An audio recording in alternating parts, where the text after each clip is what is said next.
Part A. Elementary level. Lesson 1. Human Brain.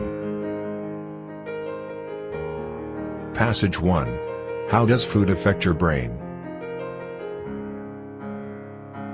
The foods you eat supply your body with energy.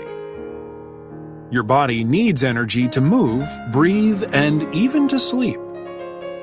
One part of your body uses a surprising amount of energy.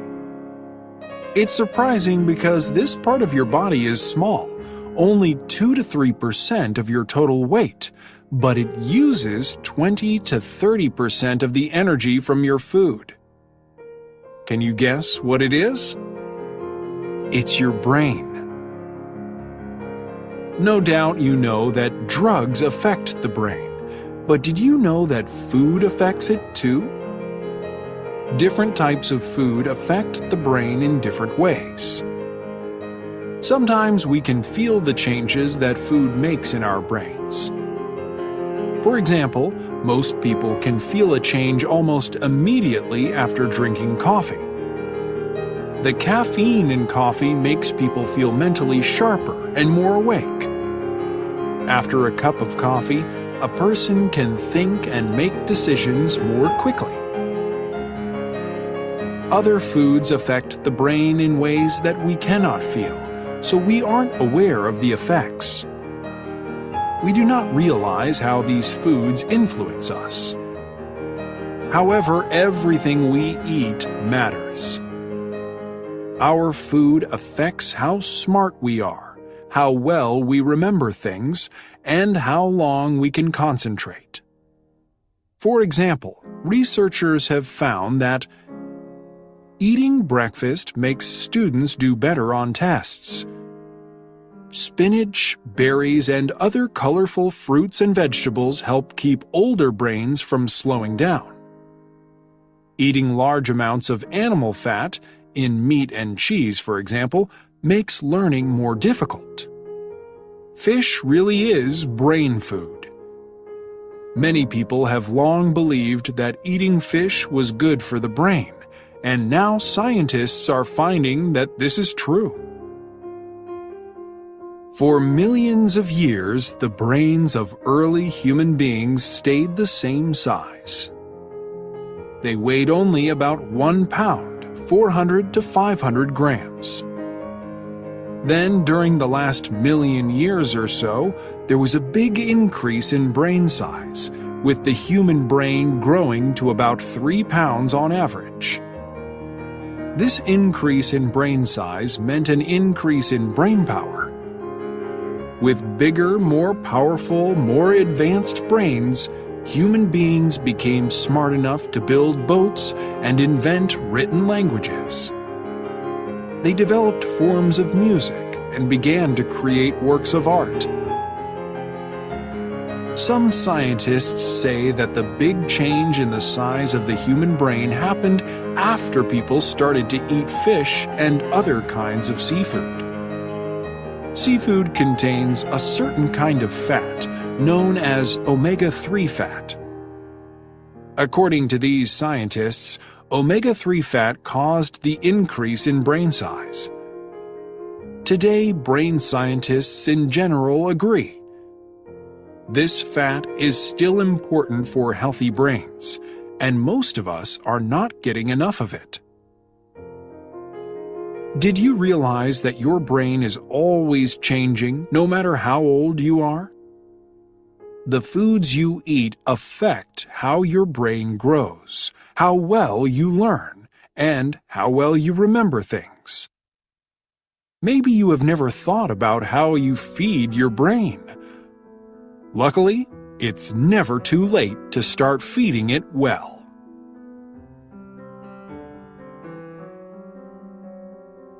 Passage 2. How does your memory works? You have 2 basic types of memory, short-term memory and long-term memory. Things you see or hear first enter your short-term memory. Very little of this information then passes on into your long-term memory. Does this mean you have a bad memory? Not at all. Your short-term memory has a certain job to do. Its job is to store information for a few seconds only. You use your short-term memory when you look up a phone number, call it, and then forget it. You remember the number just long enough to use it, and then it disappears from your memory. That's really a good thing. Imagine if your memory held every number, face, and word you ever knew. Your brain would hold a mountain of trivia. Of course, we need to remember some information longer, so it has to pass from short-term to long-term memory. Sometimes we tell ourselves to remember, okay, don't forget 555-1212, 555-1212. But usually, we don't even think about it. Our brain makes the decision for us. It decides to store the information or let it go. The brain seems to make the decision by asking two questions. Does the new information affect our emotions? Does it make us happy, sad, angry, or excited? Does the new information concern something we already know, so our brain can store it with information that is already there? An answer of yes to one or both of these questions sends the new information into long-term memory. That means the brain creates new connections among brain cells. These connections form in a region of the brain called the cerebral cortex. It's the largest part of the brain. After a piece of information enters your long-term memory, how do you get it back? Sometimes your brain may seem like a deep, dark closet. You open the door to look for something. You are sure it's in there somewhere, but you cannot find it. Maybe the information is no longer there. Information disappears when connections among brain cells become weak. They get weak if time passes and the connections are not used. That is why it's good to review your notes from a lecture soon after the class. Do not wait too long to look in the closet. To keep the memory of something strong, think of it often. For example, look at those lecture notes the next day and the day after that, too. Then wait a few days and review them again. Every time you think about something, the connections in the brain get stronger. Then it's easier to remember the information when you need it. Unfortunately, this advice applies only to certain kinds of things that you try to remember. It won't help when you are trying to remember a name that's on the tip of your tongue. A tip-of-the-tongue experience is the feeling that you're about to remember a word, but it just won't come out. These experiences are common among older adults, but everyone has them. College students, on average, have 1 or 2 a week. This advice also won't help you remember something that just never made it from short-term to long-term memory. No matter how hard you try, you won't find it in your memory. So you'll need some other strategy to help you figure out where you left your keys.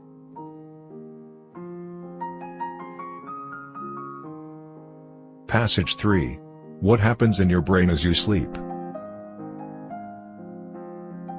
Human beings, like all mammals, need sleep. Adults need an average of 7.5 hours a night. However, the average amount of sleep might not be right for you, just as the average size shoe might not be right for your foot. The usual sleep schedule, that is, doing all your sleeping at night, might not be right for you either. Getting some sleep during the day may be exactly what your brain needs. We may not all need the same amount of sleep or the same sleep schedule, but everyone needs the same 2 types of sleep.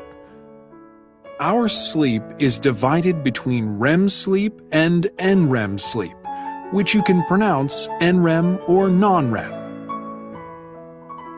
REM comes from the words rapid eye movement. During this type of sleep, your eyes move quickly. This eye movement shows that your brain is very active and you're dreaming. You spend about 20% of the night in REM sleep. NREM means non-REM or no eye movement. This type of sleep has 4 stages. When you fall asleep, you enter stage 1 of NREM sleep. This is a light sleep, so a noise could easily wake you up. After several minutes, you enter stage 2. It's not so easy to wake you up from this type of sleep. Stages 3 and 4 are periods of deep sleep. You breathe slowly, your muscles relax, your heart rate slows, and your brain becomes less active. You experience both REM and NREM sleep when you go through a sleep cycle. A cycle is a group of events that happens again and again, like the cycle of seasons that happens each year. A sleep cycle takes you from light sleep to deep sleep and back again. It includes the 4 stages of NREM sleep, then a short period of REM sleep, and finally a return to light NREM sleep. At night, most people go through a series of 4 to 6 sleep cycles. It's good to understand sleep cycles and the stages of NREM sleep if you ever take naps during the day.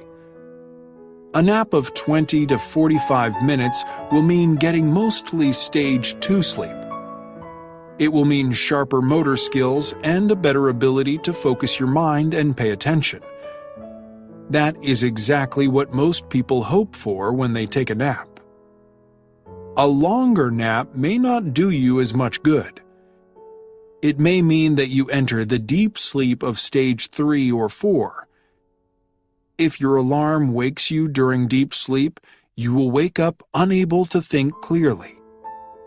You will probably feel more tired than you did before your nap, and it can take 30 minutes or more to get over this feeling.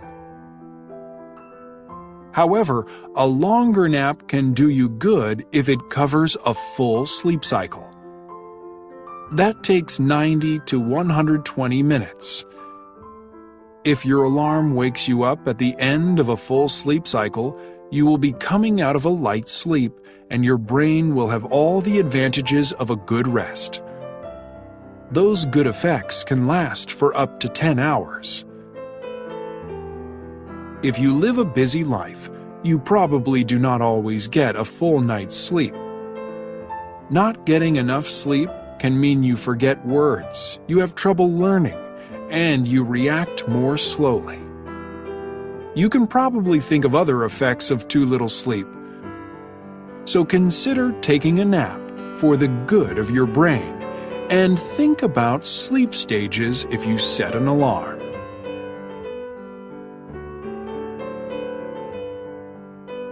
Passage 4. Research on dreaming. Bruno Beckham has a good job.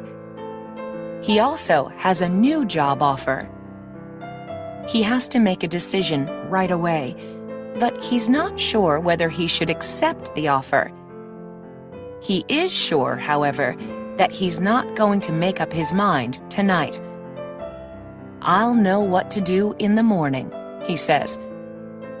How will he know? What does he think will happen overnight? "I don't know," he says, "but whenever I have a big decision to make, I have to sleep on it." When you face a big decision, do your friends tell you to sleep on it? People in Italy say, dormici su. It means the same thing. In France, they say, la nuit porte conseil, meaning the night brings advice. People in many cultures believe that something useful happens during sleep. But what happens, and why? Maybe the answer can be found in our dreams. Many people believe that dreams help us in our daily lives. The American boxer Floyd Patterson believed this. He used to dream of new ways to move in a fight, and he claimed that these moves helped him surprise other boxers. Srinivasa Ramanujan, an important mathematician from India, said that all his discoveries came to him in dreams. Artists, scientists, and writers report getting ideas from dreams, too. The English writer Mary Shelley did. She said that the story of Frankenstein came to her in a dream. Paul McCartney of the Beatles woke up one morning from a dream in which he was listening to music. He immediately went to the piano and played the music, which became Yesterday, one of the Beatles' most famous songs. Scientists do not agree on what dreams mean or why people dream. Some doubt that dreams have any important purpose. They say that dreams show activity in the brain, but it's like the activity of a car going in circles with no driver. It does nothing useful. On the other hand, many scientists claim that dreams are helpful. They say that dreams are good for learning new skills and developing strong memories. Some researchers hope to learn more about the dreams of people by studying the dreams of animals. At the Massachusetts Institute of Technology, MIT, scientists have studied the dreams of rats. In one study, the rats were learning to run through a maze, and the scientists would record the activity in the rats' brains. Later, during REM sleep, the rats' brains showed exactly the same activity. The rats were going through the maze again in their dreams.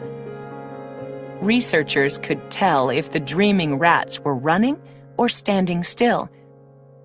In fact, one researcher reported that they could pinpoint where the rats would be in the maze if they were awake. Were the rats practicing for the next day? Does dreaming somehow help them learn and remember? Do human brains work this way? The researchers at MIT are searching for answers to these questions. Right now, there is no explanation for dreams that everyone accepts. There is a great deal we still do not know about the sleeping brain, but maybe one day we will know all its secrets.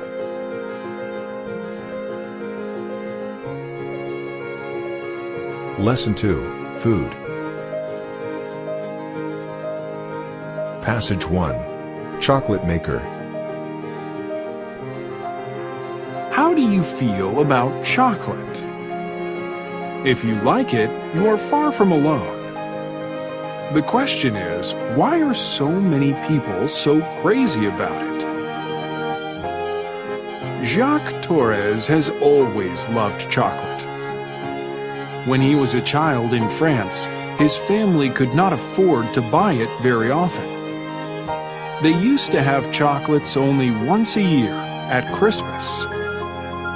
Jacques remembers how he used to take some and go hide under the table with the tablecloth all around him. He didn't want his mother to see how many chocolates he was eating.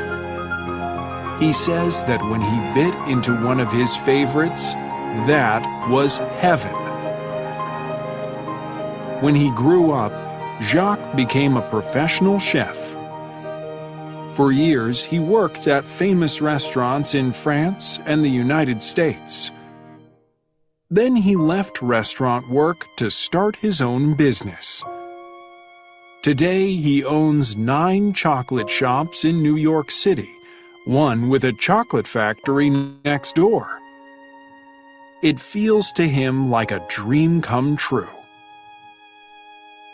Everybody loves chocolate, says Jacques, but it's such a mystery to them. How does this magic happen?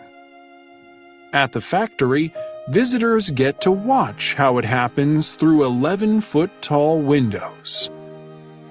Jacques offers visitors the chance to see how dusty brown cocoa beans are turned into beautiful chocolates. It's clear that many people share Jacques' love of chocolate. His shops sell millions of dollars worth of chocolate each year. However, no one thinks of New York City as the world capital of chocolate. That would be Switzerland, a country rich in chocolate factories. The average person there eats about 22 pounds of chocolate a year. Next in line after the Swiss are the chocolate-loving British. There are chocolate lovers across all of Europe, North and South America, and Australia too. Now chocolate makers are looking to Asia for new customers, especially India and China. Why do people love chocolate so much? Many researchers have asked this question, and they have studied what chocolate does to the human brain. Scientists have found that chocolate has more than 300 different chemicals in it. Which ones give us the good feelings we get when chocolate melts in the mouth? That has been difficult to figure out. We do now know that chocolate can be good for you, especially dark chocolate. So if you wish, you can say that you eat it for your health. Jacques Torres suggests a different way to think about chocolate. You know, chocolate is like romance, he says. It makes your eyes close, your mouth water. It makes you playful. That seems a fine reason to enjoy a little chocolate.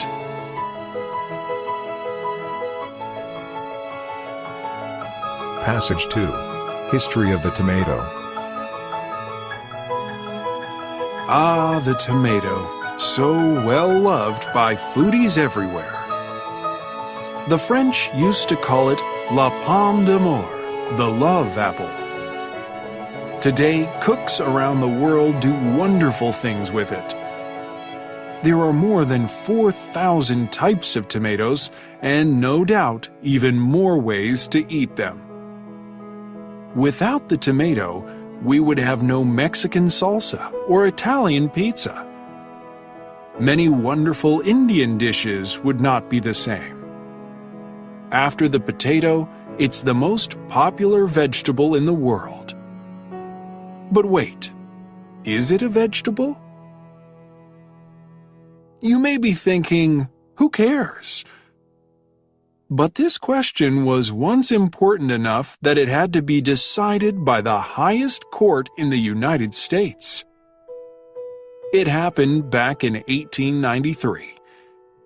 At that time, there was a tax on vegetables brought into the country, but no tax on imported fruit. Naturally, importers of tomatoes called them fruit so as not to pay the tax. Not everyone agreed, and the question went all the way to the Supreme Court. The justices knew that the tomato really is a fruit. That's because it's the part of the plant holding the seeds. To be more specific, the tomato is a berry. However, most people considered it a vegetable. They usually cooked and ate tomatoes more like vegetables than like fruit. That was the basis for the court's decision in the case.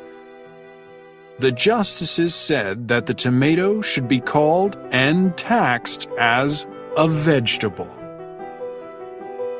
The story of the tomato really begins much earlier. It starts in South America, where tomatoes grew wild. The first people to grow them were the Maya people of Central America. In the 1500s, the Spanish took tomatoes from Mexico to Spain. From there, tomatoes went to France, Italy, and other areas around the Mediterranean Sea. Those first tomatoes were small and yellow. Their color gave the tomato its Italian name, Pomodoro, or Pomo d'Oro, golden apple. Europeans did not fall in love with tomatoes quickly. For a long time, they were afraid to eat them. The tomato plant looks like a plant called deadly nightshade, or belladonna, and is part of the same family. The roots, leaves, and berries of the deadly nightshade are highly poisonous. So it took a while for Europeans to accept the tomato. A cookbook with tomato recipes did not become available to the public until 1692. By the late 1700s, Europeans were happily eating tomatoes. However, in the United States, most people did not yet trust them. President Thomas Jefferson, 1743 to 1826, helped to change their minds. He grew tomatoes in his gardens and served them at dinners in the White House.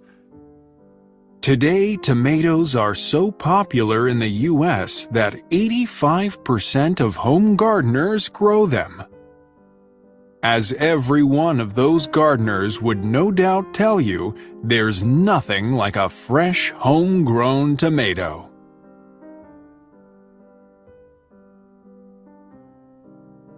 Passage 3. Comfort food. It's natural for people to eat when they're hungry, but people eat for other reasons too. Do you ever eat because you're with friends and everyone else is eating? Do you ever eat because you feel tired or because you're under stress? Many people do. Maybe they have too much to do, or they're having problems in a relationship. So they eat to feel better. But they don't eat just anything. They want a specific kind of food. They want food that helps them relax. They want comfort food. What is comfort food? For most people, it's food that is easy to prepare and easy to eat. Eating it gives them a warm feeling. It's often a type of food that they loved as children.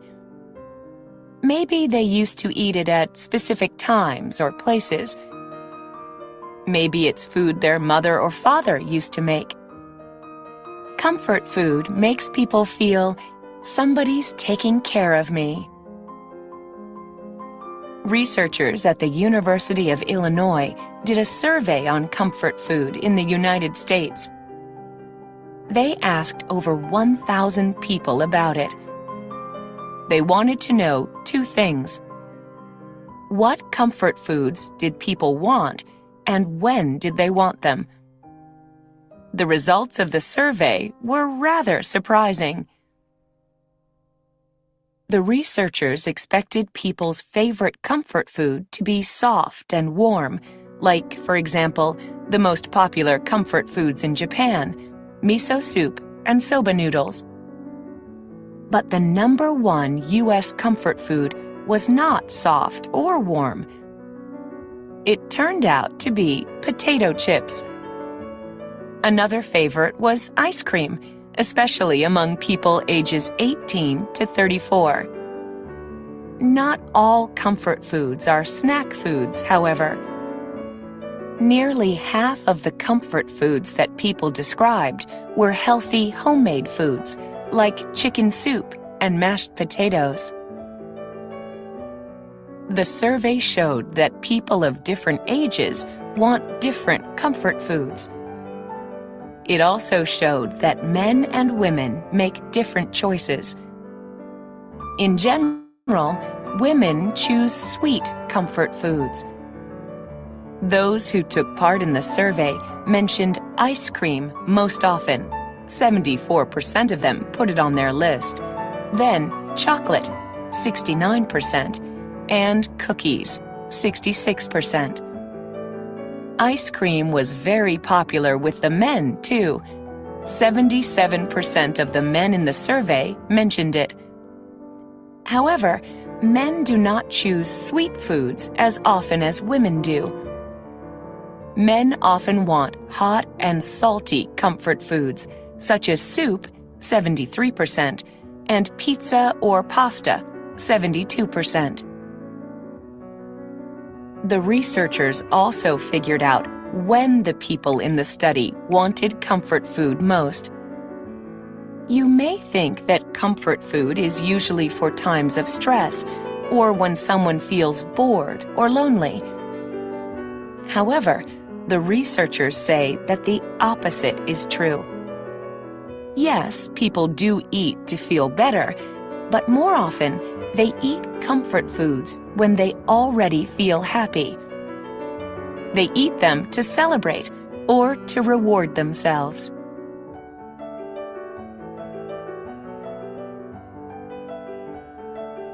Passage 4. Slow food.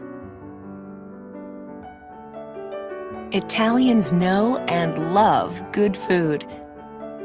It's at the heart of their culture. So is taking the time to enjoy their food. They do not like to rush through meals. As a result, many of them think that fast food is a terrible idea. In 1986, the first American fast food restaurant, a McDonald's, opened in Rome. Many Italians were surprised and angry. They saw it as an attack on Italian culture. One man, Carlo Petrini, decided to fight back.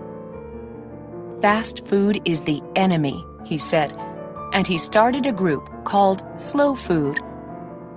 Today, over 100,000 people in 160 countries belong to the group. More people join every day. The members of Slow Food share many of the same ideas about problems with food today.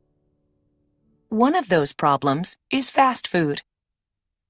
Slow Food members consider it unhealthy.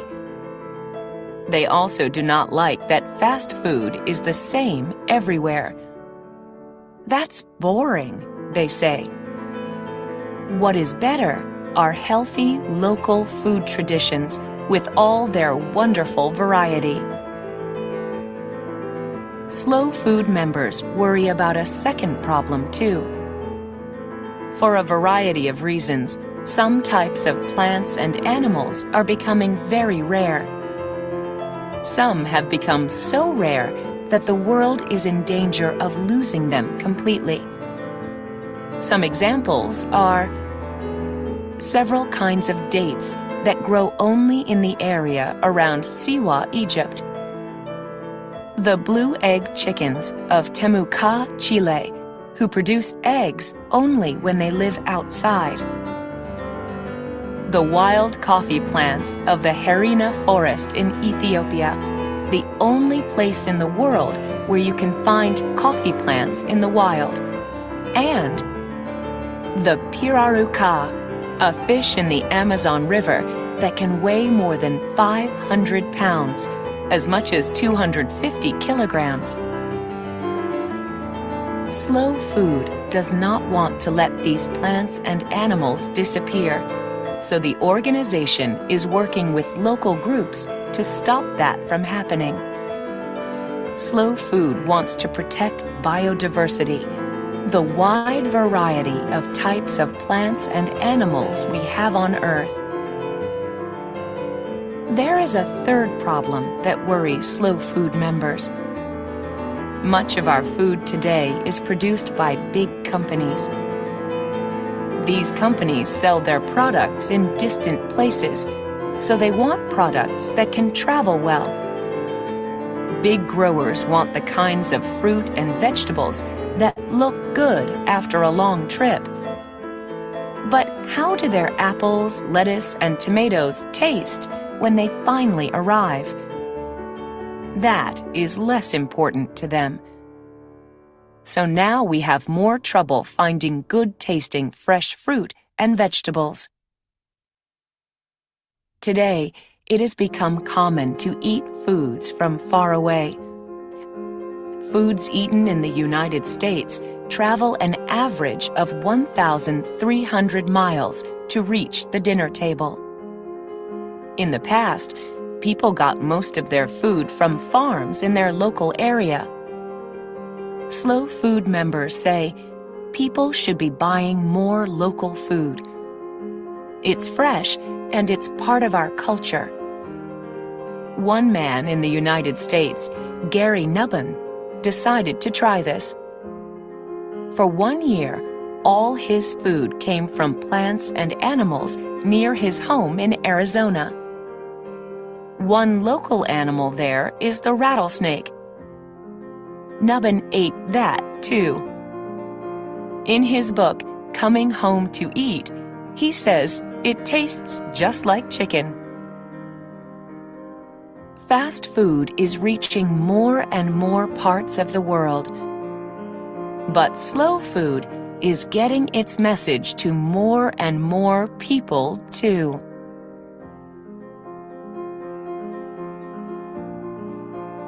Lesson 3, Communication. Passage 1. The ways that animals communicate. Who is better at communicating, people or animals? If you think about human inventions such as the telephone and the internet, the answer seems perfectly clear. Human beings are the great communicators. However, think about your own personal communication skills. If you compare your skills with what animals can do, the answer is not so simple. Animals can communicate in ways that people cannot. Most of us depend on our voices for much of our communication. We use words and sounds to pass information to the people around us. However, the sound of the human voice cannot travel very far. Even the voice of an opera singer with years of training cannot travel as far as many animal voices. Think of the elephant, for example. Because of its great size, its voice has the power to be heard for miles. Elephants can also make very low sounds, too deep for any human to hear, which let them communicate over even greater distances. These sounds travel in sound waves both through the air and through the ground. How do elephants receive the messages? No one knows. Maybe they hear them with their ears, or maybe they sense them in some other way. It's possible that the sound waves pass from the ground through the elephant's toenails into their bones and then to their brains. Let's also consider communication through movement. Professional dancers use dance to share ideas and emotions. When we watch them, we may be able to understand what they are saying with their bodies. But even a great dancer's ability to speak through movement cannot match the average honeybees. Bees do a dance that tells other bees where to find food. The dance tells the other bees which way to go so they can fly to the food in a straight line. It also tells them exactly how far to go. It clearly describes both the direction and the distance to a specific place. The sense of smell offers another way to communicate. People can get information through their sense of smell, as when your nose tells you something good is cooking in the kitchen. In general, however, we don't use smells to send messages the way that animals do. For example, certain animals produce smells to tell others, "This is my place, get out." A smell can also give an invitation. Often a female animal will produce a smell to attract a male. It tells him, "Here I am, come find me." Animals are also better than humans at understanding the messages in smells. We certainly cannot compete with dogs. The canine sense of smell is up to 1 million times better than ours. Our noses are not the best, our voices are not the strongest, and our dancing may not say anything at all. But people are the only ones with words and written languages. So maybe we can still call ourselves the great communicators.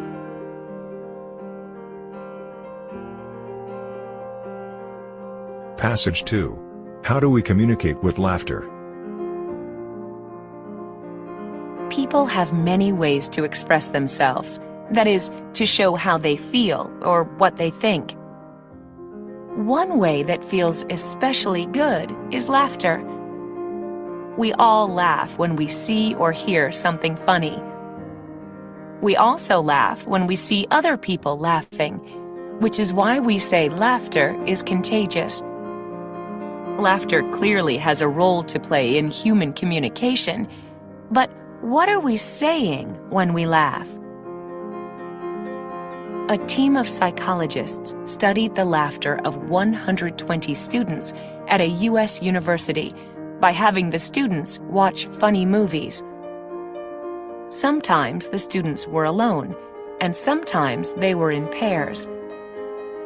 The psychologists recorded the students' laughter, and they noticed that the students made a wide variety of laughing sounds. They also noticed differences in how many times each student laughed and how the student laughed. For the students in pairs, both these things depended on the student's partner. Was the other person the same sex or the opposite sex? And what was the relationship between the two? Was the person a friend or a stranger? Here are some of the researchers' findings. Men laughed much more during the movies when they were with a friend. It did not matter whether the friend was male or female. Men laughed much less when their partner was a stranger or when they were alone. Women laughed most when they were with male friends. With male strangers, women laughed in a higher voice. There were 3 basic types of laughs: high, song-like laughs, laughs with the sounds coming mostly through the nose, and low, grunting laughs. The researchers then carried out another study in which they asked people to listen to these 3 types of laughter. To find out which kind of laughter people liked best, they asked questions like, "Does the person laughing sound friendly? Do you think he or she sounds attractive? Would you like to meet this person?" Most people preferred the high song-like sounds and were attracted to people who laughed this way. The researchers believe that laughter is a tool we use, usually without thinking about it, to influence the emotions and behavior of other people. They say we often use laughter to show that we want to be friends. In fact, in spite of what you may think, most laughter during conversation is not because someone is reacting to something funny. Researcher Robert Provine, author of Laughter, a Scientific Investigation, says that in conversation, the people who are listening actually laugh less than the ones who are speaking. A speaker's laughter has a social purpose, says Provine. He calls laughter the oil in the social machine. In other words, it helps relationships between people work smoothly. Did you know that human beings are not the only ones who laugh? Dogs do it too. Canine laughter sounds something like ha ha ha, and it seems to express the idea, let's play. Another researcher, Jacques Panksepp, reports that rats laugh too. The white rats he works with in his lab laugh when he tickles them. But please do not go out and try this. Panksepp warns, you have to know the rat.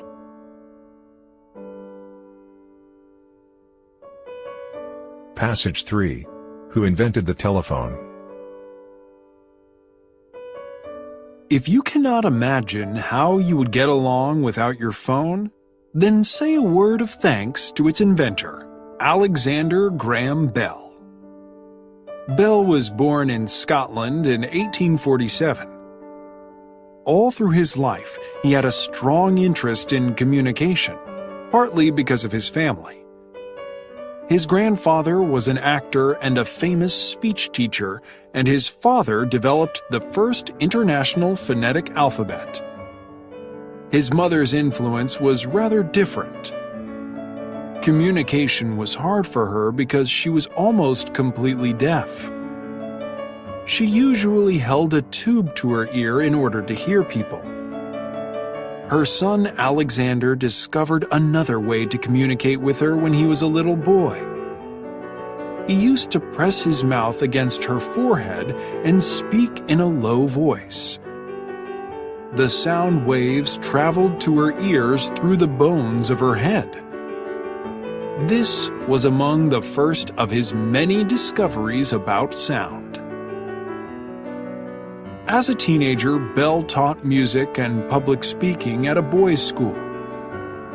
In his free time, he had fun working on various inventions with an older brother, inventions that included a useful machine for farm work. Then both of Bell's brothers got sick and died. He came down with the same terrible sickness, tuberculosis, leading his parents to move the family to Canada. There, his health returned. Bell moved to the United States when he was 24. He went to Boston to teach at a school for deaf children. In Boston, he fell in love with Mabel Hubbard, a student of his who later became his wife. During this period of his life, Bell was a very busy man. In addition to teaching, he was working on several inventions. Bell's main goal was to make machines to help deaf people hear. He was also trying to improve on the telegraph. In those days, the telegraph was the only way to send information quickly over a long distance. Telegraph messages traveled over wires and were sent in Morse code, which used long and short sounds for the letters of the alphabet. Bell was trying to find a way to send the human voice along a wire. However, almost no one believed in this idea. People kept telling him, "You're wasting your time. You should try to invent a better telegraph. That's where the money is." Bell understood a great deal about sound and electricity, but he was actually not very good at building things. Luckily, he met someone who was, a man named Thomas Watson. Watson turned out to be a great help to Bell. One day, it was March 10, 1876, the two men were working in separate rooms. They were getting ready to test a new invention, which had a wire going from one of the rooms to the other. Something went wrong and Bell shouted, "Mr. Watson, come here, I want you." His voice traveled along the wire and Watson heard it coming from the new machine. It was the world's first telephone call. Bell may or may not have realized it at the time, but he was on his way to becoming a very rich man. Soon afterward, Bell wrote to his father, "The day is coming when telegraph wires will go to houses just like water or gas, and friends will converse with each other without leaving home." Maybe his father laughed to hear this idea. At the time, most people expected the phone to be just a business tool, not something that anyone would ever have at home. Bell could see a greater future for it, but even he could probably never have imagined what phones are like today.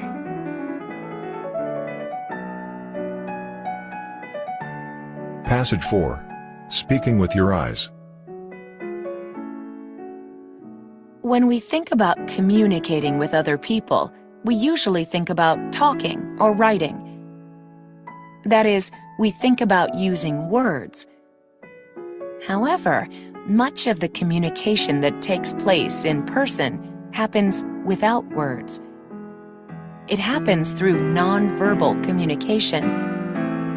We send nonverbal messages in many ways, including with our face, our hands, and the way we stand, move, and use the space around us. We get messages from others in the same way. Our eyes play an especially important role. Researchers who study this role use the term eye behavior. It refers to both the things we do with our eyes without realizing it and the things we do on purpose. One area of eye behavior is eye contact. Imagine yourself walking along a busy city sidewalk. What are your eyes doing? Do you focus on anything, or are your eyes moving all the time? What are other people's eyes doing? If you are in a U.S. city, there are probably few people making eye contact. If your eyes meet a stranger's, chances are that he or she will quickly look away. If the stranger does not look away but maintains eye contact, it may be a sign of attraction.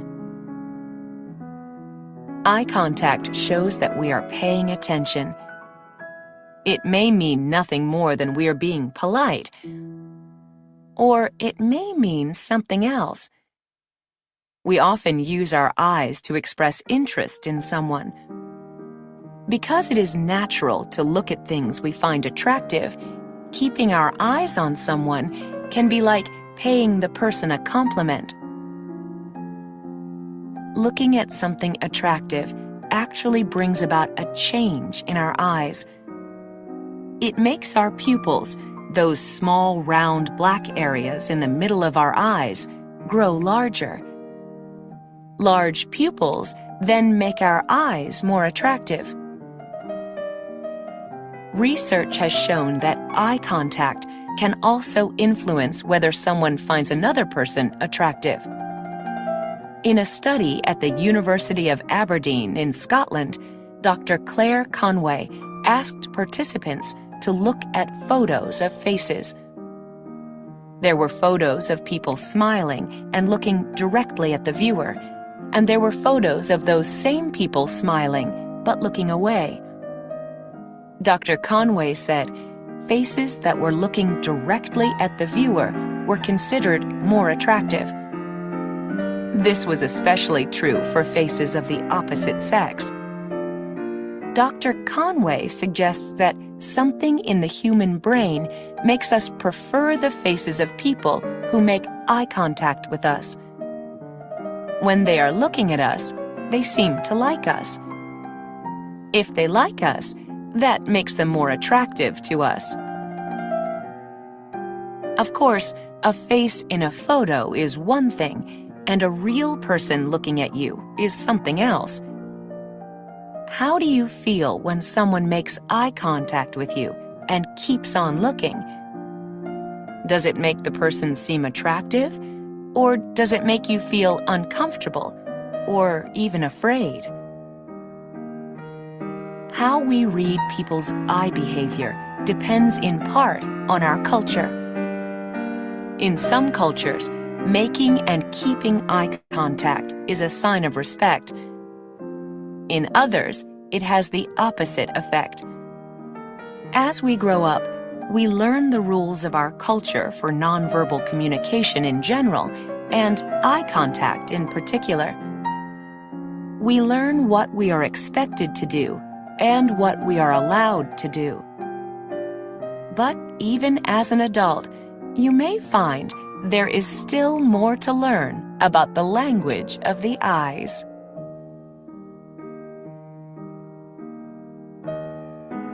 Lesson 4, Changes in Life. Passage 1. An International Love Story. Aruna was in her last year of college near her home in Malaysia.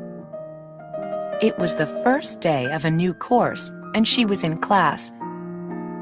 Suddenly, she says, I had this awful feeling of being watched.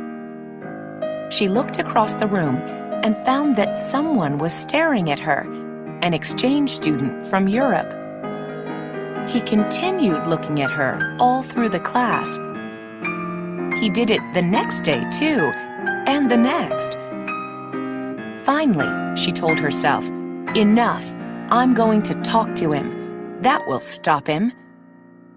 So she went and sat down next to him. She discovered that his name was Hervé, and he was French. As soon as we started talking, it was magic, and he was perfect.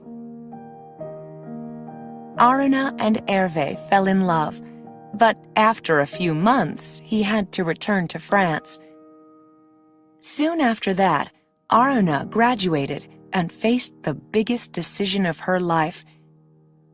Hervé wanted her to come to Paris. Should she go, or should she try to forget him? Aruna remembers, my parents were in total shock, but the best thing was that they never said no. It was always my choice and my responsibility. This is what they always taught me, to make my own decisions. It was hard for Aruna to think of leaving family, friends, and home. Living in France would be a challenge, too. For one thing, she did not speak French. And it was difficult for me, she says, because I wasn't really sure what to expect. When I met Hervé, he was a student and almost like a tourist. He was happy in Malaysia and he felt comfortable there, but that wasn't real life for him. I was about to meet another Hervé, whom I didn't know, the Hervé who was no longer a student, but a man with a serious job, and a Frenchman in his own country. Aruna decided to go. I had to take the chance. Although there were many differences between us, we were so much alike. I knew that he was the one for me. For Aruna and Hervé, it was the right decision, and now they are happily married. Marriage is not easy, and it's even harder when two people have to deal with differences in language, religion, and culture. Aruna says, the cultural differences were enormous. I come from an Islamic country, although my family is Christian, and many things in France shocked me. The hardest thing, she says, is to understand the way that French people think. Smaller differences in their everyday life caused problems too. Aruna laughs. We are like night and day. I eat rice 3 times a day, and I don't wear shoes in the house. Also, I want to take care of my husband, like my mother and her mother before her, but that makes Hervé uncomfortable. Even with all the challenges, after 13 years and 1 child together, they are still very much in love.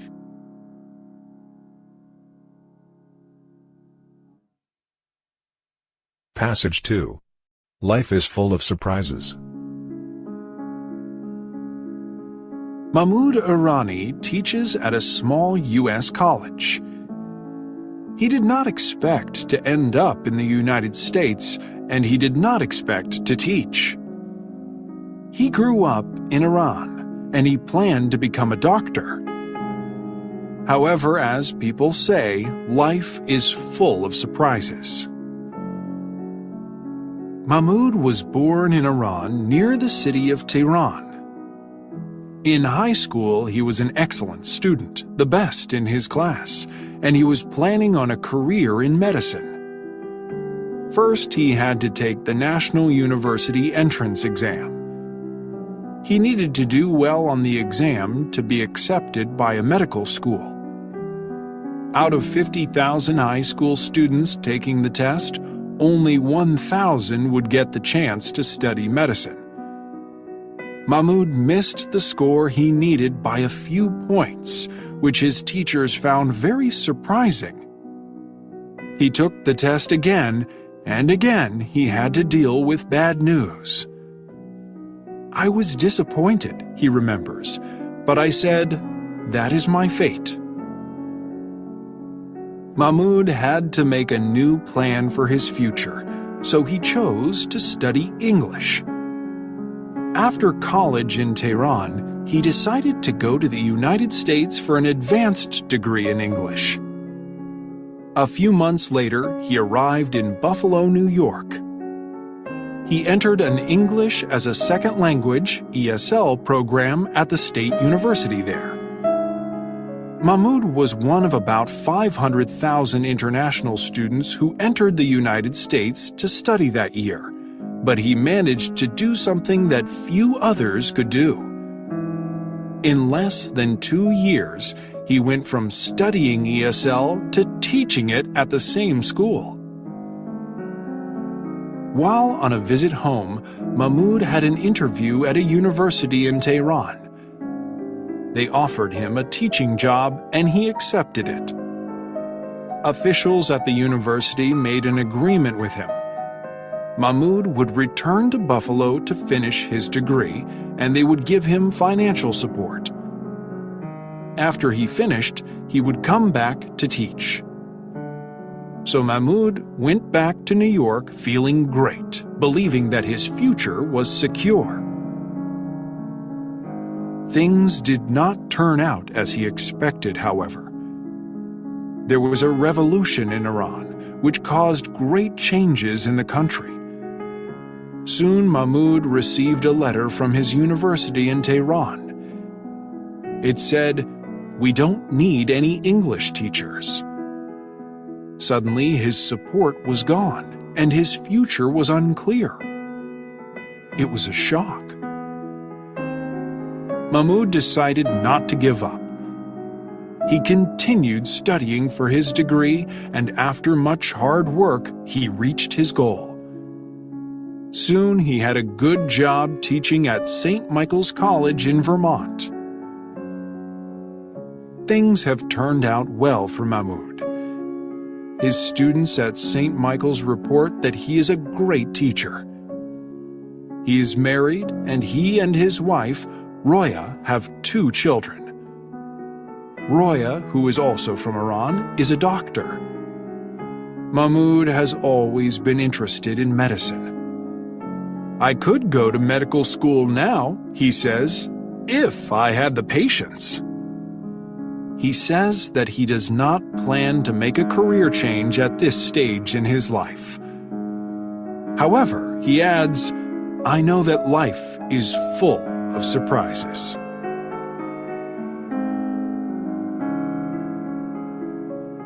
Passage 3. To live as an artist. In 1981, the artist Vitek Kruta escaped from his country. He left with just one little bag.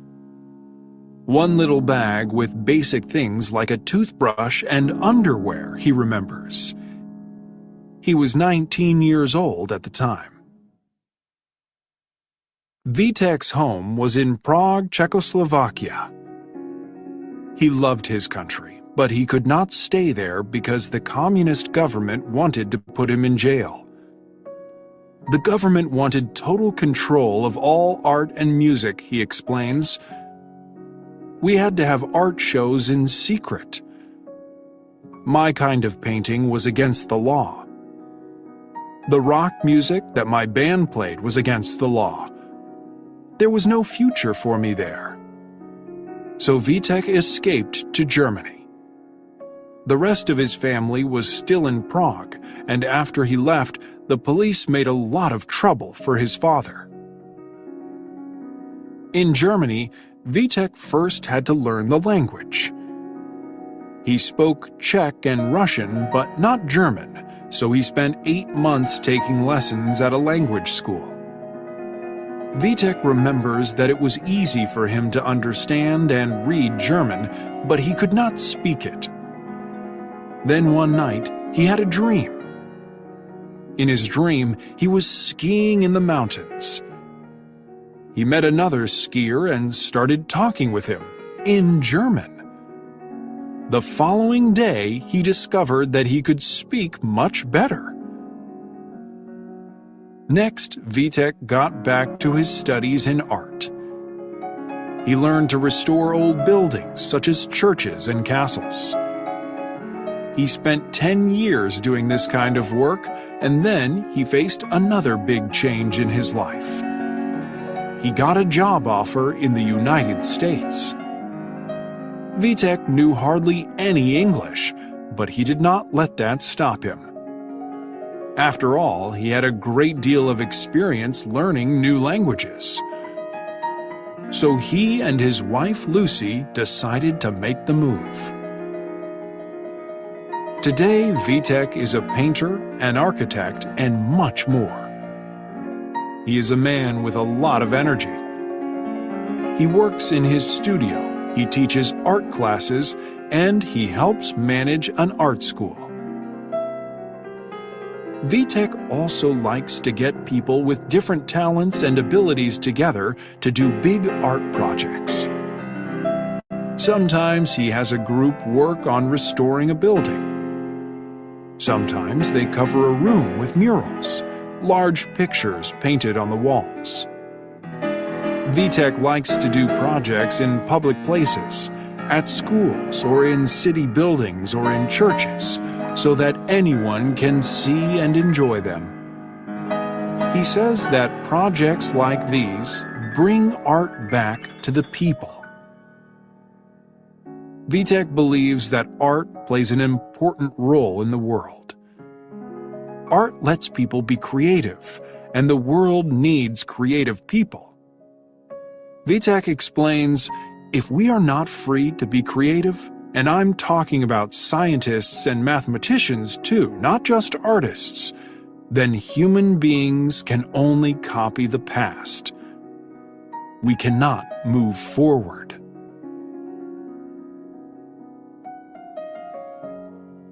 Passage 4. An amazing woman. Ruth Simmons was born into a very poor family, but she grew up to become the president of a famous university. How did she do it? Hers is an amazing story. The story begins on a farm in Grapeland, Texas, in 1945, the year that Ruth was born. Her parents were farm workers, and she was the youngest of their 12 children. They could not give their children many things, and Ruth never had any toys to play with. For Christmas, she did not receive any presents at all, except a shoebox with an apple, an orange, and some nuts. However, in Grapeland, Ruth was not really aware of being poor. No one else had much either. Then the family moved into the city, to Houston, where people had more money, and being poor was much harder for Ruth. In school, other children laughed at the way she spoke and dressed. Ruth's mother kept the family together. She had no education, but she was very wise, Ruth remembers. She taught us about the real value of being a human being, what mattered and what didn't matter. Ruth's mother did not have big dreams. She just wanted to see her children grow up. This was not a simple wish. At that time, there was segregation in the United States, and life was dangerous for African Americans, especially in the South. Ruth remembers living in fear. If you looked at someone the wrong way, you could be killed. At age 5, Ruth fell in love with school. She was lucky to have some excellent teachers. No one in Ruth's family had much education, but her teachers encouraged her to go to college. They gave her money and even a coat to wear. Ruth knew that college was going to be difficult, but she was brave enough to give it a try. At first, Ruth studied theater, but what kind of career in theater could a young African American woman hope for? She says, "Remember, I grew up in the South. I couldn't even go to theaters." So she studied languages instead. Later, she married, had 2 children, began a teaching career, and became a college administrator. Soon, people began to notice her and respect her abilities. In 1995, Ruth became president of Smith College, a famous U.S. college for women. Ruth was the first African American to lead such a famous college. Suddenly, her story was on TV and in newspapers all over the country. 6 years later, she accepted another challenge.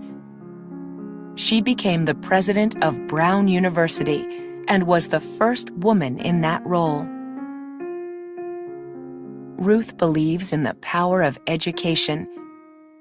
She once said, "Learning can be the same for a poor farm kid like me as it is for the richest child in the country." It's all about cultivating one's mind, and anybody can do that. So it doesn't matter what color your skin is. It doesn't matter how much money your father has. It doesn't matter what kind of house you live in. Every learner can experience the same thing. As Ruth Simmons will tell you, education can change your life.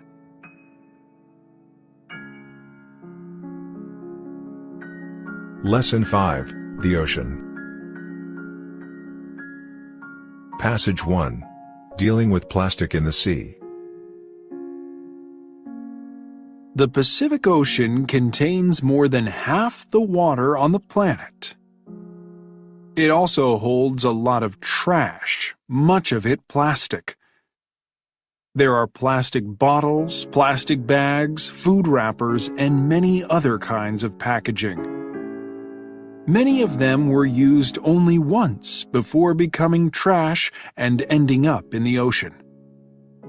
Trillions of pieces of plastic are floating in the Pacific, and more go into its waters each year. All this trash is an ugly mess. It's an expensive problem, too. It costs billions of dollars each year to the fishing, shipping, and tourism industries. More than that, it's dangerous. Every year, at least 1 million seabirds and many thousands of other animals die because of plastic pollution. People's health is also affected because the plastic is full of toxic chemicals. Fish eat the plastic, and people eat the fish. Some of the trash ends up on beaches. The United States spends about $500 million a year to clean up its West Coast beaches alone. Around the world, people are working to clean up the beaches in their own countries. Since 1986, hundreds of thousands of volunteers have joined the International Coastal Cleanup. On the day of the 2014 cleanup, volunteers picked up more than 16 million pounds of trash. Other people are trying to figure out how to get the plastic out of the ocean.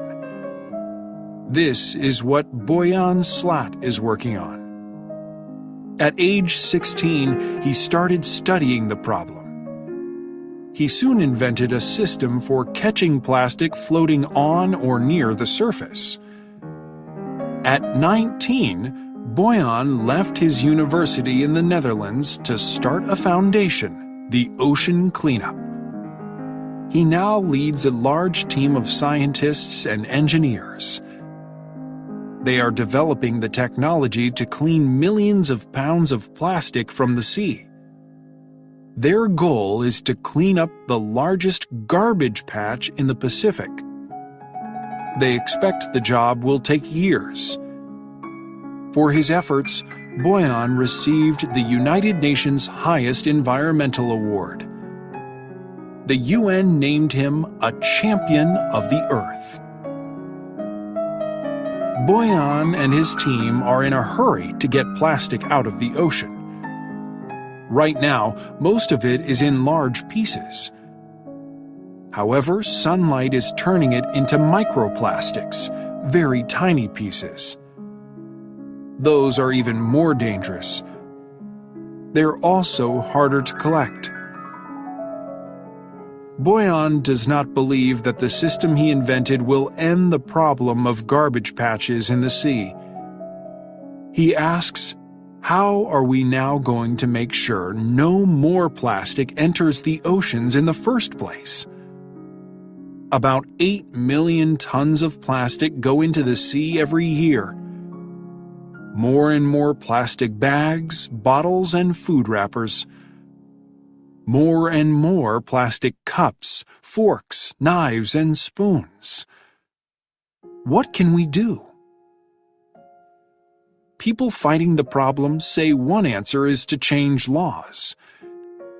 They want to make the producers of plastic take more responsibility for it. They say another way is for people to make small changes in how they live. Some people are trying to make a difference by taking their own bags to the store instead of accepting plastic bags, buying products that can be reused, recycling plastic and buying recycled products, and volunteering to clean up their own part of the planet.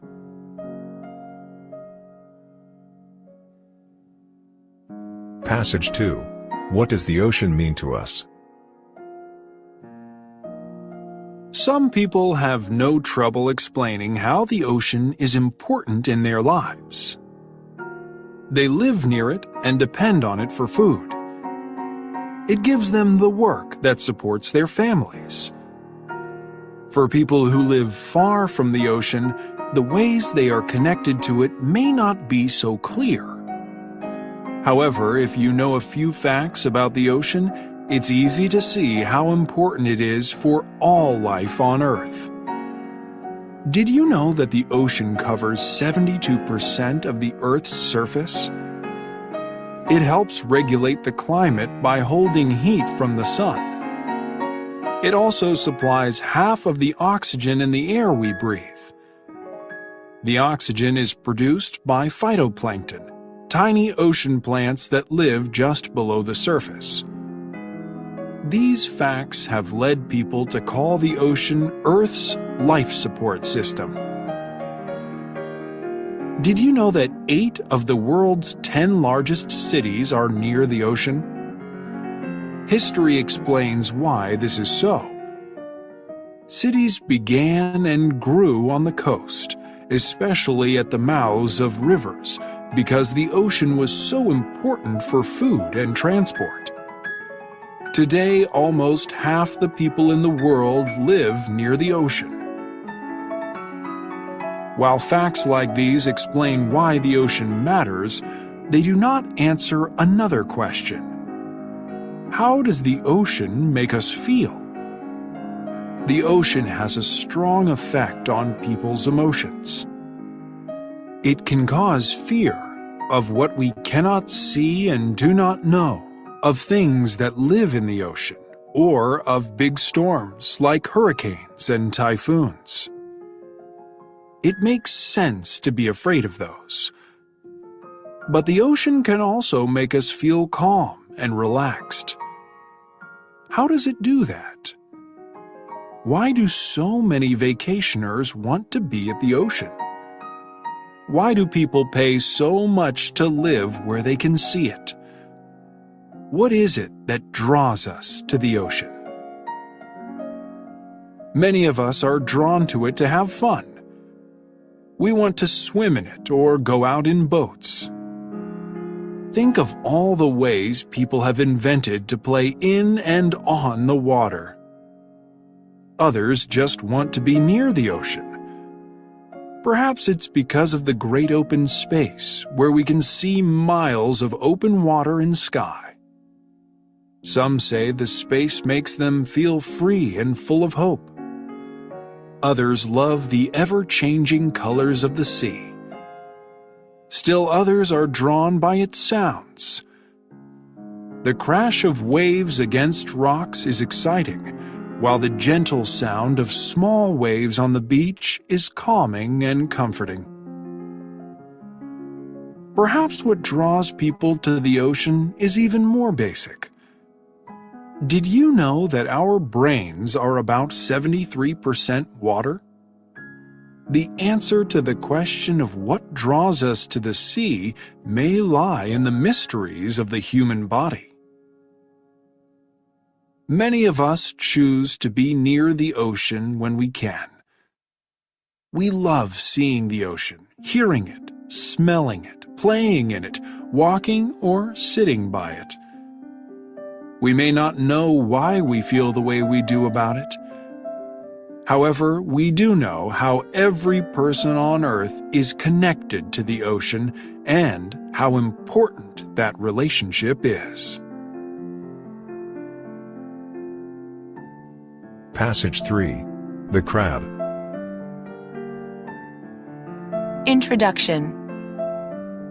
Someone with an interest in sea creatures could easily spend their entire life studying crabs.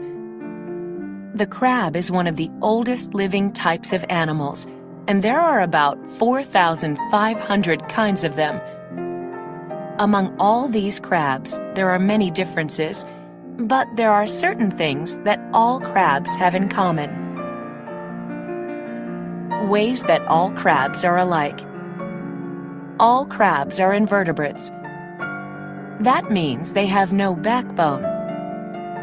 Did you know that invertebrates make up about 95% of all known animals?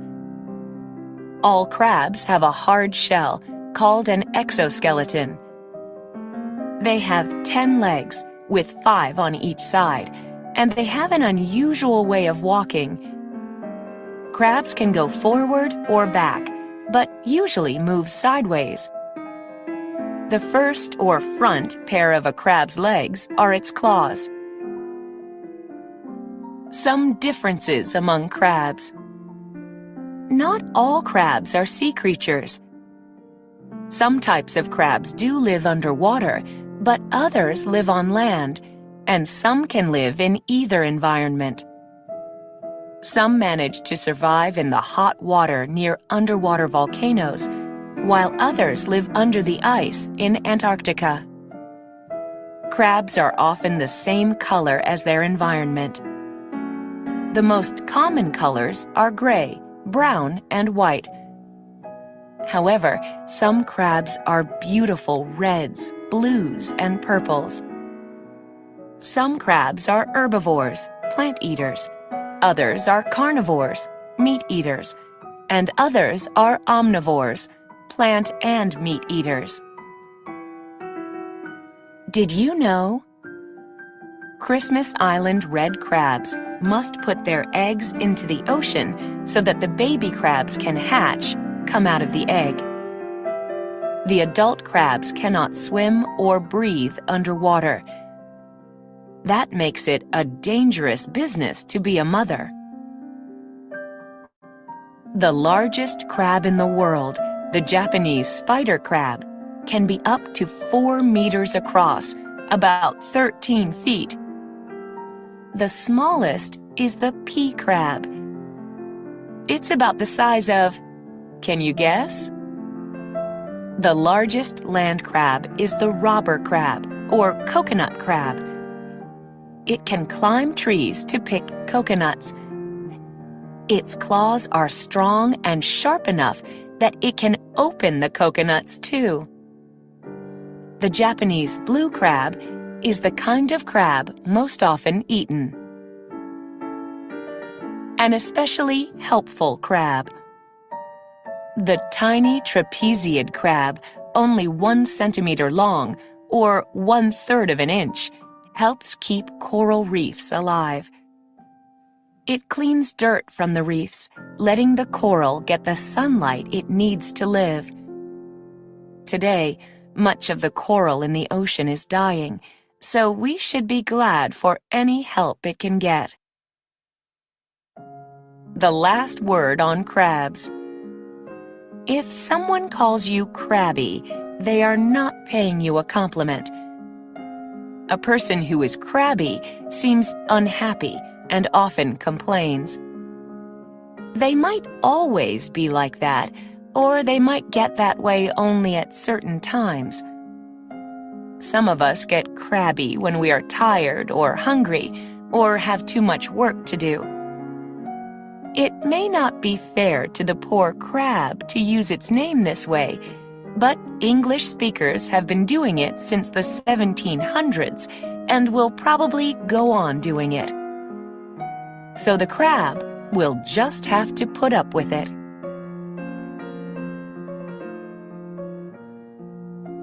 Passage 4. Underwater Wonderland. The Great Barrier Reef off the coast of Australia draws people from all over the world. It's a beautiful place to swim, go boating, and relax on the beach. However, what is most special about the Great Barrier Reef is what you can see underwater. The Great Barrier Reef is 1,400 miles long, over 2,200 kilometers. It's made up of almost 1,000 islands and nearly 3,000 coral reefs, making it the world's largest coral reef system.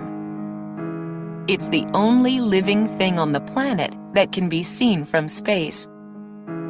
The reefs were built over thousands of years by billions of tiny sea creatures called coral polyps. It may be difficult to think of coral polyps as animals. They do not swim or move themselves across the ocean floor. They do not have eyes, ears, a heart, or a brain. A coral polyp is basically a tiny soft body with a mouth and a stomach. It also has tentacles that help it protect itself and catch food. Some coral polyps live alone, but most live in groups called colonies. Each differently shaped part of a reef is its own colony. A colony has a single species or type of coral. In the Great Barrier Reef, there are about 400 species of coral in all. Most of the 400 are hard coral species, the type that builds reefs. They produce calcium carbonate, the same thing shells are made of, at the base of their bodies. They use it to attach themselves to a rock or the sea floor. Then it becomes hard, like a shell. Reefs are built over time as coral produce more and more calcium carbonate. Reefs then attract many other types of sea creatures and plants. Exactly how many, no one can say. Counting just the fish, the Great Barrier Reef is home to more than 1,500 species. In 1975, the Australian government established the Great Barrier Reef Marine Park. The point was to protect the reefs. However, these reefs, like coral reefs everywhere, are in danger. A great deal of the coral has already died. Researchers studying the situation found that between 1985 and 2012, the Great Barrier Reef had lost half its coral cover. Violent storms called cyclones destroyed many of the reefs. The researchers say storms caused about half the damage to the coral. Climate change could cause storms like these to hit more often. If they do, the coral cover won't have enough time between storms to grow back. The second largest problem was a growing number of crown-of-thorns starfish. They eat coral polyps. Between 1985 and 2012, they ate them faster than the coral cover could grow back. Coral everywhere face the problem of higher ocean temperatures caused by climate change. Some coral species cannot deal with the warmer waters. Then there is ocean pollution. No species deals well with that. In the past few years, many countries have established new marine protected areas, MPAs. That's great news. These are parts of the ocean that are like national parks on land. In an MPA, human activities, especially commercial fishing, are controlled to protect the plants and animals. More MPAs are needed. Right now, only 1% of the ocean is protected in this way. However, even in MPAs, as in the Great Barrier Reef, nature is not safe from pollution or climate change.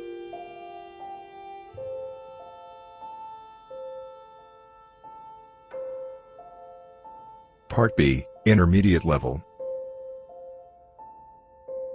Lesson 6, Health.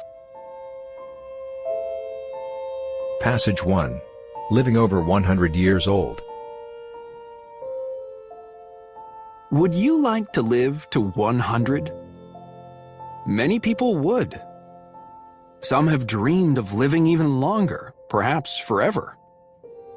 We know this has long been a popular idea because for hundreds of years, many cultures have had legends about ways to avoid growing old. In Europe in the 1400s, people heard one such legend about a wonderful spring somewhere in Eastern Asia. Drinking the water from this spring was supposed to make a person young again. It's likely that this story reached the Spanish explorer Juan Ponce de León, and it may have been on his mind when he traveled to the Americas in the 1490s. After arriving in Puerto Rico, Ponce de León heard about an island with a similar spring, and he decided to go look for it. He invested in 3 ships, and in 1513 he went searching for the island. However, he ended up in Florida, never finding the island or the spring, which people now call the Fountain of Youth. When Ponce de Leon died 8 years later, he was 61, which may not seem very old, but living to 61 was actually a very long life for a man of his times and his lifestyle. It used to be generally agreed that the human body could not possibly last more than 120 years. No scientist today believes 120 to be the limit because people have already lived beyond that age. A woman in France, Jean-Louise Calment, made it to 122 years and 164 days. Today, people in many parts of the world are living longer lives than their ancestors did, partly because of better public health services and safer drinking water. Greater understanding of how to treat heart problems has made a big difference in life expectancy as well. Scientists are learning more all the time about how we can live longer, healthier lives, and maybe someday they'll even learn how to stop the aging process completely. While you're waiting for that day to come, there are things you can do to increase your life expectancy. Do you think you can follow these 3 rules? Rule number 1, treat your body well. Your everyday lifestyle influences how long you will live. For example, smoking can take years off your life, and even if it doesn't make you sick, it will affect your skin and make you look older. So don't smoke, get enough sleep, lead an active life, and be sure to eat right. In other words, eat foods that are good for you and don't eat too much. Rule number 2, don't take risks. Forget about motorcycles and wear your seatbelt when you travel by car. Also, try to choose a nice, safe way to make a living. If you can avoid it, don't do a dangerous job, like going to sea and working on a fishing boat. Rule number 3, choose your parents carefully. Perhaps you're asking, how can anybody follow this one? Well, that's a good question. However, about 70% of your life expectancy depends on your genes, and you get your genes from your parents. Genes control not only your hair and eye color, but much, much more. If people in your family usually live long lives, then chances are good that you will too. It also helps to be born in Australia or Japan, and it helps to be born female. The average Australian or Japanese man can expect to see age 80, while his sister can expect to reach 85. Japan is home to more than 61,000 people who have made it to 100, and more than 87% of them are women.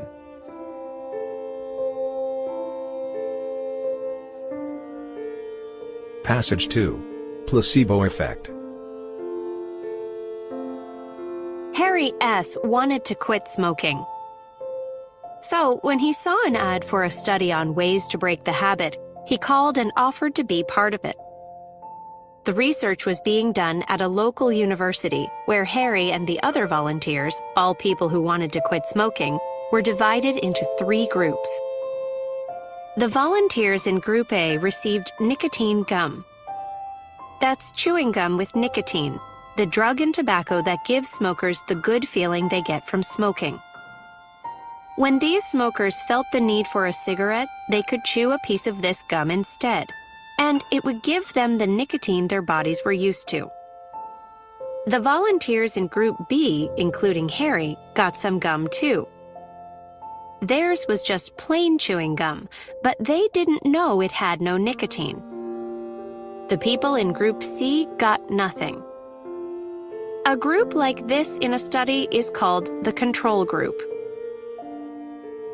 After a 4-hour period with no cigarettes, Harry and the other volunteers had to write answers to a series of questions. Their answers showed how badly they wanted a cigarette. Not surprisingly, the smokers in Group C, the control group, which got no gum, showed the strongest cravings.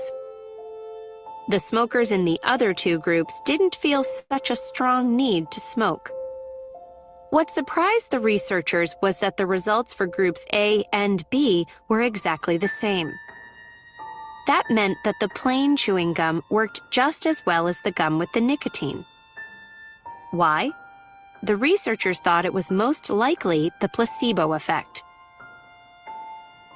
A placebo is something that seems like a medical treatment, such as a pill or a medical procedure, but that doesn't actually have any direct effect on the body. Sometimes a patient has a good response to a placebo, and when that happens, it's called the placebo effect. The placebo effect was long believed to result simply from a patient expecting to feel better. In 1757, Benjamin Franklin, the American scientist and inventor, described it as the spirits given by the hope of success. People thought placebos tricked patients into thinking they were better when they really weren't, and doctors who didn't believe in tricking patients saw no role for placebos as a form of treatment. However, recent research has proven that placebos can have indirect effects on the body. They can cause changes in brain chemistry, the same kinds of changes produced by drugs. For example, when patients in pain believe that they're getting treatment that will help control their pain, their brains produce natural painkillers. Those painkillers then help block the pain. This means that the placebo effect isn't a mistaken idea in the patient's mind. It's an actual event in the patient's brain. As a result of this new understanding of how placebos affect us, they may come to have a useful role in treating pain and other problems by making use of the brain's own neurotransmitters.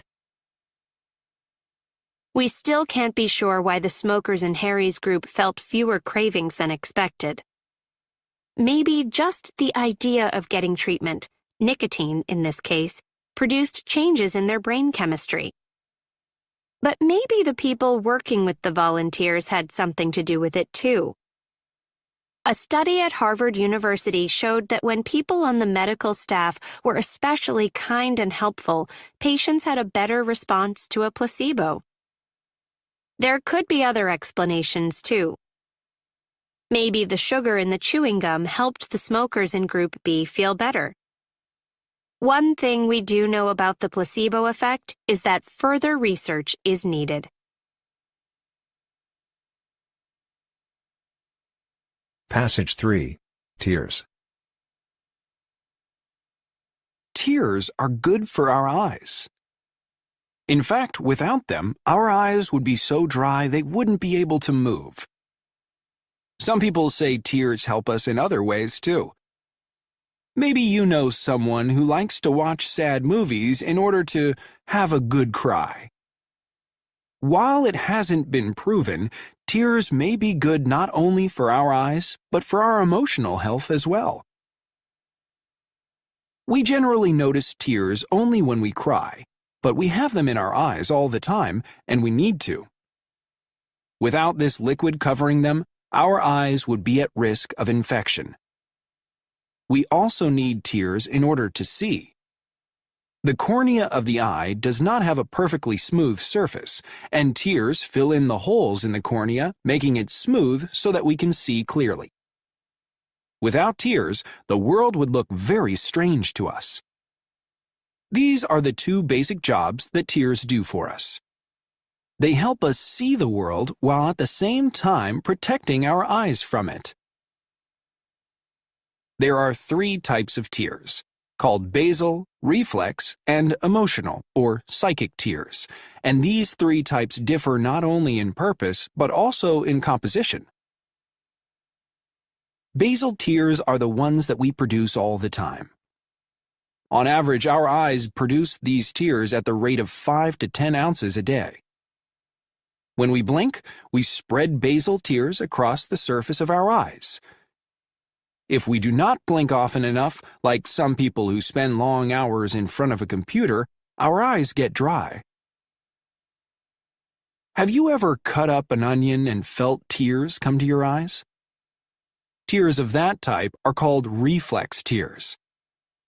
They're the ones that fill our eyes when a cold wind blows. These tears also protect our eyes, washing away dust and other materials that get into them. Emotional or psychic tears flow when we feel certain emotions. When we cry tears of sadness, disappointment, or happiness, we are crying emotional tears. Emotional tears are the tears we think of most when we use the word cry. Tom Lutz, the author of Crying, The Natural and Cultural History of Tears, writes, "Throughout history and in every culture, everyone, everywhere cries at some time. Even men and women who say they never cry can usually remember crying as children. Most of us probably think it's normal for men or women to cry at certain times. For example, it's no surprise when someone cries during a sad movie, and we often expect people to cry when a family member dies. At times such as these, we may even tell them, 'Go ahead and cry.' However, we don't always take this view of tears, and sometimes adults who cry, or even children who do, lose the respect of others. What would you think, for example, of an adult who cried over losing a card game? Most people are aware of the social rules about when, where, and why it is and isn't acceptable to cry. These rules generally differ for children and adults, and often for men and women. They depend on things such as family, culture, and religion, and they change over time. Some people think it's not just acceptable to cry, but actually healthy to let the tears flow. Over 2,500 years ago, doctors in Greece thought that tears came from the brain and that everyone needed to let them out. Today, many people still believe in getting tears out. They say that through crying, we get rid of emotions we have stored up, which is good for our mental health. Some people report that they feel better after crying. This could be because of the chemicals in emotional tears, one of which is a type of endorphin, a painkiller that the body produces naturally. Emotional tears increase the amount of endorphin that gets to the brain because tears flow from the eye into the nose and pass to the brain that way. This painkiller may make a person less aware of sad or angry feelings, and that could explain why someone feels better after a good cry. Passage 4. The Power of Touch. Most people today know that babies need to be held. It's through the loving touch of the people who take care of them that babies learn to feel safe in the world. Touch is the first language they understand, and they depend on it for their physical, mental, and emotional development.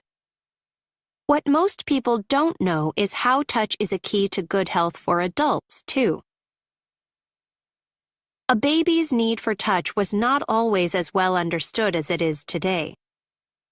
Back in 1928, a leading psychologist, John B. Watson, wrote that parents should avoid touching their children. Never hug and kiss them. Never let them sit on your lap. If you must, kiss them once on the forehead when they say goodnight. Shake hands with them in the morning. Give them a pat on the head if they have made an extraordinarily good job on a difficult task. Watson's goal was for parents to raise their children to become confident and independent adults. We now know that to reach that goal, he should have given the opposite advice. In the 1980s, researchers in the United States started to study the effects of touch on newborn babies. In one study, a group of babies born prematurely received 3 15-minute massages in a week. To give a massage, someone gently pressed on the baby's body in a way that helped the baby to relax. A second group of babies received only the usual medical care for premature babies, which generally included very little touching. The researchers then recorded the baby's weight gains, an important sign of good health in newborns. They found that the babies who had received the massages gained 47% more weight than the control group. Over time, similar results in other studies resulted in major changes in how newborns are cared for in U.S. hospitals. Tiffany Field, one of the researchers who worked on that particular study, later had a baby born prematurely. This life-changing experience and a growing understanding of the benefits of touch led Dr. Field's career in a new direction. In 1992, she founded the Touch Research Institute, the TRI, at the University of Miami School of Medicine, where researchers have done over 100 studies on ways that touch affects health. In further studies on massage, TRI researchers have seen it reduce pain and improve the health of people with serious medical conditions, such as cancer. Massage is not the only kind of touch that's good for people. Studies have shown that when doctors give patients a friendly pat on the back, the patients do better. Hugs from family and friends have health benefits too. In a study at Carnegie Mellon University, every day for 2 weeks, researchers asked 400 adult volunteers a set of questions. They asked about the time the volunteers spent with other people and the number of hugs they got. Then, all 400 were exposed to the virus that causes the common cold, after which most of them, 78%, caught a cold. However, the people who had received more hugs were less likely to get sick. When they did get sick, their colds were not as bad. Researchers believe that many of the good effects of touch result from the way it can reduce stress. In response to a welcome touch, the human brain experiences an increase in oxytocin, a hormone tied to feelings of love and trust, and a drop in cortisol, a stress hormone. Everyone is different in how they feel about hugs, massage, pats on the back, and similar kinds of touch. How comfortable you are with these kinds of touch depends in part on your culture. Consider some research done by psychologist Sidney Girard in the 1960s. He traveled to various countries and studied the conversations of pairs of friends as they sat together in a cafe. In each place, he watched people for the same amount of time.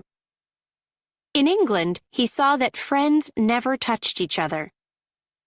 In the United States, friends touched an average of twice an hour. In France, the picture was very different. Friends touched almost every 30 seconds for an average of 110 times an hour. In Puerto Rico, the number of touches per hour hit 180. In his research, Girard was looking at the role of touch in people's social lives. We now know from further research that touch has a role in people's health too, and that it can make a difference for people of all ages.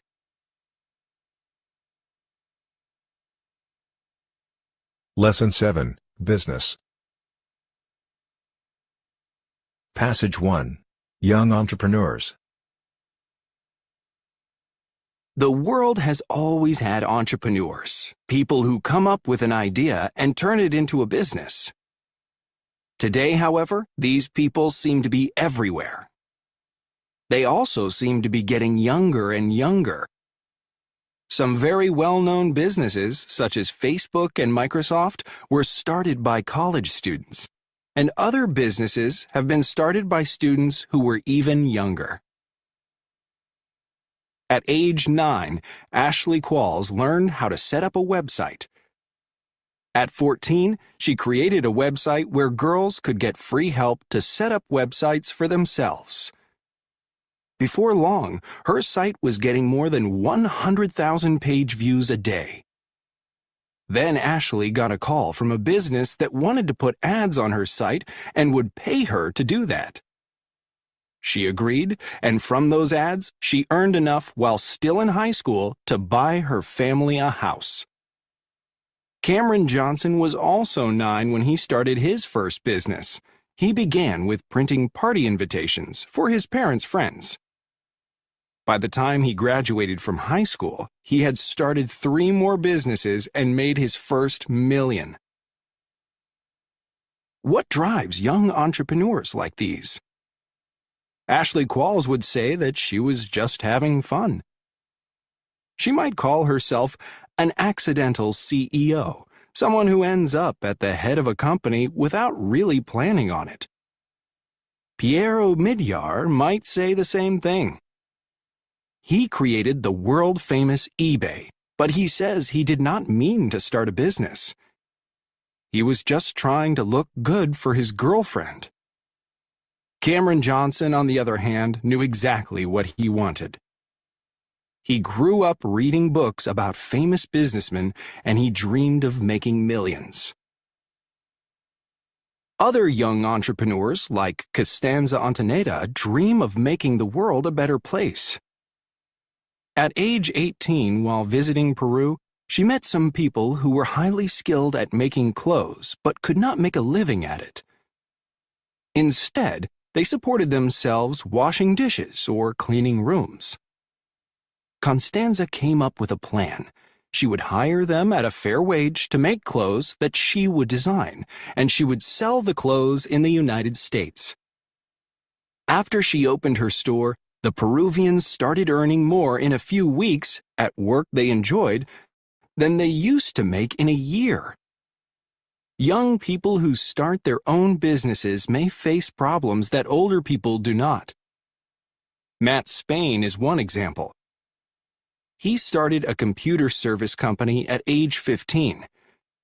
That was old enough for him to be good at fixing computers, but not old enough for him to drive. So his clients had to pick him up at his house and take him to their offices. Young CEOs may also face a question that older ones do not. Should they hire their parents? Ashley Qualls hired her mother, and Daniel Nagari did too. He started working in real estate at age 18, and at 22, he had 14 people working for him.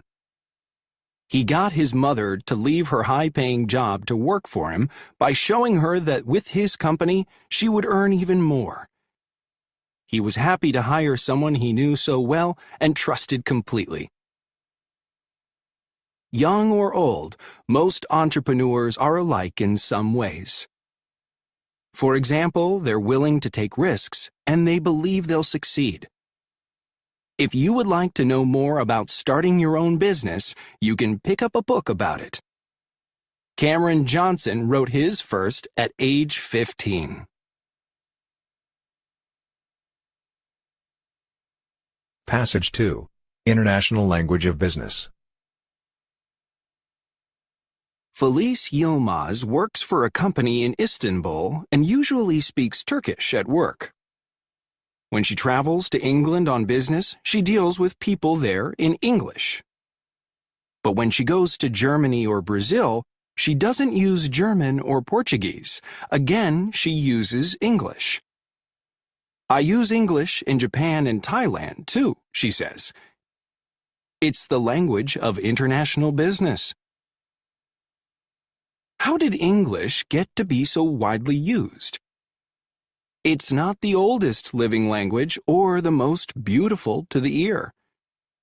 It has sounds that are hard to pronounce and words that are hard to spell. So why has this particular language spread so far? Some people would answer by pointing to the influence of movies and music. However, films made in English often appear dubbed into other languages, and many people enjoy songs in English without understanding the words. So, the question remains. Part of the answer can be found in the nature of the language. English has certain qualities that make it especially useful. For one thing, its grammar is quite simple, making it easier to learn. For example, learners of English don't have to worry about whether a noun is masculine, feminine, or neuter, while learners of many other languages do. In German, for example, der Mond, the word for the moon, is masculine, but die Sonne, the sun, is feminine. Anyone would expect the words for girl and woman, das Mädchen and das Weib, to be feminine, but they are neuter. English also has a huge vocabulary.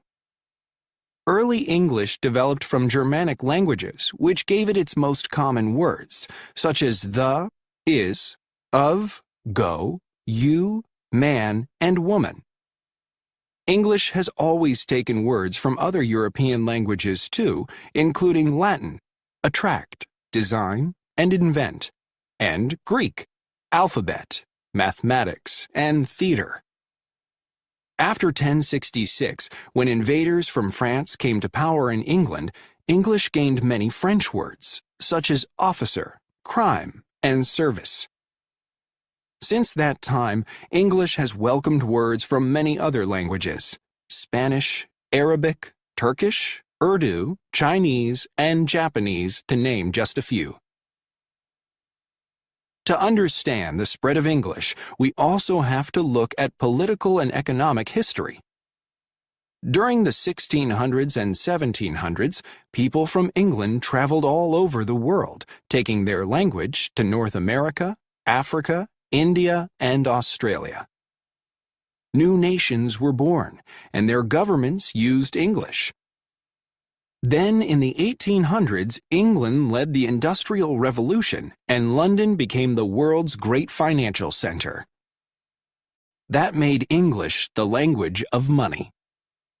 In the 1900s, it also became the language of science and air travel.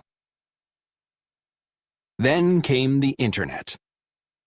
As Felice Yilmaz remembers it, people at my company realized that the Internet could be quite useful to us.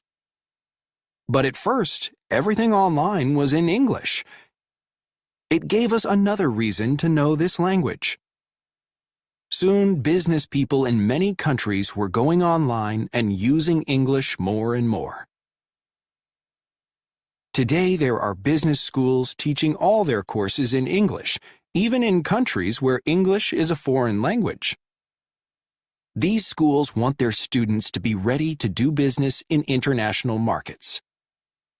Companies around the world are investing in English classes for their employees. They believe English will be the language of the future. Today, there are about 400 million native speakers of English. While many more people speak Mandarin Chinese, about 900 million, few of them are outside China. People who speak English, on the other hand, live and work all over the world. There are more than 1.5 billion people who speak it as a second, third, or fourth language. Yilmaz says, "With so many people using English, I can't imagine any other language taking its place. I think English for business is here to stay."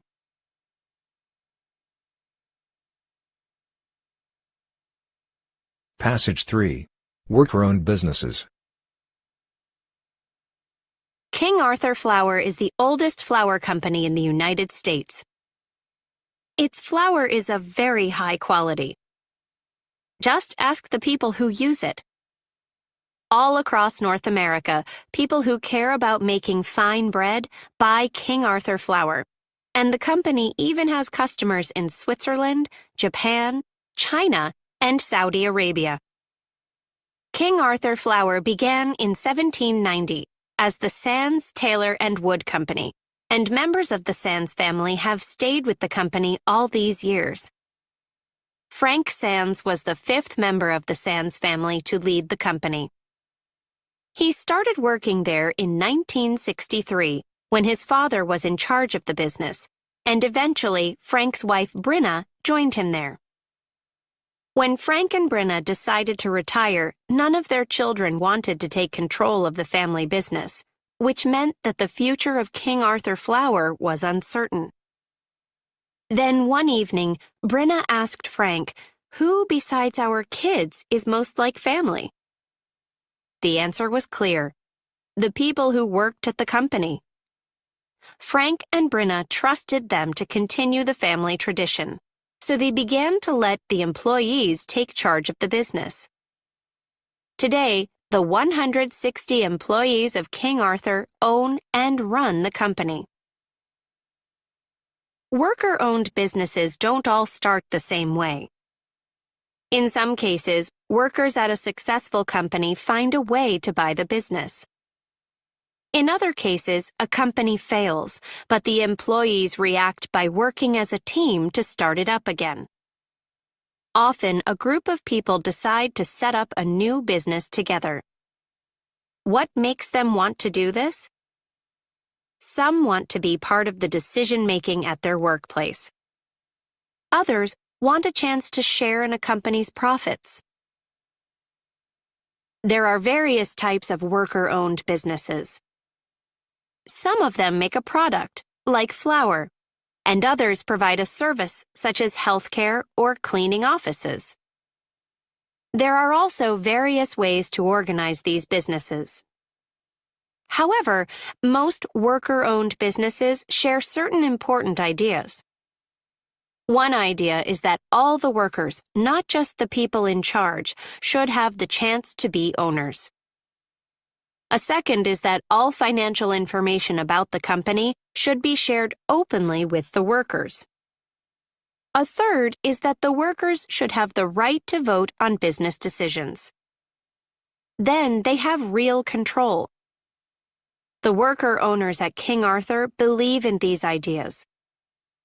They are proud to call King Arthur an employee-owned, open-book, team-managed company. Here are the stories of how 2 more such companies began. 8 employees at a photocopy shop in Massachusetts, USA, were unhappy with their jobs. Working conditions were terrible and the pay was low, says one of the 8. Plus, we had no job security. The manager could get rid of any one of us at any time for any reason. We ran the shop for the owners, and we started to ask, why can't we do it for ourselves? So they went into business together and started Collective Copies. 33 years later, they have 2 shops. One afternoon a month, they close their doors to meet and make business decisions. In Como, Puerto Rico, there weren't many jobs for young people. Miriam Rodriguez, who lived in Como, wanted to do something about it. She organized a committee to work on the problem, and the result of their efforts was a furniture business, Las Flores Metalarte. The business now has more than 150 worker owners producing tables, chairs, kitchen cabinets, and so on. The success of the company has led to other new businesses in the town, including a sandwich shop and a child care center. Worker-owned businesses are not unique to the United States, and their effects are not limited to the worker owners themselves. According to a study in Italy, worker-owned businesses are good for their communities. They lead to a higher quality of life. The researchers who did the study looked at things like healthcare, education, and social activities in many Italian towns. They also considered problems in the towns, such as crime. They found that towns with more worker-owned businesses were better places to live in almost every way.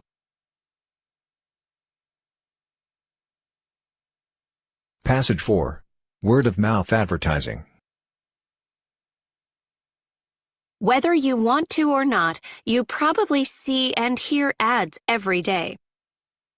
Ads are all around us and have been for a very long time. They have even been found painted on walls in the ruins of Pompeii and ancient Egypt. Advertising has come a long way since then, but it's still all about getting people's attention. Back when few people could read, ads usually took the form of pictures. A sign for a shoemaker might have a picture of a boot, and a sign for a baker might show a loaf of bread. Street collars were a common form of advertising too. They were hired to announce in a loud voice what was for sale, where to find it, and how good it was. As in, get your fresh fish right here, right now, the best in town. In developing countries, some businesses still use street colors, and this form of advertising probably doesn't cost them very much. In other parts of the world, advertising has become much more sophisticated, and it costs a great deal. If you add up all the money spent on advertising around the world, it comes to the equivalent of hundreds of billions of US dollars a year. Business owners will consider it money well spent as long as enough consumers pay attention and buy the product or use the service. But much of the time, consumers do not pay attention. When an ad comes on the TV or radio, they change the station. They turn the pages of magazines without really seeing the ads. If an ad appears on their computer screen, they get rid of it or just look away. Dave Balter worked in advertising, and he knew that most people don't like ads. They avoid watching them, reading them, or listening to them. He also knew that people do pay attention when they hear about goods and services from people they know. So he said to himself, if no one pays attention to advertising, but they do pay attention to the opinions of their friends and family, let's focus our attention there. Let's figure out a better way. What Balter came up with was a website where consumers could sign up to receive free products. In return, they promised that if they liked the products, they would tell their friends.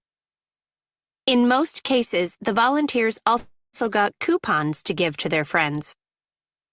All Balter asked was that they report back on 2 questions. What did you think of the product, and who did you talk to about it? Balter then reported back to his clients, the companies who had hired him. After 4 years, Balter had 65,000 volunteers trying products and telling people about the ones they liked. Then a reporter heard about Balter's idea and wrote a story on it for a major magazine. Free advertising.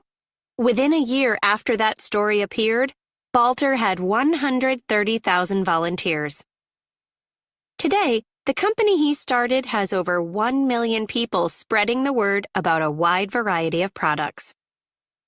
They are doing word-of-mouth advertising, perhaps the best kind of advertising there is. There may be a risk to advertising by word of mouth, however, according to George Silverman, author of The Secrets of Word-of-Mouth Marketing. What's the danger? Studies have shown that a customer who likes a product or service will tell an average of 3 people about it.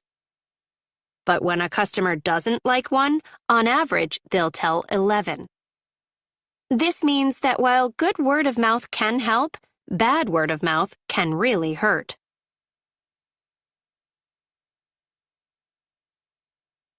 Lesson 8, The Environment. Passage 1. Pollution from 2-stroke engines. Mary Jane Ortega, the mayor of San Fernando City in the Philippines, knew that her city was choking. The cause? Air pollution, especially pollution from 2- and 3-wheeled vehicles like scooters, motorcycles, and tuk-tuks. The World Health Organization estimates that air pollution kills 2 million people a year. While big vehicles often get the blame for it, much of the blame in Asia really belongs to the little guys. Small vehicles with 2-stroke engines put out huge amounts of dangerous gases and oily black smoke. Cars with their bigger 4-stroke engines are actually cleaner and do less harm to the environment. In fact, one 2-stroke engine vehicle can produce as much pollution as 50 cars.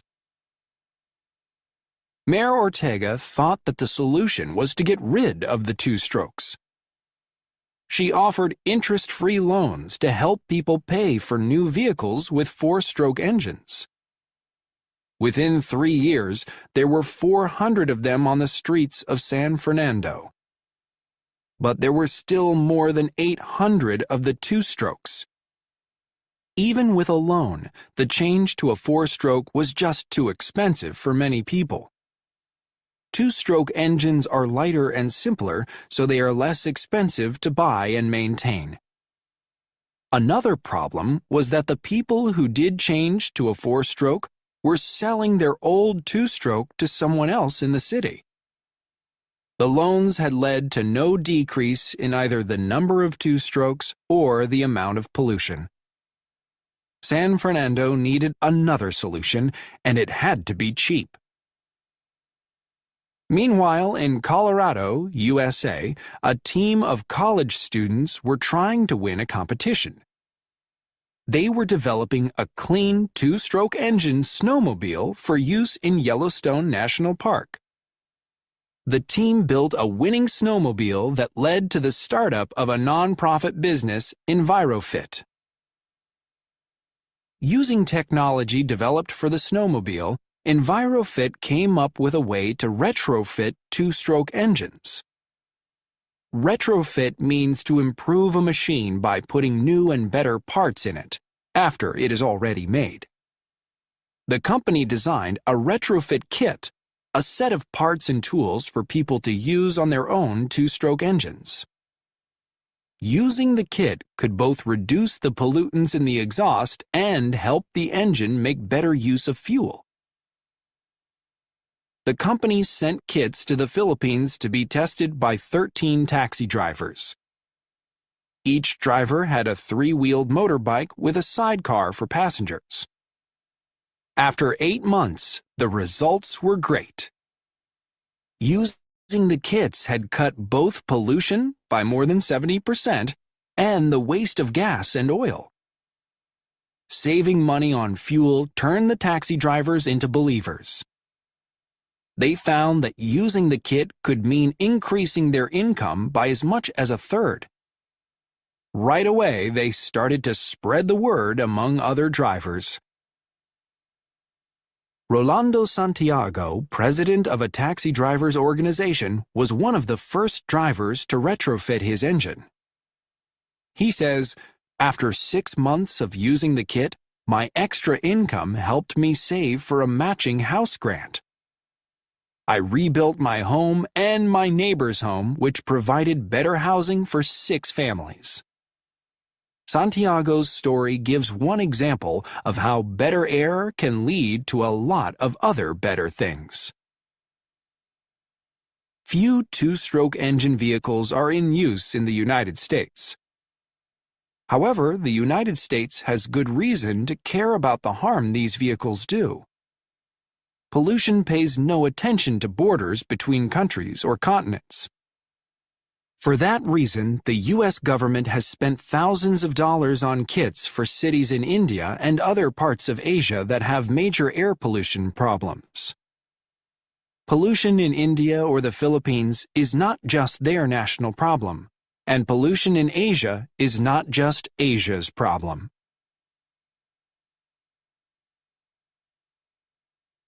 Passage 2. A renewable resource. Trees can be very beautiful, but they do much more than just look nice and give us shade for picnics.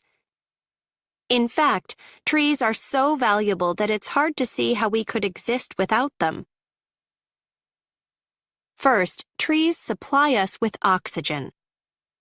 When we breathe in air, our bodies use the oxygen from it, and then we breathe out carbon dioxide. Trees do the opposite. They take in carbon dioxide and put oxygen into the air, making them wonderful partners for us. They use the carbon to produce wood and leaves. Keeping that carbon out of the air is a good thing because carbon dioxide is a greenhouse gas. Greenhouse gases keep heat from escaping into space and may cause Earth to get too hot. Second, trees help clean up the environment. For example, they take pollutants out of the air, both dangerous gases like carbon monoxide and dust we don't want to breathe in. According to the International Society of Arboriculture, ISA, in 1 year the average tree takes 4 to 5 kilograms of pollution from the air. Trees clean the soil as well. Sometimes they pull pollutants out of the soil and store them, and sometimes they actually change pollutants so that they do less harm. Trees can also help with urban noise pollution, blocking noise that comes from city traffic, airports, and so on. The list of benefits from trees goes on, but let's return to our first one, the effect of trees on our oxygen supply. ISA estimates that 1 acre of forest puts out 4 tons of oxygen a year. That, they say, is enough to meet the needs of 18 people.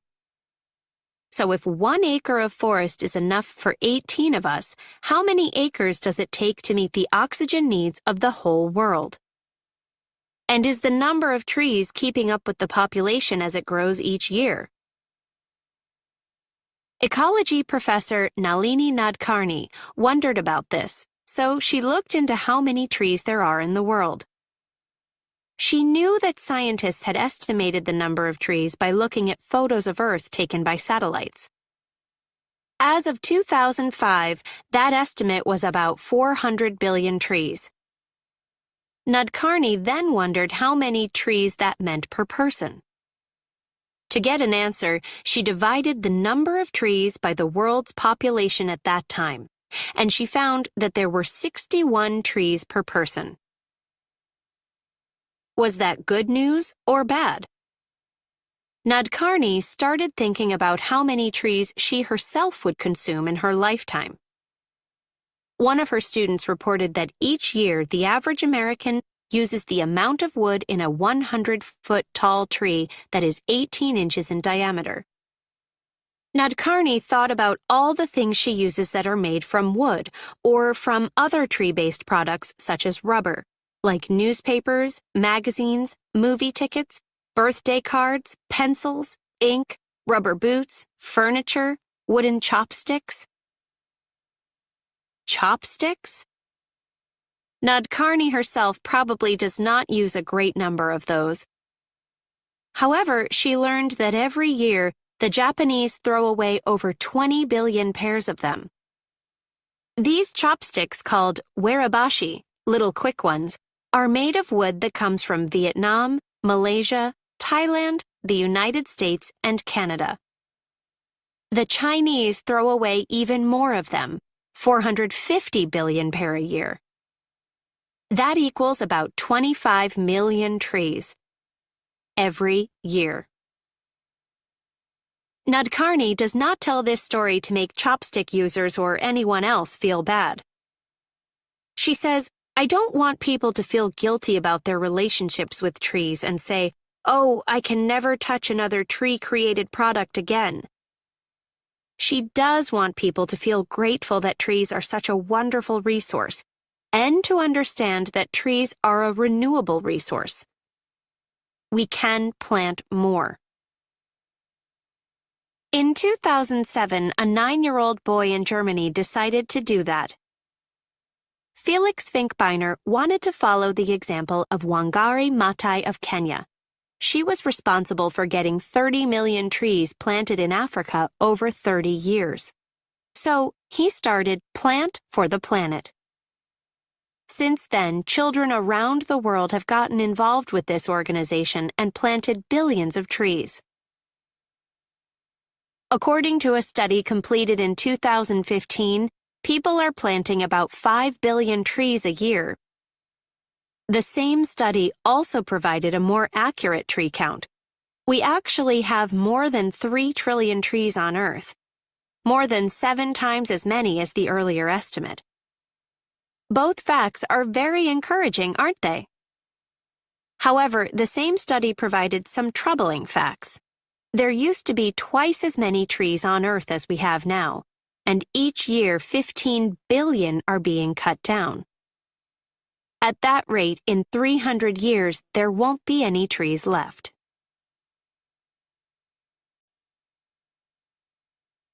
Passage 3. The environmental benefits of eating insects.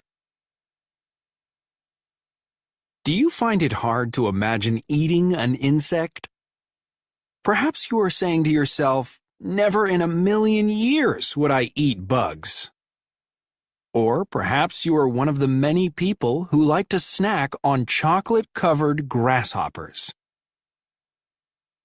Human beings have eaten insects for thousands of years, and not just when they were forced to. The Romans ate them, and many modern cultures also consider them food. According to the United Nations, UN, people today eat over 1,400 species of insects. They eat them in 29 countries in Asia, 36 countries in Africa, and 23 in the Americas. No doubt some of these people eat insects because they will go hungry unless they do, but many of them eat insects because they like the taste. Now there is another good reason to eat insects: to help the environment. David Gracer eats insects, and he thinks you should too. He has set out to educate people in the United States about eating them, especially in place of beef, chicken, and pork. He says the major reason to eat less of those foods is that current methods of raising livestock, animals such as cows, chickens, and pigs, use 30% of all the land on Earth and have a terrible effect on the environment. According to Gracer, a 2006 UN report made clear just how bad the situation is. Raising livestock is causing much of our water pollution, destroying large areas of land, and adding to global warming. This is true for both huge factory farms and places where farmers can afford only a few animals. According to the report, raising cattle produces more greenhouse gases than cars and all other forms of transportation. Raising insects, on the other hand, would cause far fewer environmental problems. At present, most edible insects are not raised, but rather harvested. That is, people go out into the forest to find them. All anyone needs to do is collect them and cook them. However, increased demand has led some farmers to start raising them, as in Thailand, where many types of insects are popular snacks.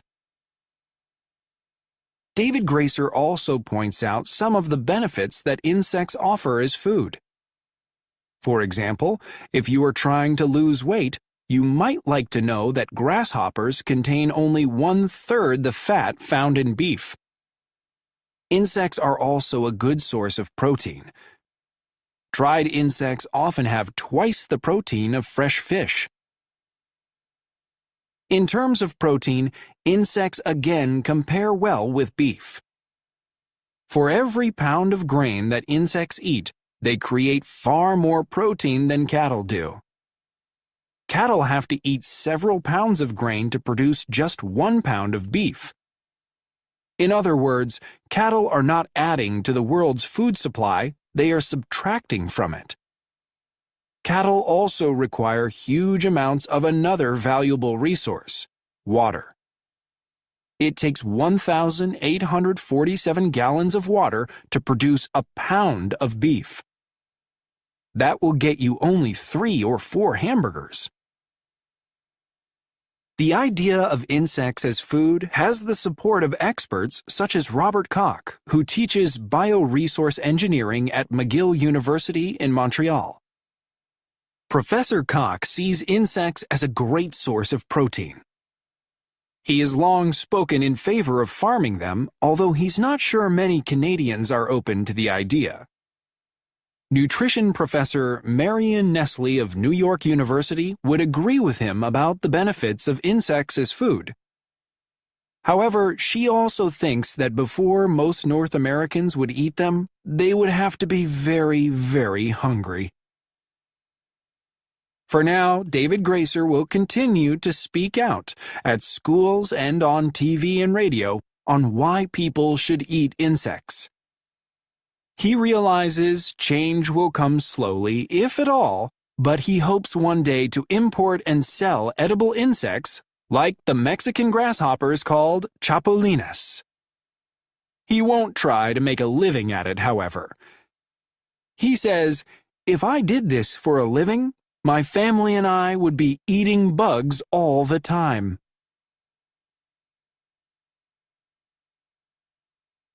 Passage 4. How do people depend on bees? Have you ever watched a bee at work on a flower? It wastes no time as it packs pollen onto its back legs to carry off to the hive. On their travels, bees carry pollen from flower to flower, pollinating the plants, a process which allows the plants to produce fruit. The bee and the plant are partners in this process, each essential to the other and to us.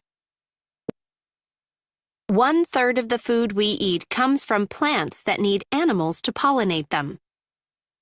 Birds do some of this work, but insects do most of it, and most of those insects are bees. In the United States, bees pollinate 75% of all the fruits, vegetables, and nuts that growers produce. Without the services of bees, we would have no tomatoes, soybeans, apples, or pears, to name just a few bee-pollinated plants. If anything happened to the world's bee populations, that would be bad news for anyone who eats fruits or vegetables anywhere. If that includes you, then you need to know that bees today in North America, Europe, and Asia are facing many threats. Jeff Anderson knows a great deal about those threats. He has been a beekeeper for 30 years, ever since he married a beekeeper's daughter and went into the family business. Each year he travels the United States with his honeybees, spending the spring among California fruit trees and summers in the fields of Minnesota. He's continuing a long tradition of beekeepers who move their hives with the seasons so their bees can hunt for new sources of pollen. In ancient Egypt, beekeepers would transport their bees down the Nile River to find flowering crops. In North America, beekeepers over the years have traveled by covered wagon, riverboat, and train. Transporting hives long distances became much easier with the development of major highways in the 1940s. Around that same time, another change occurred. Traveling beekeepers in North America were used to paying farmers to let them place hives on their land. However, wild bees started disappearing, until finally there were no longer enough wild bees left to pollinate the farmers' crops. That meant the farmers had to call on the beekeepers' bees to do the job instead. Then the farmers started paying the beekeepers. The wild bees were disappearing because of changes in land use and methods of farming. As more and more land was developed for housing, there were fewer and fewer flowering plants to feed wild bees. Agriculture was changing too, with the introduction of new pesticides. Wild bees were carrying pollen with pesticides home to their hives and killing off entire populations. North America is home to at least 4,500 different kinds of bees. The bees that Jeff Anderson and other beekeepers work with are European honeybees, which were brought over from Europe about 400 years ago. Their numbers have been dropping too, and Anderson says it keeps getting harder to raise healthy honeybees. In the 1980s, honeybees came under attack from two types of parasites that were new to North America. Honeybees have been hurt by pesticides and diseases too. In the spring of 2005, U.S. beekeepers found that 1/3 of their honeybees had died during the winter, much more than is normal. From 2015 to 2016, in spite of ever-increasing efforts to protect honeybee populations, U.S. beekeepers lost over 40% of their bees. The reasons are still not fully understood. Saving wild bees may be the best hope for the long-term health of crops that depend on bees. However, wild bees face a problem that has to do with the way that farmland is managed. For example, one of the most productive farm regions in North America is California's Central Valley. Yet, this area is not at all welcoming to wild bees. Too little of the land is in its natural state. Farmers and homeowners there have put the land to their own uses and gotten rid of weeds, wild plants growing where they aren't wanted, which are rich sources of pollen for wild bees. Bee experts know that wild bees do best when farmers avoid chemical pesticides and leave some land in its natural state. Farmers and other big landowners, and anyone with a garden, must do whatever they can to protect wild bees. The disappearing bee is only one of the many environmental crises in the news today.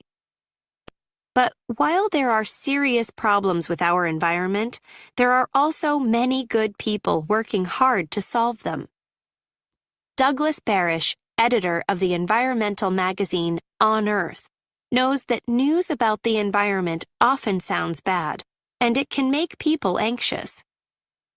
Yet, he is not anxious. Why not? Experience tells him that within each problem lies its solution. He is always meeting people who, when they see something broken, immediately see an opportunity. They see a chance to fix something and make it better, whether it's a motor to be improved or a forest to be restored.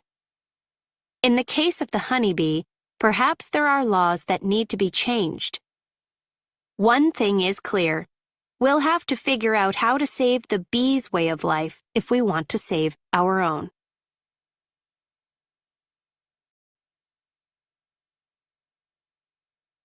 Lesson 9, Technology. Passage 1. Telling time. No one knows when people first thought about measuring time. We do know that they measured it by the sun, moon, and stars, and that they first divided time into months, seasons, and years. Later, they began dividing the day into parts, like hours and minutes, and they developed simple technology to help them do this. Today, we have much more advanced ways to tell time, and we can measure even tiny parts of a second. A great many things have changed in how people tell time, but not everything. The Sumerians, who lived in the area of present-day Iraq, were the first to divide the day into parts. Then, 5,000 or 6,000 years ago, people in North Africa and the Middle East developed ways to tell the time of day. They needed some kind of clock because by then they had organized religious and social activities to attend. That meant people needed to plan their days and set times for these events. Among the first clocks were Egyptian obelisks. The Egyptians used the movement of an obelisk's shadow to divide the day into morning and afternoon. Later, they placed stones on the ground around the obelisk to mark equal periods of time during the day, the way that numbers do on the face of a clock. That worked fairly well, but people could not carry obelisks with them. They needed something portable. So the Egyptians invented a kind of sundial that is now called a shadow clock. It came into use about 3,500 years ago, around 1500 BCE. There were many types of sundials in Egypt and in other areas around the Mediterranean Sea. All of them, of course, depended on the sun, which was no help in telling time at night. Among the first clocks that did not depend on the sun were water clocks. There were various types of these, too. Some were designed so that drops of water would fall at a constant rate, an unchanging speed, from a tiny hole in the bottom of a container. Others were designed to have a container slowly fill with water, again at a constant rate. It took a certain amount of time for the container to fill up or empty out. However, the flow of water was hard to control, so these clocks were not very accurate, and people still did not have a clock they could put in their pocket. Hourglasses filled with sand had similar problems. In the early 1300s, the first mechanical clocks, machines that measured and told the time, appeared in public buildings in Italy. Around 1500, a German inventor, Peter Henlein, invented a mechanical clock that was powered by a spring. Now clocks were getting smaller and easier to carry, but they still were not very accurate. Then, in 1656, the Dutch scientist Christian Huygens invented a clock that was a big step forward. This was the first pendulum clock. A pendulum moves from side to side again and again at a constant rate. Counting the movements of a pendulum was a better way to keep time. Huygens' first pendulum clock was accurate to within 1 minute a day. Developments in clock technology continued as the demand for clocks increased. Clocks were needed for factories, banking, communications, and transportation. Today, much of modern life happens at high speed and depends on having the exact time. We must also have international agreement on what the exact time is. Now we have atomic clocks, the best of which are accurate to about 1/10 of a nanosecond a day. But even with these high-tech clocks, we still measure a year by the time it takes the Earth to go around the Sun, just as people did long, long ago. We say that it takes the Earth 365 days for a trip around the Sun, but that is not exactly true. A year is actually a little longer, 365.242 days, or 365 days and almost 6 hours. So we generally add a day, February 29th, every 4th year, and we call those years leap years. However, this creates another problem. The extra hours in 4 years actually add up to less than 1 day, so adding a day every 4th year would give us too many days. So when a year ends in 00, like 1800, 1900, or 2000, for example, we don't always make it a leap year. We do it only when we can evenly divide the year by 400, as in 1600 and 2000. Remember that when you set your watch for the year 2100.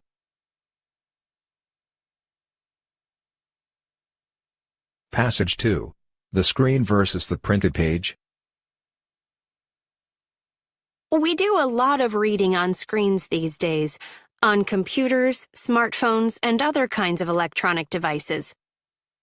Is reading on a screen a different experience from reading on a printed page? Most people would say yes, but is it different in a way that matters? In particular, are there differences for someone who's reading not just for fun, but to learn? Most college students today, at least in the United States, are reading some, if not all, of their course materials on a screen because electronic resources have begun to replace printed texts. So these students need to know, is one kind of reading better than the other when it comes to understanding and remembering what you read? Since the 1980s, over 100 studies have been carried out to see if the technology you use changes how you read. Scientists have tried to find whether the brain responds differently to on-screen text than to words on paper. So far, the research has had mixed results. However, people generally seem to do a little better when they read a text, especially a long one, on a printed page rather than on a screen. That is, they do a little better on tests of how well they have understood and can remember what they read. One reason for this may be the physical properties of books. When you open a book, you see a page on the left and a page on the right. The 4 corners on each page give you a sense of where you are as you read. It's also easy to see where you're going, because at all times you can see how long the book is and where you are in it. That helps you make a mental map of the text. Every piece of information in the book has its home address, so to speak. And when readers want to return to a particular piece of information, they often remember where in the book it appeared. With an electronic text, on the other hand, you can't see the entire text, and you can't make the same kind of mental map. You can use the search function to find a particular phrase, but it's hard to see any section of the text in the context of the whole. This may help explain why people reading electronic texts have to use more mental energy, get tired more quickly, and don't remember as much. There also seems to be a difference in the attitude that readers bring to reading on a screen. Without knowing it, many people seem not to take it as seriously as reading on paper. They spend more time scanning rather than reading, and they are more likely to read a text only once. They are also more likely to get distracted. They're less likely to set goals for their reading and less likely to reread the hard parts. These behaviors won't help readers understand or remember what they've read. Many students seem to know without being told that reading a printed page gives them something that reading on a screen does not. Studies have shown that many students print out electronic texts when they really need to understand them well. This practice may change as technology improves. The experience of reading on a screen may become less tiring, and it may become easier for students to mark up an electronic text the way they mark up a printed page. However, you don't need to wait for technology to improve. You can go ahead and change the things that are within your control, your attitudes and behaviors. Start by giving on-screen text the attention it deserves if you are reading to learn. To better understand and remember what you read, plan to reread the text, especially the difficult parts. Avoid getting distracted while you're reading, and don't multitask. Do more than one thing at the same time. As you read, ask yourself questions about what you're learning. Take notes while you read and after you finish. These are tips that apply to any kind of reading, on paper as well as on a screen, whenever you're reading to learn.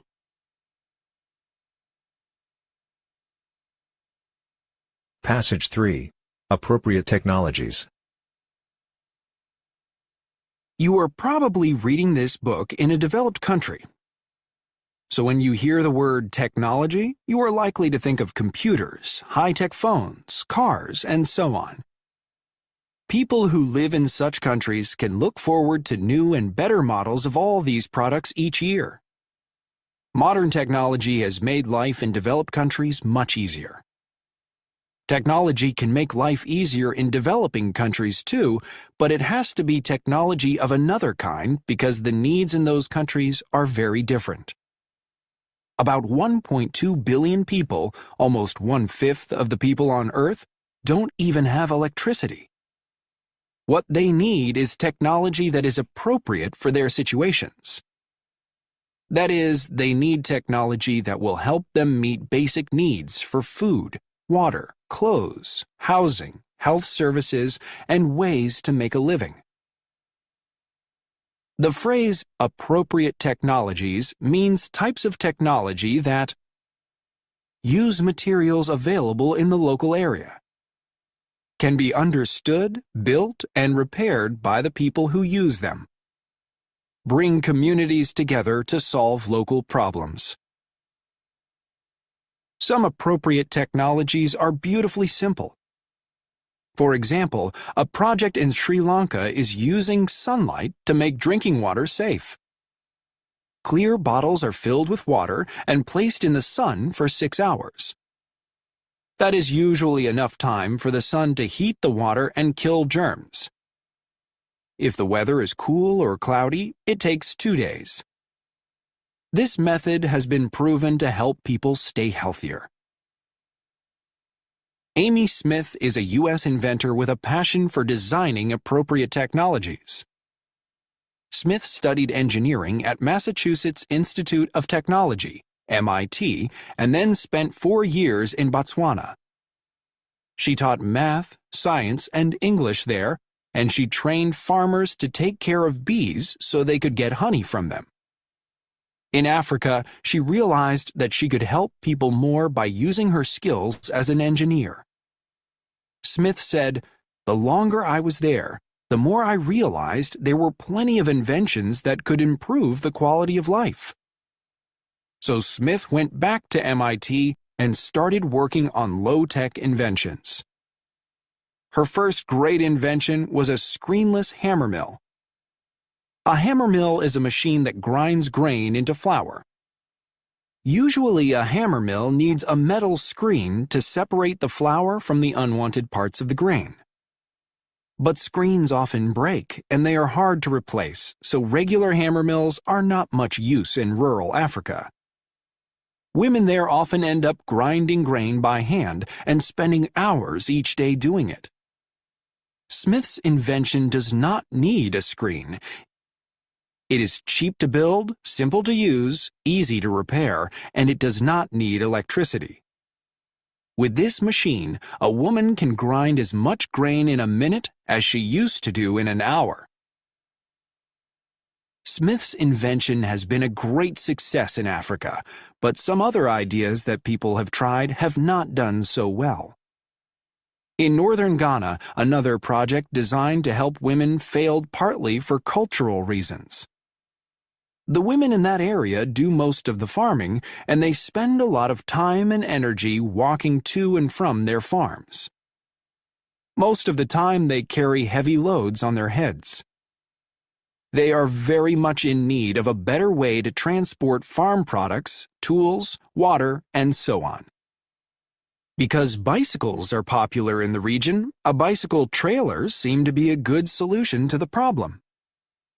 The trailer was like a shopping cart, but had 2 wheels and was attached to the back of a bike. However, the idea didn't work. For one thing, it's the men in northern Ghana, not the women, who own and ride bicycles. In addition, the type of bicycle offered to the women was a bicycle with a crossbar. A woman wearing a dress, as is traditional there, cannot ride such a bicycle. For these reasons, the idea of using a bicycle trailer failed. Amy Smith and others continue to work on new technologies that are appropriate for developing countries. However, they must try to develop technologies that don't depend on electricity, since so many of these countries don't have it. Everyone would be better off if they had not only good low-tech technologies, but also electricity. That would open the door to advances in education and communication, and it would let doctors store medicines that must stay cold. It's true that the production of electricity sometimes causes pollution, but creative engineers could solve that problem. They could find ways to produce it without hurting the environment, perhaps by using energy from the sun, wind, or water. Of course, the problems of developing nations cannot all be solved by thinkers like Amy Smith, but many can.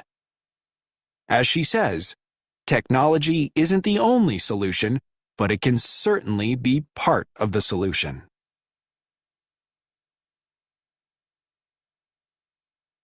Passage 4. Technologies in Science Fiction. Facts are pieces of information we can show to be true. When we read history, we want to know the facts, what really happened. Fiction is the opposite. Writers of fiction make up stories. These stories tell about people and events that come from the writer's imagination. Science fiction writers imagine not only people and events, but perhaps most importantly, technology. They often write about the effects of that technology on a person, a group, or society. These writers usually set their stories in the future. Some of them have predicted technology that seemed impossible at the time but really does exist today. An Englishwoman named Mary Shelley was one of the first writers of science fiction. In 1818, she wrote the book Frankenstein, which tells the story of a young scientist, Dr. Frankenstein, who wants to create a human life. He puts together parts of dead people's bodies and then uses electricity to bring the creature to life. However, he cannot control the creature and it kills him. Since then, the idea of a mad scientist, someone who tries to use science and technology to gain power, has been very popular in science fiction, especially in science fiction movies. In 1863, the French writer Jules Verne finished his first novel, Cinq Semaines en Ballon, 5 Weeks in a Balloon, one of his many great science fiction adventure stories. It tells of 3 men traveling across Africa by hot air balloon. Readers loved it, but many were confused. Was it fact or fiction? The story sounded unlikely, but the writer's style and the scientific details made it seem true. Later that same year, Jules Verne wrote Paris au XXe siècle, Paris in the 20th century, a story he set in the 1960s, almost 100 years into the future. This story has descriptions of high-speed trains, gas-powered cars, electronic devices, skyscrapers, and modern methods of communication. Verne imagined all these things at a time when neither he nor anyone else in Paris had even a radio. In another book, De la Terre à la Lune, From the Earth to the Moon, 1865, he predicted that people would travel into outer space and walk on the moon, a prediction that came true on July 20th, 1969. Verne even got some of the details right. Both in his book and in real life, there were 3 astronauts making the flight to the moon. Their spaceship took off from Florida and they came down in the Pacific Ocean on their return. Space travel continued to be a popular subject for science fiction in the 20th century. The best writers based the science and technology in their stories on a real understanding of the science and technology of their time. Computers, robots, and genetic engineering all appeared in the pages of science fiction long before they appeared in the news. The following quotation comes from a story by the great science fiction writer Isaac Asimov. He wrote these words in 1954. When you read them, remember that at that time there were no home computers. In fact, the few computers that existed were as big as some people's homes. In this story called The Fun They Had, Asimov describes a child of the future using a personal computer to learn math. Margie went into the schoolroom. It was right next to her bedroom, and the mechanical teacher was on and waiting for her. The screen was lit up, and it said, "Today's arithmetic lesson is on the addition of proper fractions. Please insert yesterday's homework in the proper slot." Margie did so with a sigh. She was thinking about the old schools they had when her grandfather's grandfather was a little boy. All the kids from the whole neighborhood came, laughing and shouting in the schoolyard, sitting together in the schoolroom. And the teachers were people. Back in 1954, readers probably found Asimov's story hard to believe. Today, his ideas do not seem so strange, do they? Asimov, Jules Verne, and others made some accurate predictions. Does that suggest that we should pay more attention to what sci-fi writers are saying today about the world of tomorrow? Perhaps, but we should also remember that such predictions have been wrong more often than right. Here we are in the 21st century without flying cars or vacations on the moon, and in spite of computers, the internet, and online courses, people still do go to school.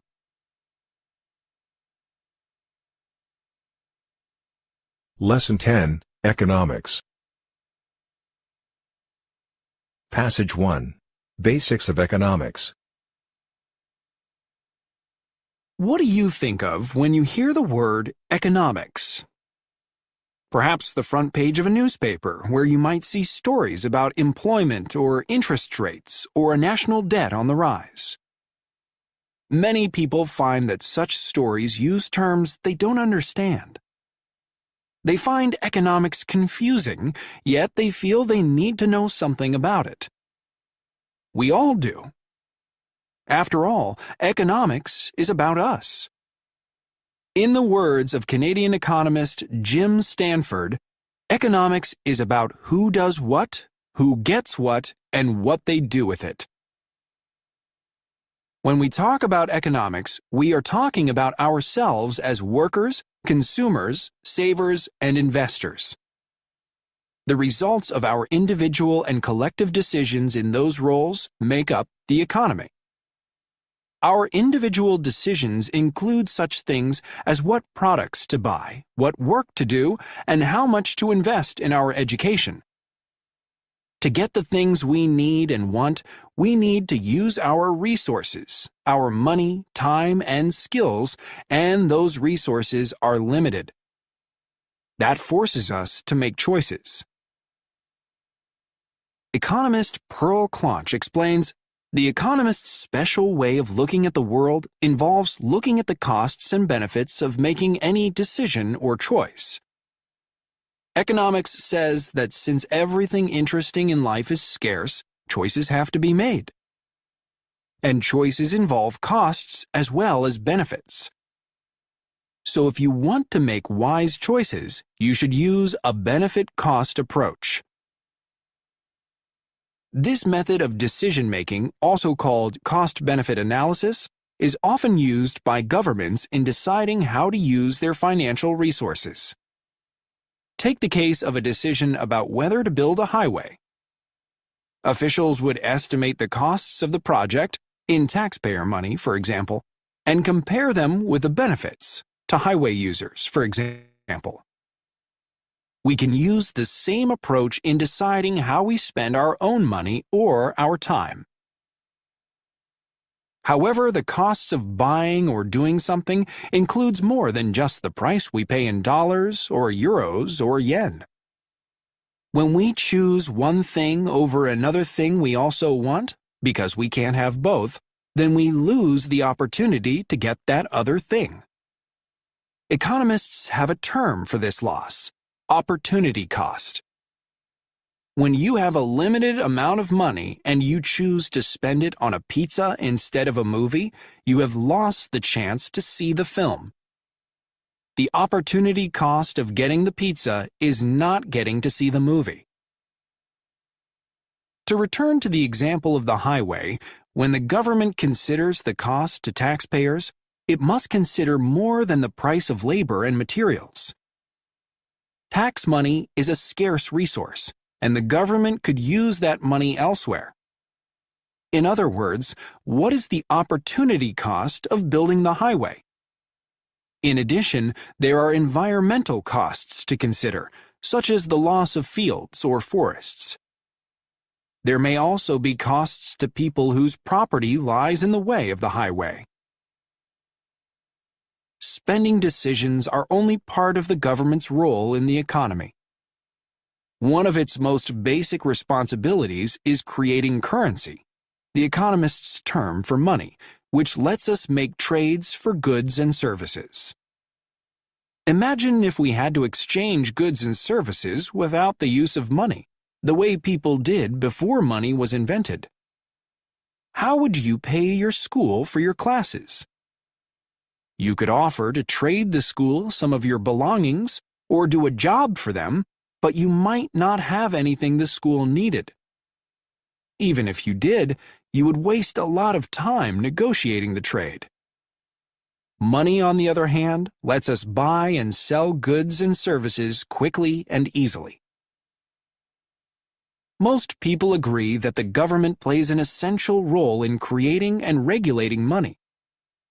However, other parts of its role in the economy lead to much disagreement. Our individual values make us judge government actions differently, just as our values lead us to different choices in our own lives. We study the costs and benefits of government actions. We debate what is and is not necessary. We all have opinions about who should do what, who should get what, and what they should do with it, and that is what economics is all about.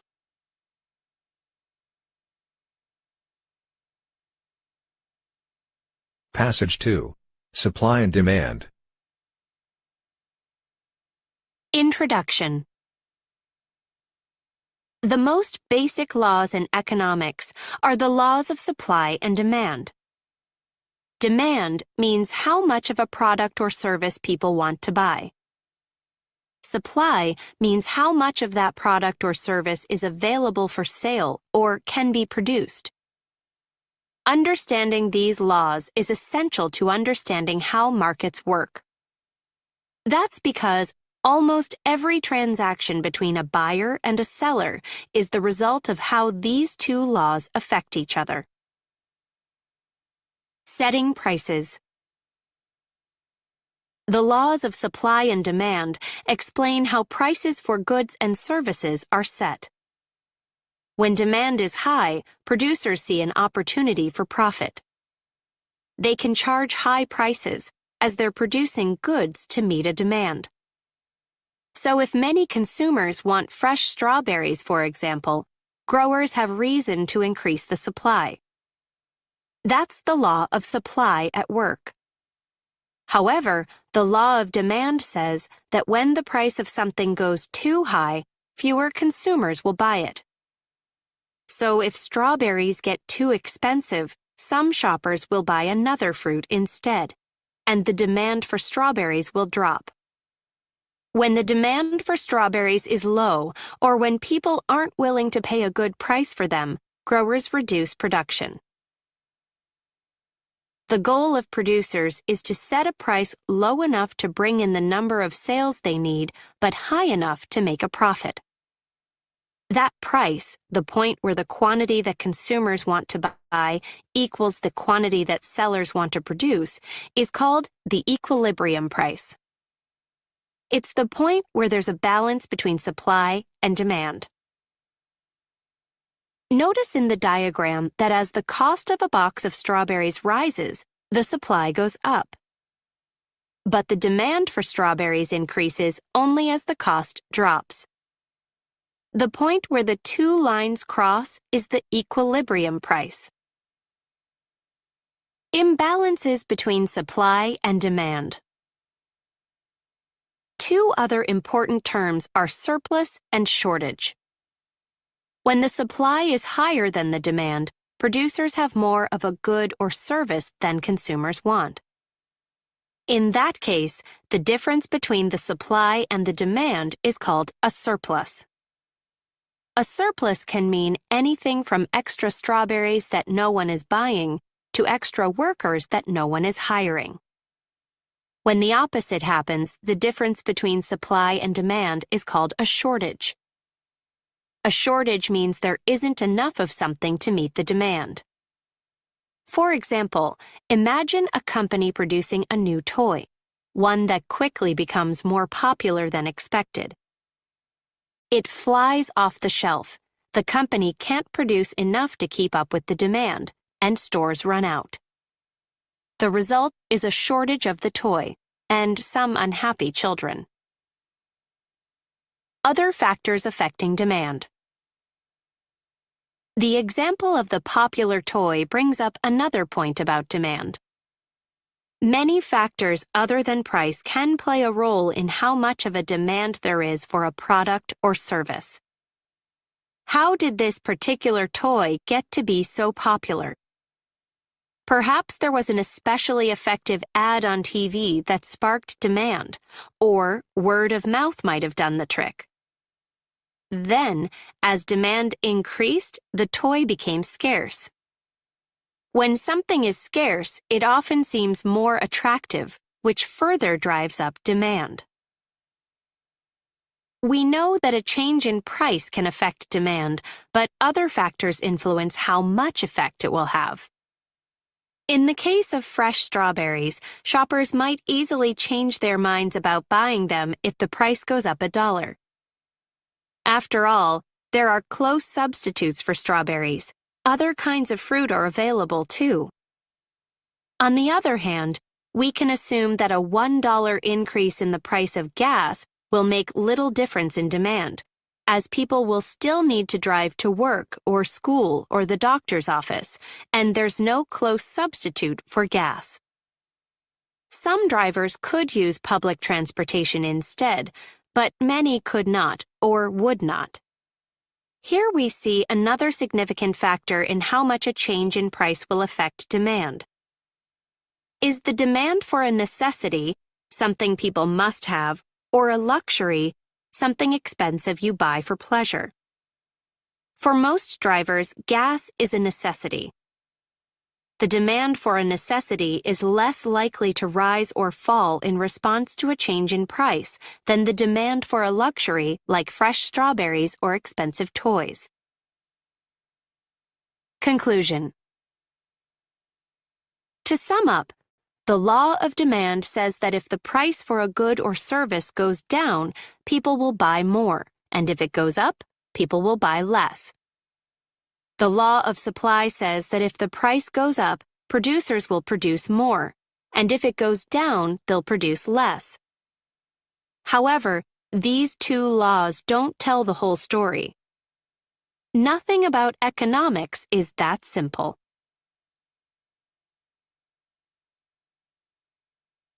Passage 3. Behavioral Economics. An economist set up a table in a public place. Then he offered people walking by a choice of 2 chocolates. One was a gourmet chocolate that he had priced at 15 cents, while the other was a smaller, more ordinary chocolate priced at just a penny. More than 70% of the people who stopped at the table preferred the higher quality chocolate. Even though it cost 14 cents more, they were willing to pay the extra money for it. Then the economist dropped both prices by a penny, so the gourmet chocolate cost 14 cents and the other one was free. All of a sudden, the numbers were reversed. Only 31% of the people who stopped would pay the 14 cents for the better quality chocolate. The other 69% went for the smaller, more ordinary one, the free one. Question: why does the thought of getting something for free have such a strong effect on people's choices? The same economist secretly visited some dormitories at the U.S. university where he teaches, leaving a 6-pack of soda in each of several shared refrigerators. In most cases, the sodas were gone within 3 days. The students had helped themselves. Then the economist returned, but this time, instead of a 6-pack of sodas, he left a plate with 6 $1 bills. 3 days later, all the money was still there. Question: what made students decide it was fine to take a $1 soda but not a $1 bill? The economist and a team of researchers carried out a test that involved giving volunteers electric shocks. After one set of shocks, the volunteers got a pill that was supposed to make them feel less pain. They also got one of 2 brochures about the pill. Some of the volunteers read in their brochure that the pill they got was expensive, while others read that their pill had been marked down to only 10 cents. There was no actual pain reliever in any of the pills. Nevertheless, after taking the pills, when the volunteers went through another set of shocks, most of them reported feeling less pain. Of the people who got the high-priced medicine, almost everyone said that it helped. Of the people who got the cheap medicine, only half said that it did. Question: why do people believe that a higher-priced pain reliever works better? For answers to these questions, read the work of Dan Ariely, the economist who handed out the chocolates and fake pills and made the secret visits to those college dorms. Ariely is a professor of behavioral economics, a fairly new area of economics that has to do with economic decisions. He studies the behavior of consumers, borrowers, and investors. According to the teachings of traditional economics, when people make economic decisions, they act in their own best interests. That is, most economists assume that people are sensible and will make the choices that do them the most good. What behavioral economists are finding, however, is that this is frequently not true. People often make poor economic choices. Emotions get in the way of calculations, and people often repeat the same mistakes. Ariely calls people predictably irrational because their decisions often don't make sense, and because he can predict the mistakes they will make. One thing that influences people's decision-making is the way that a choice is presented to them. According to Ariely, most people don't know what they want until they see it in context. When faced with certain choices, presented in certain ways, for example by smart salespeople, people don't see the choices as they really are, and they're likely to make poor decisions. Ariely hopes that as people learn more about when, where, and why they make poor decisions, they will understand themselves better. Maybe consumers will learn to think differently and make better choices when shopping. Nevertheless, he admits to buying a $30,000 car, which was not the kind of car he truly needed, after learning that it came with 3 years of free oil changes, even though compared to the cost of a new car, the cost of an oil change, or even 3 years of them, is insignificant. Question: is Professor Ariely as predictably irrational as the rest of us?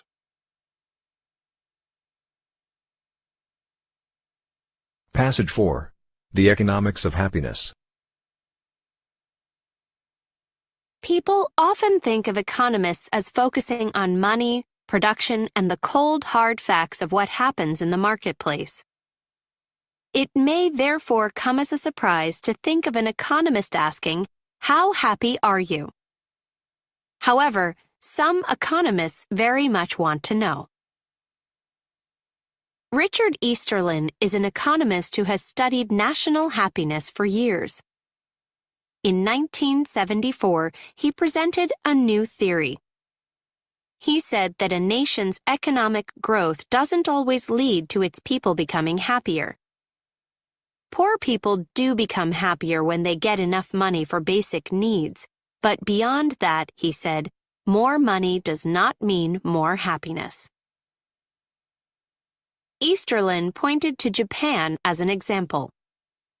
In the years following World War II, Japan experienced an economic boom, one of the biggest in the history of the world. Between 1950 and 1970, its economic production grew by more than 600%. Japan grew from a country torn apart by war into one of the richest nations in the world. Surprisingly, however, the people of Japan didn't seem to grow any happier. According to one poll, they actually felt less satisfied with their lives in the early 1970s than they had 15 years before. They were richer, yes, but happier, no. For years, economists accepted Easterlin's theory. The public accepted it too. It fit in with the popular idea that money can't buy happiness. Perhaps we want to believe in this idea because we all hope that happiness is within our reach, even when wealth is not. Easterlin's theory has been back in the news in recent years. The discussion began when two young economists, Betsy Stevenson and Justin Wolfers, argued against it in a 2008 paper that other economists found very interesting. Their position was that money is, in fact, likely to bring happiness. They based their argument on information that further polls had revealed over the 34 years since Easterlin's paper. They said, "Our key finding is that income appears to be closely related to happiness. Most countries get happier as they get wealthier, and wealthy countries have citizens with greater happiness than poor countries." Some of their information came from the Gallup organization, a well-known and respected polling organization, which found that people in the richest countries are happiest with their lives. At least 1/3 of the people in those countries give themselves a score of 8, 9, or 10 on a happiness scale of 1 to 10, with 10 being the highest possible level of life satisfaction. The very rich and happy nation at the top of the list is Denmark. Denmark also sits at the top of lists created by other economists who do similar research. Who is at the bottom? Poor African nations, among them Tanzania, Togo, and Benin. As for the case of post-war Japan, Stevenson and Wolfers also looked back at the research done there. It turns out that the question in the poll changed over time. If you look only at the years in which the question stayed the same, then the percentage of people who rated themselves as satisfied or completely satisfied actually did rise. The central idea, then, is that the economic growth of a nation does generally lead to more happiness for its citizens. In poor countries, it can lead to better food and housing and more choices in life. In rich countries, it can pay for research and medical care that help people enjoy longer, healthier lives. Easterlin, however, remains unconvinced. He notes that China and the United States both grew richer in recent years without growing any happier. Easterlin, Stevenson, and Wolfers would all agree on at least one thing. Money isn't the only factor that influences happiness. Stevenson and Wolfers report that Latin American countries are happier than income alone would predict, and East European countries are less happy. When Stevenson and Wolfers speak about income and its influence, they're saying that what matters is absolute income. How much you make in dollars, pesos, euros, yen, etc. Easterlin, on the other hand, believes that relative income matters more. How much you make in comparison with other people. After your basic needs are met, you compare yourself with the people around you. How happy you are depends not on how much you have, but on how you think you compare with those others, and on how much more you want. Such comparisons may be human nature, or are they? Psychology professor Sonia Lubomirsky doesn't believe that happy people think this way. In her research, she has asked people who they compared themselves with. Less happy people, she reports, went on and on. How did happier people respond? She says, the happy people didn't know what we were talking about.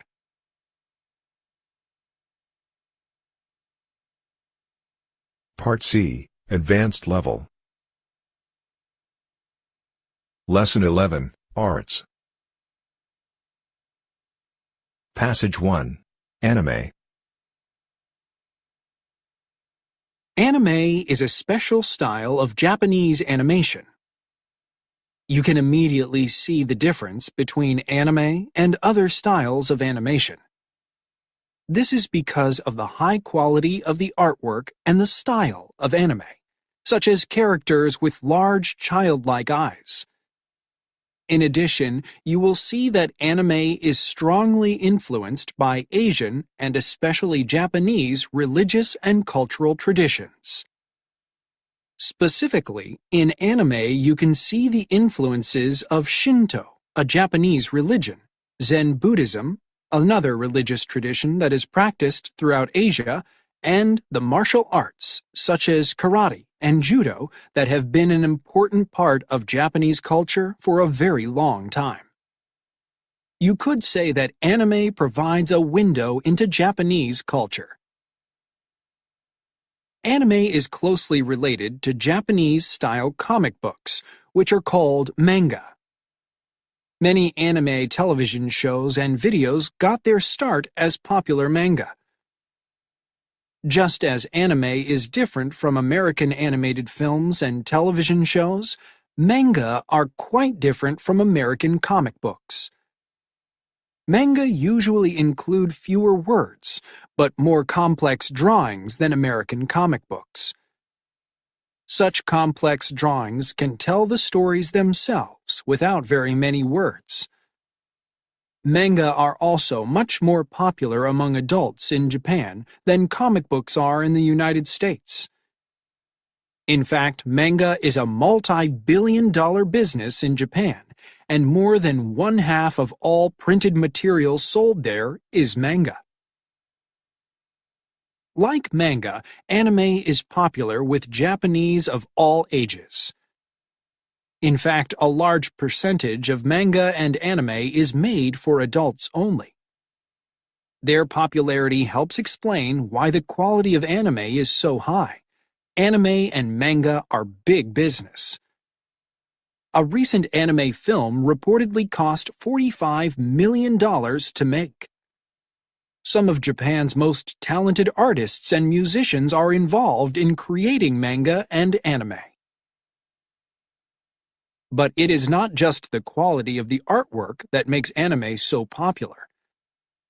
Many anime stories deal with complex subjects and characters that change as the stories develop. The bad guy of Disney cartoons, completely evil and not very believable, is not common in anime.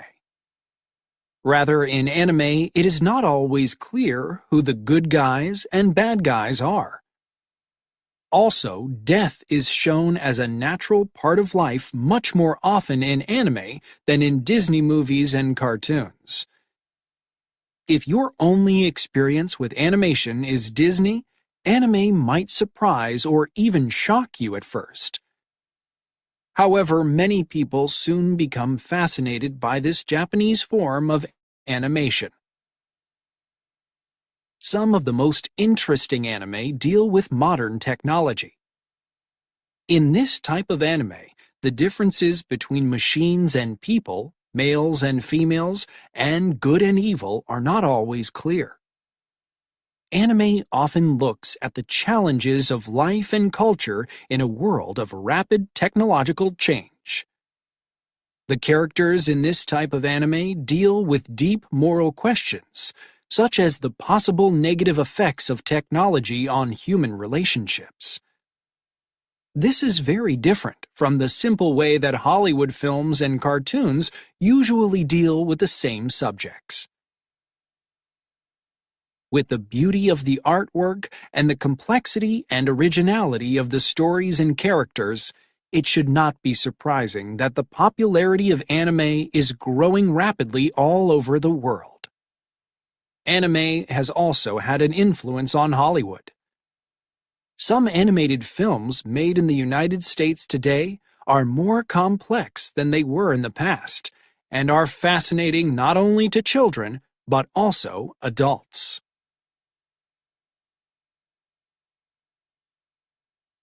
Passage 2. The Stradivarius. When Regina Buenaventura walks onto the stage, all eyes are on her violin. In the fifth row, Joseph Nagivari closes his eyes and listens. He has spent years in a laboratory studying the sound of the most famous instrument of all time.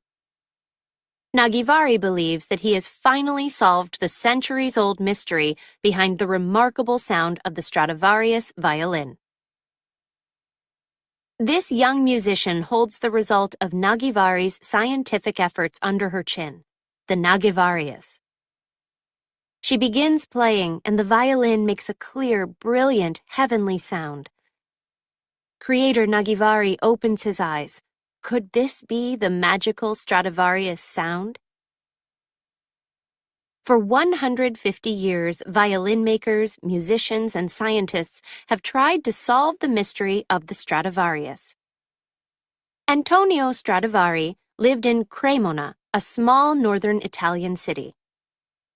Before his death in 1737, he had made over 1,000 violins, violas, cellos, and guitars. 2 sons followed him into the business, but they died soon after. The details of how their father and other violin makers from Cremona made their remarkable instruments died with them. How could an illiterate man with no education produce instruments with such a heavenly sound? Did Stradivari and the other violin makers from Cremona have a secret? Joseph Nagivari's laboratory in the United States at Texas A&M University is a world away from Cremona. Nagivari began teaching biochemistry at the university in the late 1960s. A number of years ago, he began making violins. Using his knowledge of chemistry, Nagivari believes that he has found the answer to the Stradivarius puzzle. In 1977, Nagivari provided the Violin Society of America with the results of his research. He claimed that the high quality of Stradivari's instruments was not due to his artistic talent. Rather, the remarkable sound was a result of the materials Stradivari used, specifically the chemical properties of the wood and varnish. Stradivari himself probably did not understand the importance of these materials. In other words, Stradivari was certainly talented, but he probably owed much of his success to luck. Nagivari's announcement shocked violin makers and dealers. His theory was a direct challenge to the way that violins had been made for years. It also challenged violin makers' belief in the importance of their artistic talent. Nagivari stands by his theory. The pieces of the puzzle have been around, and I have not invented anything new. But I put the pieces, well, together, while the others could not. I am the first chemist of good international standing, who obviously has a much better understanding of the effects of these natural chemicals. The best proof of Nagivari's theory may be the instruments he makes.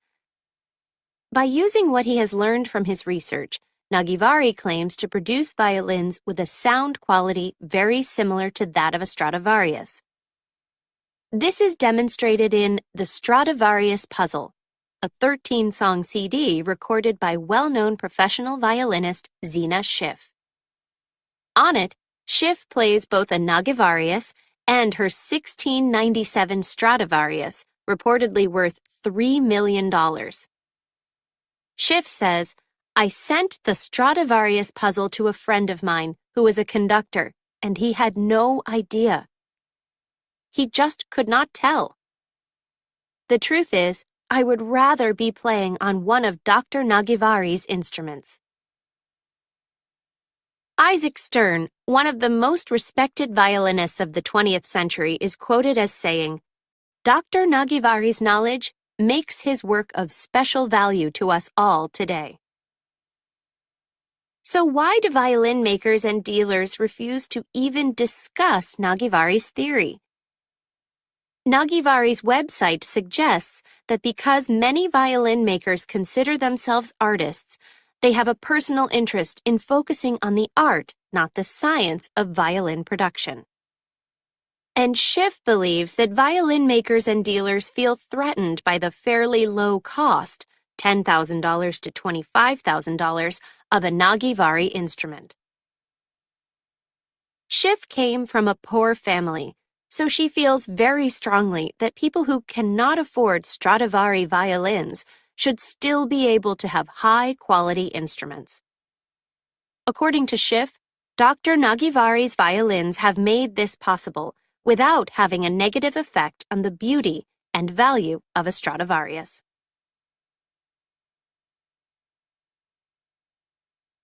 Passage 3. Rapping. Rap is a spoken form of musical expression. It involves words spoken in rhyme with a recorded or live rhythm section. Many people use the terms hip-hop and rap to mean the same thing. In fact, hip-hop is the culture that modern rap grew out of. Hip-hop is a culture with its own language, clothing styles, music, and ways of thinking, and it is constantly growing and changing. It includes several different art forms, including visual art, dance, and music. Rap is just one part of hip-hop culture. Although there is a lot of disagreement about exactly where and how rap began, most people agree that it got its start in the mostly African-American neighborhoods of the Bronx in New York City in the 1960s. At that time, large outdoor street parties called block parties were becoming popular. Young people who could not afford expensive musical instruments or equipment took simple turntables and microphones out onto the streets. But instead of just playing the music, they moved the spinning or turning records with their hands. At the same time, they scratched them with the needles of the turntables. The changes in the sound of the music became known as cutting or scratching. The young people who played the music were called disc jockeys. These disc jockeys, or DJs, used their turntables as instruments to create a new musical form. Other performers working with the DJ interacted with the crowd by talking louder than the music, often in rhyme. These performers were called MCs, or MCs, and their interaction with the crowd became known as rapping. Later, the MCs became known as rappers. Interaction between the performers and the crowd is an important characteristic of rap.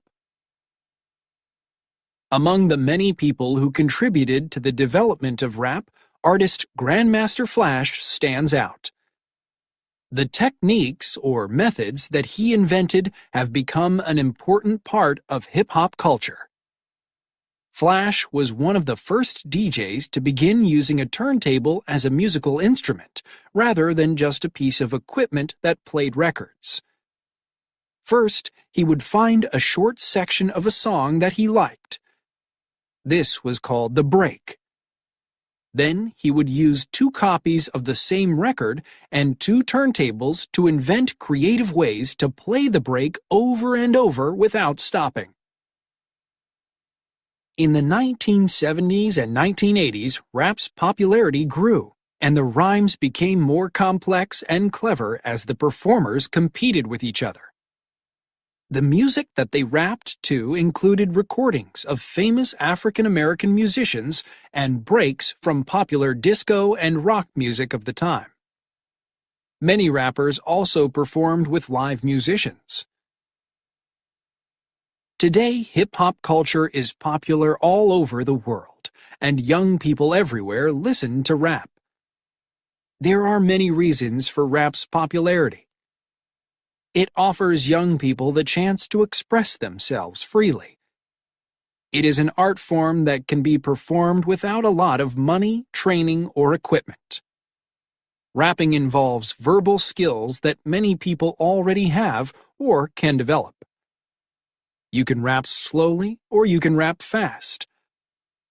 All of this allows rappers with very different personalities or ideas to express themselves. This does not mean that rapping is easy, however. It calls for a quick mind, an ability to use language well, originality, and an excellent sense of rhythm. It presents the performer with many challenges, but only 2 rules: rhyme to the beat of the music and be original.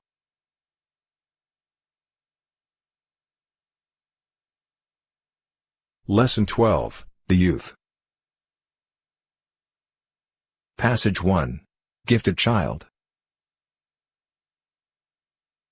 At the age of 18, Canadian teen chess player Pascal Charbonneau had all the qualities of a child prodigy. He was smart, knew a lot about a variety of subjects, had achieved a lot at a young age, and was confident in his abilities. But Charbonneau did not like to be called a prodigy. Winning a championship at this age is considered special, but I don't like thinking of myself as someone who is very different from other people, he said at the time. Like many 18-year-olds, Charbonneau was trying to decide where to go to college. School had always been easy for him, as it is for most gifted students. Many gifted students choose to finish school early to avoid getting bored. But Charbonneau decided to cruise through his classes so he could concentrate on chess and some of his other interests, such as sports and French literature. In general, gifted students tend to have an insatiable appetite for information. They are also perfectionists. In addition, most are independent and sensitive to injustice.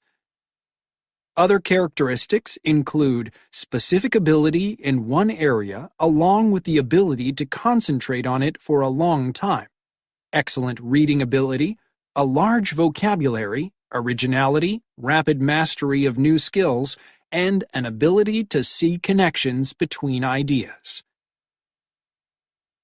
Having these characteristics can be challenging, even depressing, said 18-year-old Charbonneau. He was critical of even his best performances. I'm rarely ever happy with what I do. Charbonneau knew that the pressure on him would soon begin to grow as every young chess player tried to become the next champion. That pressure has destroyed a lot of talented young people. For example, many young musical prodigies have walked away from their careers after discovering they will not become the star of their dreams, says François Gagné. Gagné is an expert on gifted children who worked at the University of Quebec at Montreal, Canada for many years researching the topic. When you are a prodigy, your goal is to become an international master musician, he said. If you cannot become someone at the very top, you are not interested in becoming a musician in an orchestra. World-famous violinist Itzhak Perlman has seen many talented young musicians simply burn out. Rarely do you see people survive, and that's the goal, to survive your gift, he once told the New York Times. Charbonneau did survive his gift. He became a Grand Master of Chess in 2006 and has represented Canada and the United States in a number of major team events over the years. He studied mathematics and finance at the University of Maryland in the United States, graduating in 2006. He then went on to work as a financial analyst in New York City. Between 2 and 5% of young people are gifted, 2 to 3 years beyond their peers. But extremely gifted prodigies, the Beethovens and Mozarts, are much less common, perhaps 1 in a million, said Gagné. Here are some facts about several well-known child prodigies. Probably the most famous child prodigy of all, Wolfgang Amadeus Mozart, 1756 to 1791, began writing music before he was 5. By age 6, he had written a remarkable amount of music and performed throughout Europe. Some of Ludwig van Beethoven's 1770 to 1827 music was published when he was only 12. Despite losing his hearing as an adult, he continued to write music until his death. It is often said that the great scientist Albert Einstein, 1879 to 1955, failed at school. In fact, he did well and could be described as a prodigy. Einstein was always a high achiever, although his best work was done when he was in his 20s.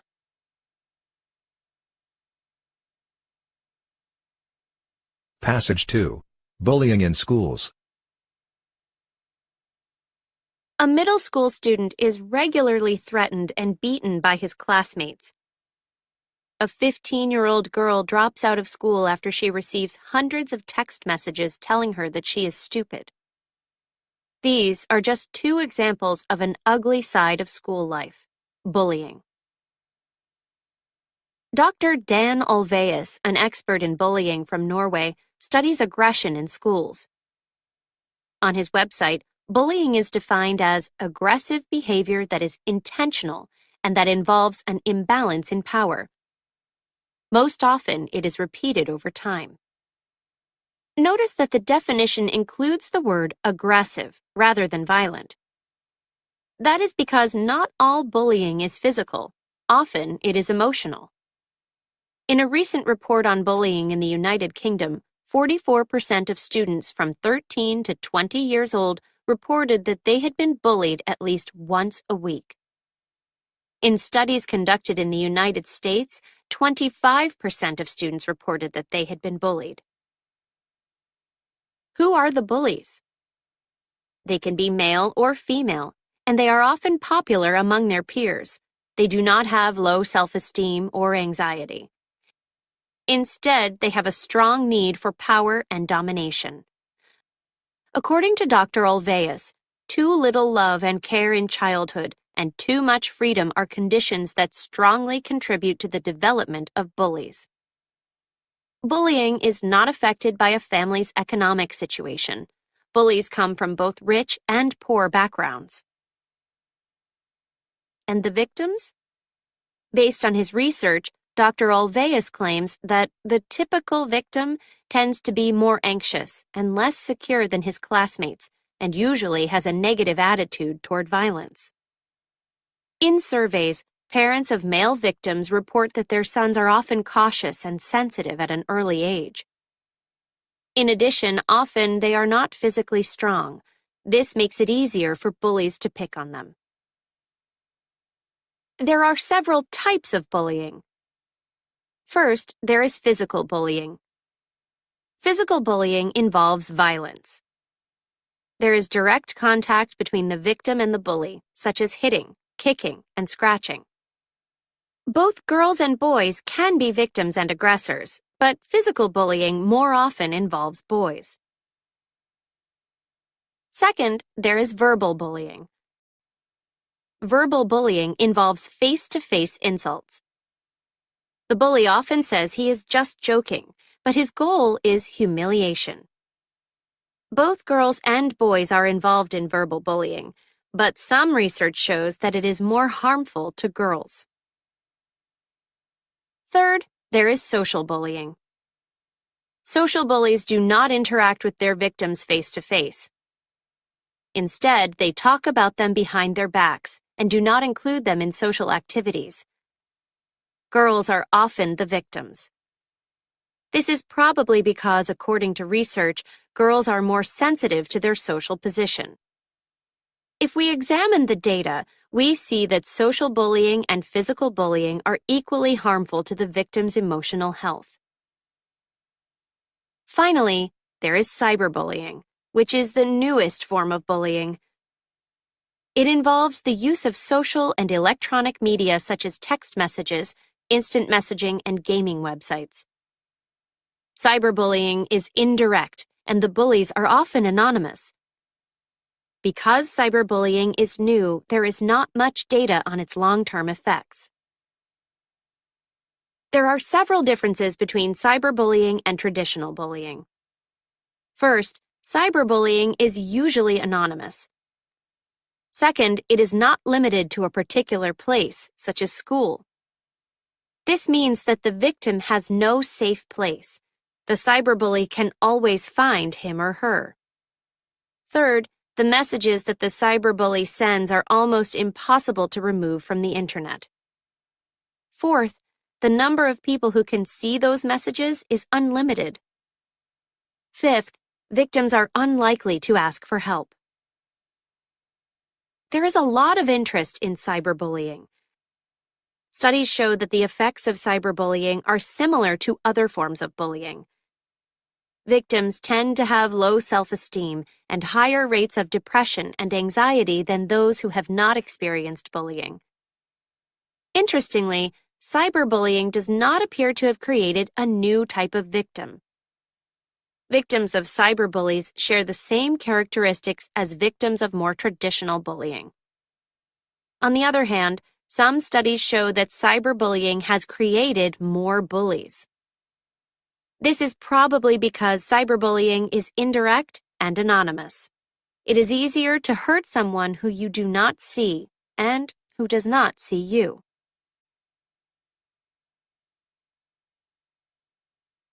Passage 3. Sleepy teens. When school superintendent Russell Dever enters the local coffee shop at around 7:20 a.m., it is crowded with students. "The line is out the door because our high school kids are getting coffee," he said. And they are not standing in line for the decaf. They need the caffeine to stay awake in class.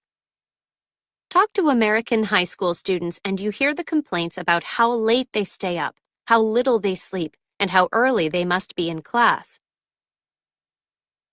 These days, there is increasing concern in schools across the United States about students who are not completely awake in morning classes. School officials in some states have even changed start times so teenagers can sleep later. According to sleep expert Mary Carskadden, the fact that many teenagers work long hours outside of school and have computers and televisions in their bedrooms contributes to a serious lack of sleep. But, she said, the problem is also due to biology. As the bodies of teenagers develop, their brains also change. These changes make teens more likely than adults to have trouble sleeping at night. Teenagers need at least 8 to 9 hours of sleep a night, but the average teen gets a lot less. Carskadden's study, completed in the fall of 2001 with researcher Amy Wolfson, showed that nearly 30% of students in the 10th grade slept less than 6 hours on school nights. Less than 15% got more than 8 hours of sleep each night.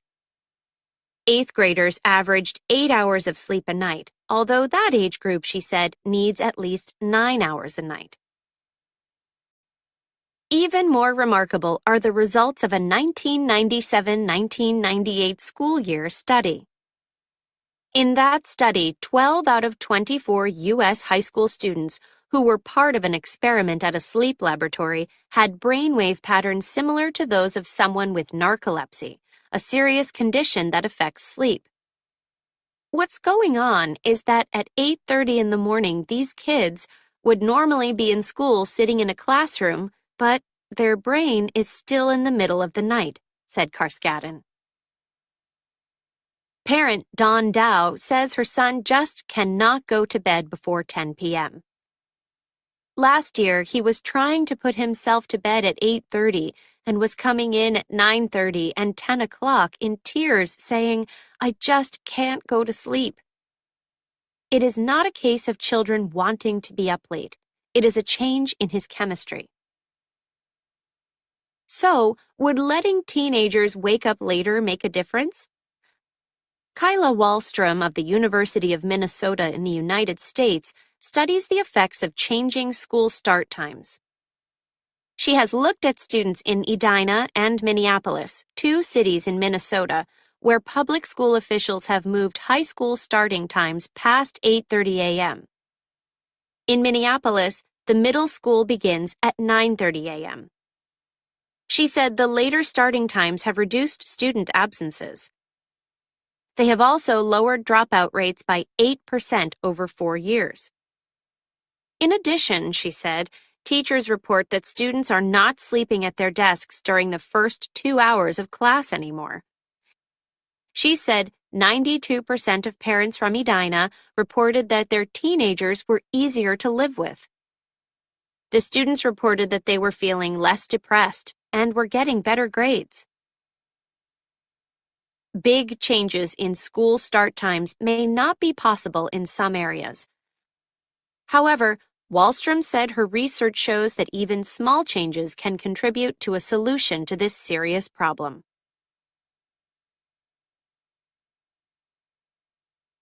Lesson 13, Genetics. Passage 1.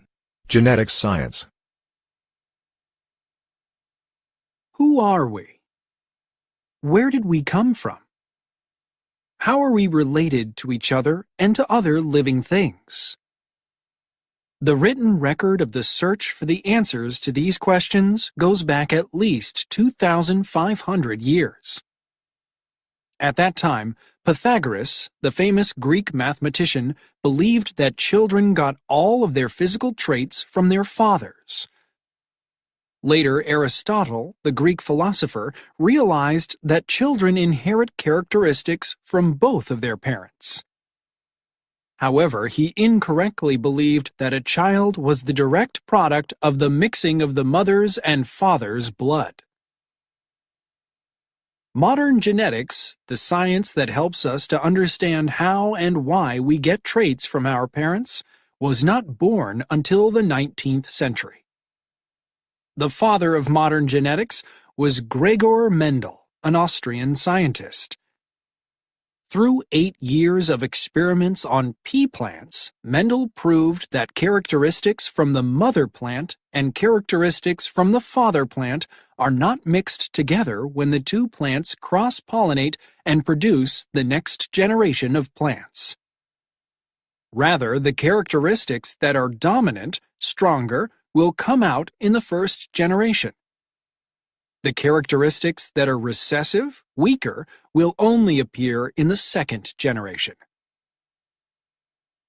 For example, if you take a very short pea plant and cross-pollinate it with a very tall pea plant, you might expect the new pea plant to be of average height. But in fact, the first generation of plants will all be very tall, because that characteristic is dominant. Short plants will not appear until the second generation because that characteristic is recessive. The theories that Mendel developed using plants were later applied to all living things, including human beings. Future research that would explain how parents pass traits on to their children through their genes grew out of Mendel's work. What is a gene? Explained very simply, a gene is a set of instructions that you get from your parents before you are born. Your genes are similar to an instruction book for a computer. When you open the book, you see a list of all of the parts of the computer. Then you see instructions telling you how to make the computer work. Your genes, like the instruction book, contain a complete list of all of the parts that make a human being. They also contain instructions on how to put the parts together to make one special individual, you. Today, scientists are learning more and more about genes and their effect on what we look like, how we behave, and what kinds of sicknesses we have or are likely to get in the future. They are using this information in 2 areas: genetic engineering and genetic testing. Through genetic engineering, scientists change how genes work. They sometimes replace one gene in a cell with another gene that works better in some way. Because all living things, not only humans, have genes, scientists use genetic engineering to produce plants and animals that are healthy, grow rapidly, or are useful to us in some other way. Gene therapy is a type of genetic engineering that is sometimes used in humans who have very serious health problems. It involves using genes to try to cure an illness in someone who is already sick, or to prevent someone with the genes for a genetic disease from getting sick. At this time, gene therapy is experimental. It is only used on patients who have diseases that cannot be treated or cured in any other way. When doctors do genetic testing, they take DNA from a person or other living thing and examine it carefully. One important use of genetic testing in humans is to discover if someone has or might get a genetic illness. Then the doctors might put him or her in a scientific study and use gene therapy to treat or prevent the disease. Genetic testing can also be used to determine the gender of a fetus, although doctors often use other simpler techniques to get this information. If experimental gene therapy is successful, someday genetic testing and engineering might be used to allow parents to choose desirable traits or get rid of undesirable ones before their child is even born.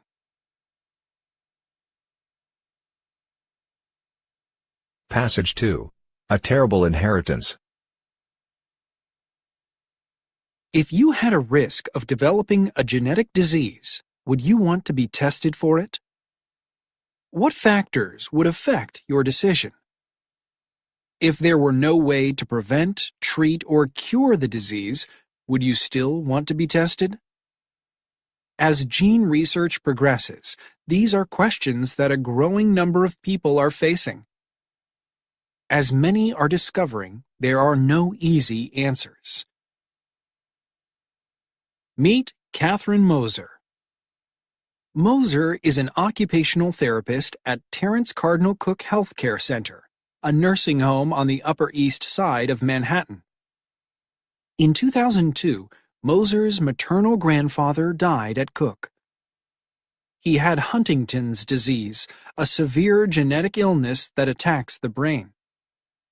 Victims of the disease usually begin to show symptoms when they are 40 to 50 years old. Early symptoms can include emotional changes such as depression and behavioral changes such as aggression. As the disease progresses, victims suffer from a loss of control over their movements, difficulty in thinking and talking, and severe emotional complications. After 10 to 20 years of suffering, victims lose all ability to move and finally die. There is no special diet that you can follow to prevent Huntington's. There is no medicine that doctors can prescribe to treat it, and there is no operation they can perform to fix it. If one parent suffers from Huntington's, his or her children have a 50% chance of inheriting the gene that causes the disease. And if you have the gene, you will definitely develop the illness. There is no effective treatment. All of its victims get worse and then die. No one has ever recovered from it. At the age of 23, Moser made the decision to be tested for Huntington's. Her decision was unusual. Since there is no treatment or cure, most people at risk for Huntington's do not see any benefit to being tested. And knowing that you will one day get the disease can be harmful to your mental health and your relationships. In fact, Moser's own mother did not agree with her daughter's decision. If her daughter had the harmful gene, it would mean that she had it too. And Moser's mother did not want to know because, as she said, you don't want to know stuff like that. You want to enjoy life. Nancy Wexler, like Catherine Moser, comes from a family with a history of Huntington's. Her mother, grandfather, and 3 of her uncles died of the disease. And like Moser, Wexler works closely with victims of the disease. She is a neuropsychologist at Columbia University and is in charge of the Hereditary Disease Foundation. She is an expert in Huntington's. In fact, she was involved in the discovery of the gene for the disease in 1993. That discovery led to the development of a genetic test for the disease. It is the same test that Moser decided to take years later. Wexler, like Moser, had always intended to have the test when it became available. But when she was actually faced with the decision of whether or not to be tested, she realized that she did not want to know. If the test were positive for the gene, she felt that her life would be poisoned by the knowledge. If you take the test, you have to be prepared to be really depressed, said Nancy. I've been depressed. I don't like it.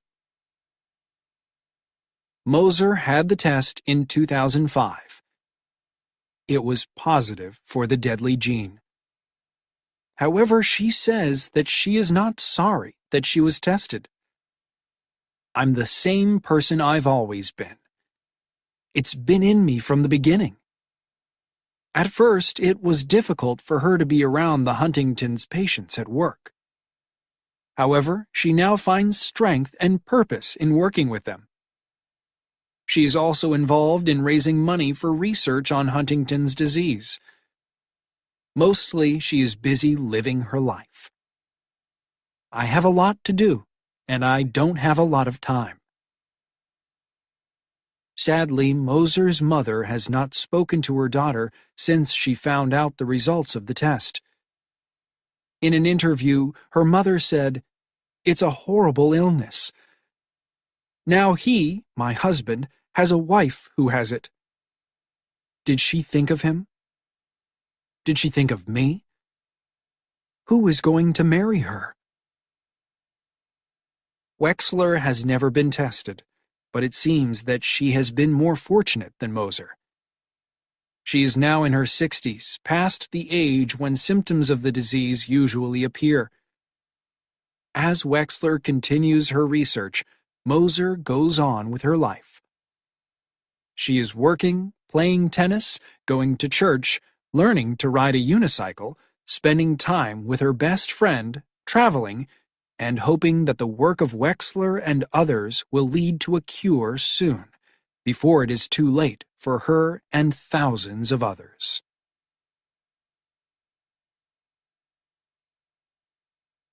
Passage 3. Designing the Future. A young couple has decided that it is time to have a baby. So, what is the first thing they do? They go shopping. But not for clothes or furniture. That will come later. Before anything else, they must decide whether they want a girl or a boy. Next, it is time to consider their future child's intelligence. Do they want a gifted child, or would a child with an average level of intelligence be acceptable? And what about personality? Do they care if their child is shy? Is kindness important to them? Finally, it is time to consider physical traits. What eye color would they prefer? What about height and weight? Do they want an athletic child so that he or she can play tennis with mom? There are so many features to choose from. Actually, the situation described above does not happen today. But a recently developed technique in genetic engineering has led many scientists to believe that changing a human embryo's DNA and traits scientifically possible. Science fiction, then science? Think again. The technique is called CRISPR. According to experts, using CRISPR to cut out and replace a piece of human DNA would be remarkably easy. Jennifer Doudna, a respected biologist and the co-developer of the technique, recently said, "Any scientist with molecular biology skills and knowledge of how to work with embryos is going to be able to do this." Already, genetic testing can be used to identify gender very early in the embryo's development. The genes that mark for a number of genetic diseases can also be identified. Some scientists are convinced that they will soon find the genes for a wide variety of traits: physical appearance, artistic talent, a tendency toward depression, just about anything you can imagine. And if scientists know the gene or genes that control a specific trait, it is at least theoretically possible that CRISPR could be used to replace an undesirable trait with a more desirable one. But just because scientists can do it, does it mean they will do it? Guoping Feng, a biologist at the Massachusetts Institute of Technology, MIT, thinks so. In the future, he hopes to use CRISPR to replace human genes that cause disease with healthy ones. He believes it will take about 10 to 20 years for the technology to be safe enough to use in humans. "It's hard to predict the future," Feng said, "but correcting disease risks is definitely a possibility and should be supported. I think it will be a reality." Not everyone shares Feng's positive attitude, however. Doudna, the scientist who co-developed CRISPR, organized a meeting to restrict the use of the technique on human embryos. At the end of the meeting, Doudna and a group of experts in genetics, ethics, and law called for scientists to agree not to use CRISPR to produce children with genetic changes. However, the group supports basic research using CRISPR, including experiments on embryos. What do non-experts think about all of this? It is difficult to know, but a recent survey conducted in the United States found that 46% of adults approved of using genetic engineering to reduce the risk of serious diseases. However, 83% said that changes to make a baby more intelligent would not be acceptable. Of course, this is only one survey from one country. Perhaps it is more instructive to remember that historically, whenever the once unimaginable has become possible, cars, airplanes, and the internet, for example, it soon becomes common. If the technology exists, how can we prevent trait shopping by parents who want a perfect baby? Scientists do not agree on the morality of producing children with genetic changes or the exact day when it will happen. But most do agree that day is approaching. This brings up very difficult social and moral questions. What are the long-term health risks of introducing genetic changes that will be passed on to future generations? Will too many parents choose to have children of the same gender, leading to a shortage of boys or girls? What will happen to children whose parents cannot afford to give them the advantages enjoyed by their genetically designed peers? How will society treat imperfect children? In short, will changing human genes change humanity itself?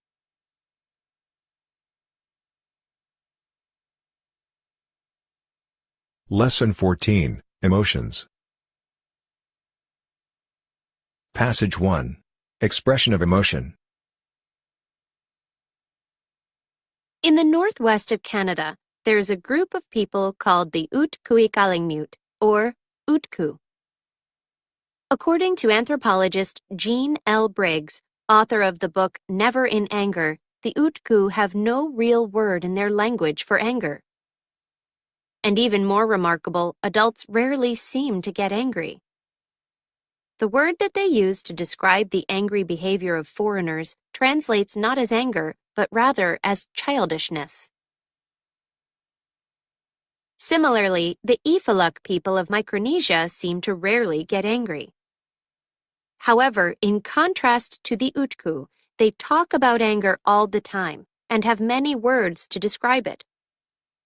They consider anger to be evil, a demon in fact, and fear it.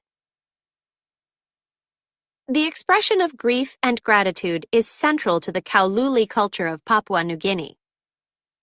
In contrast, people from the United States generally spend very little time talking about grief or gratitude. Research on American males shows that they are particularly uncomfortable expressing these emotions. What is going on here? Aren't we all human beings? Don't we all feel the same basic emotions?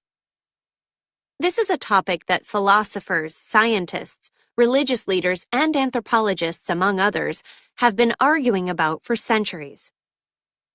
Most researchers today believe that a limited number of emotions are universal. However, there is not complete agreement on which emotions humans indeed share. Fear and anger are almost always included. Guilt, joy, shame, disgust, and surprise are also considered by many to be universal. But then, how can we explain the Utku and the Ifalak? Dr. Robert C. Solomon, professor of philosophy at the University of Texas at Austin, has argued that emotions are, at least in part, culture-specific. In one essay, he says that even among people from the same culture, it is difficult to get agreement on what an emotion is. For example, most anthropologists would not consider love to be an emotion. But if it is not an emotion, then what is it? Another challenge is how to determine that two people are indeed feeling the same emotion. You can observe people's behavior and ask them to describe their emotions, but it is impossible to directly observe what they are feeling. This becomes even more complex when you are trying to compare emotions across cultures. We tend to associate certain behaviors with specific emotions, but of course, our associations are based on what those behaviors mean in our own culture. For example, imagine you are a teacher in the United States with a student from another country. Your student has failed the class. You learn that his behavior has changed. Suddenly, he is avoiding his friends and spending all of his time alone. If you are from the United States, you will probably describe his emotional state as depressed. Why? In U.S. culture, there is a belief that people who suddenly change their behavior and avoid other people are often depressed. However, if you have some knowledge of the student's culture, you might recognize his behavior as an expression of deep shame at disgracing his family. Of course, this example is very simple. It does not mean that people from your student's culture do not ever experience depression, or that people from the United States do not feel shame. However, can someone from a culture that does not place the same value on family honor really understand this deep feeling of disgrace? In other words, is shame really the same emotion in all cultures? Another reason to believe that not all emotions are universal is the fact that different languages characterize emotions in different ways. For instance, in the ancient Indian languages of Sanskrit and Bengali, emotions are described as being either sattva, lightness, rajas, movement, or tamas, heaviness. Interestingly, two of the examples of sattva, cheerfulness and nobility, are not generally considered to be emotions in English. Is this just a language difference? Or does it reveal that people across cultures do not share a similar emotional experience? The mystery of whether emotions are universal or culturally specific is one that most likely will never be solved. That probably contributes to our fascination with the subject.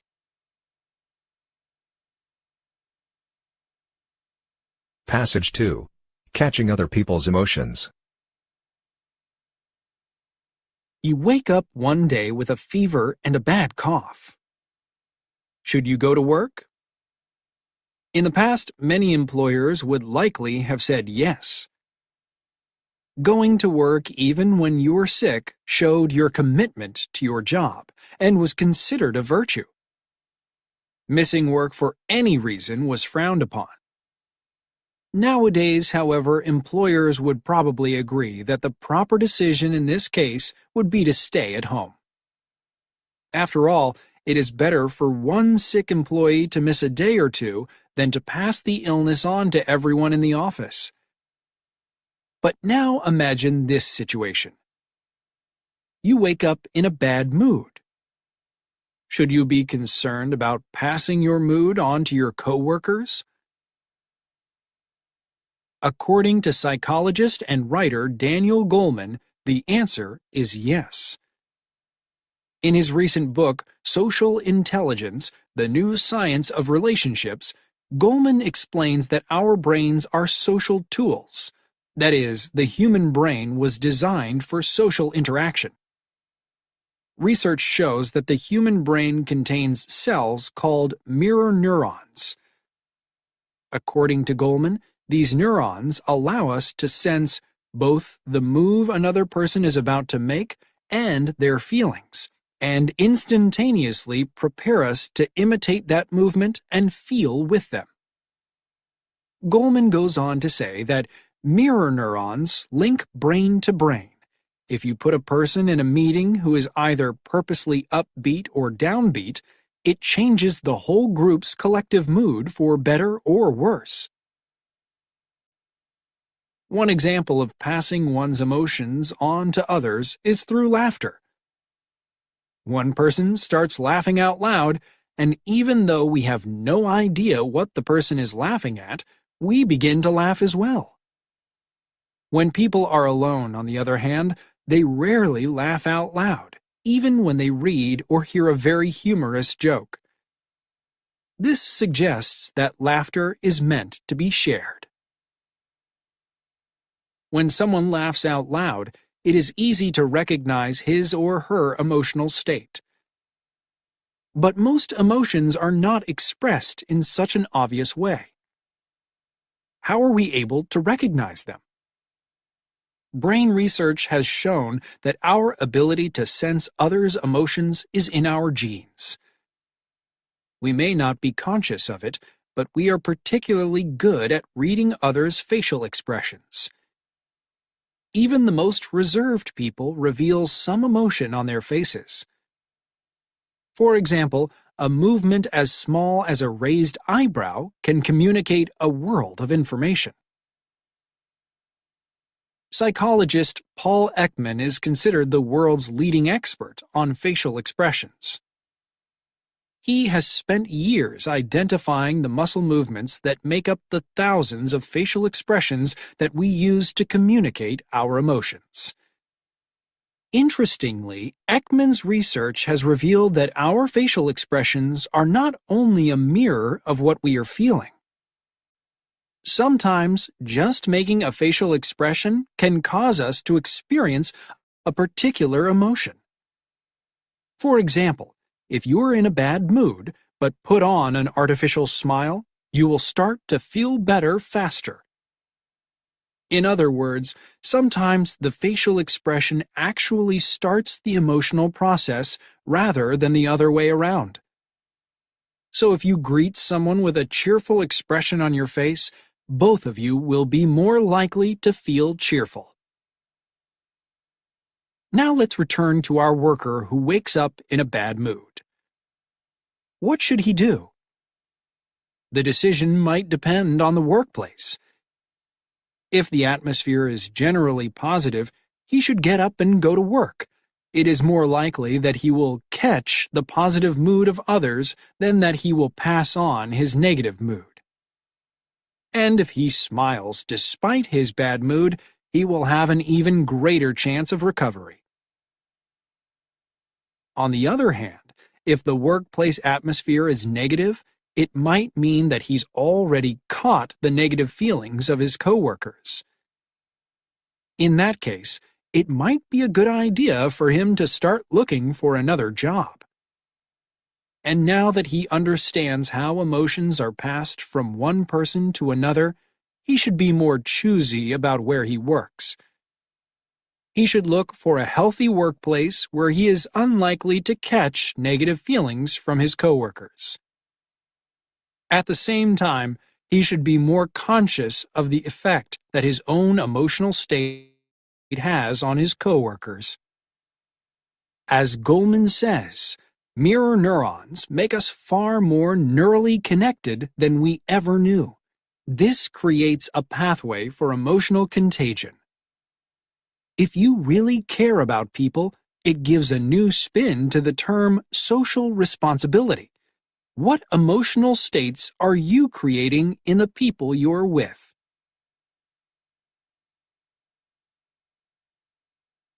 Passage 3. Microexpressions. Dr. Paul Ekman has been named one of the most influential psychologists of the 20th century. He is an expert in nonverbal communication, including gestures and facial expressions.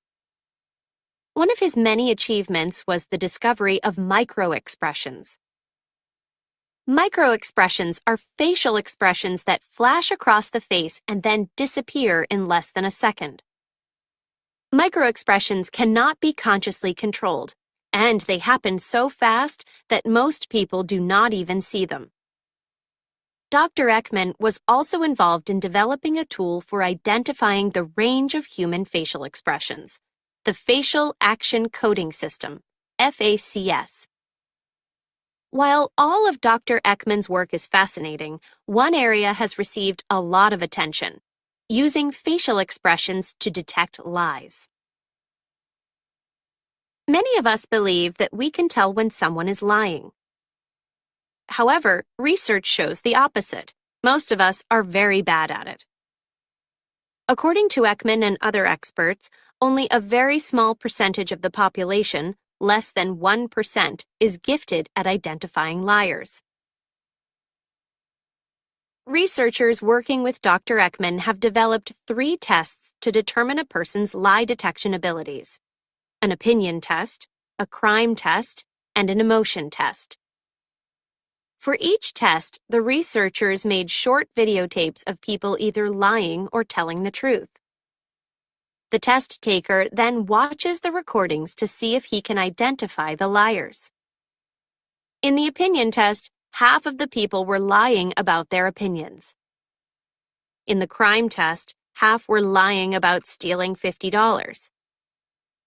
In the emotion test, half were lying about their feelings.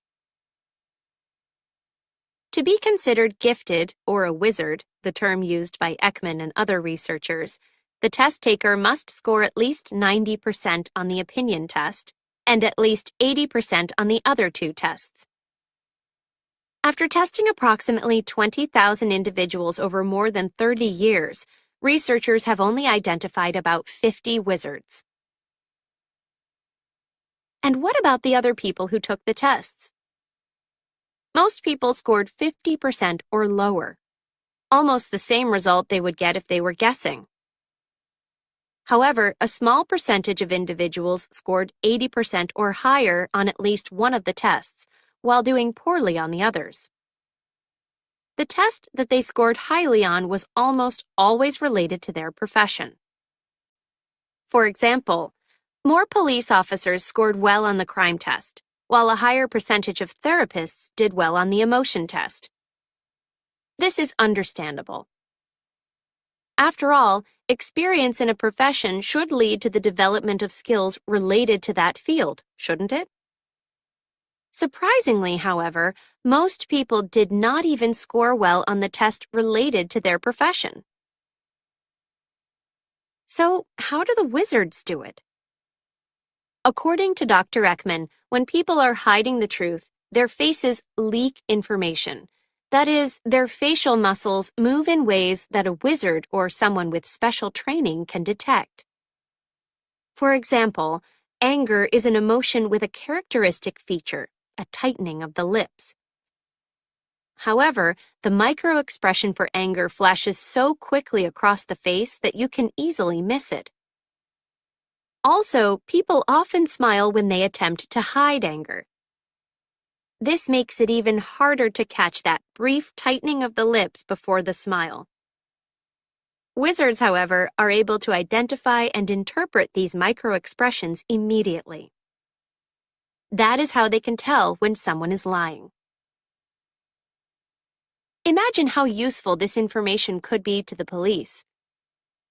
Police officers often have only a few seconds to calculate the danger of a situation. Sometimes a simple incident, such as stopping a speeding vehicle, can become violent if the police officer misreads the driver's intentions.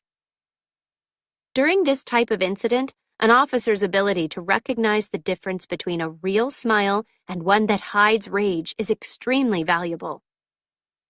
It can help prevent tragedies, including serious injury and even death. Or imagine that you are falsely accused of a crime. Wouldn't you want to be able to call in a wizard to read the truth on your face and stand by you during the legal process? Although less than 1% of us are natural wizards, Dr. Ekman believes that with enough motivation and practice, almost anyone can be trained to see and correctly interpret micro-expressions. To prove his point, Ekman developed a training tape with 40 examples of facial expressions. The first time most people watch the tape, they cannot see any of the micro-expressions. However, after just 30 minutes of practice and instruction, they can see all of them. And after several days of training, most people are able to not only see, but also interpret micro-expressions successfully. However, identifying and successfully interpreting micro-expressions does not tell you what someone is lying about. It only tells you that the person is lying about something. To find out exactly what happened during a crime, for example, interpreting micro-expressions is only one tool among many that can be used. In 2004, Dr. Ekman retired from his position as professor of psychology at the University of California, UCSF, Medical School, and started his own company, the Paul Ekman Group, PEG. PEG conducts trainings all over the world and also develops online interactive training tools. PEG's clients have included police departments, the Central Intelligence Agency, CIA, the Federal Bureau of Investigation, FBI, healthcare professionals, security organizations, and business leaders. Interestingly, there are also many individuals who take the training to improve their personal relationships.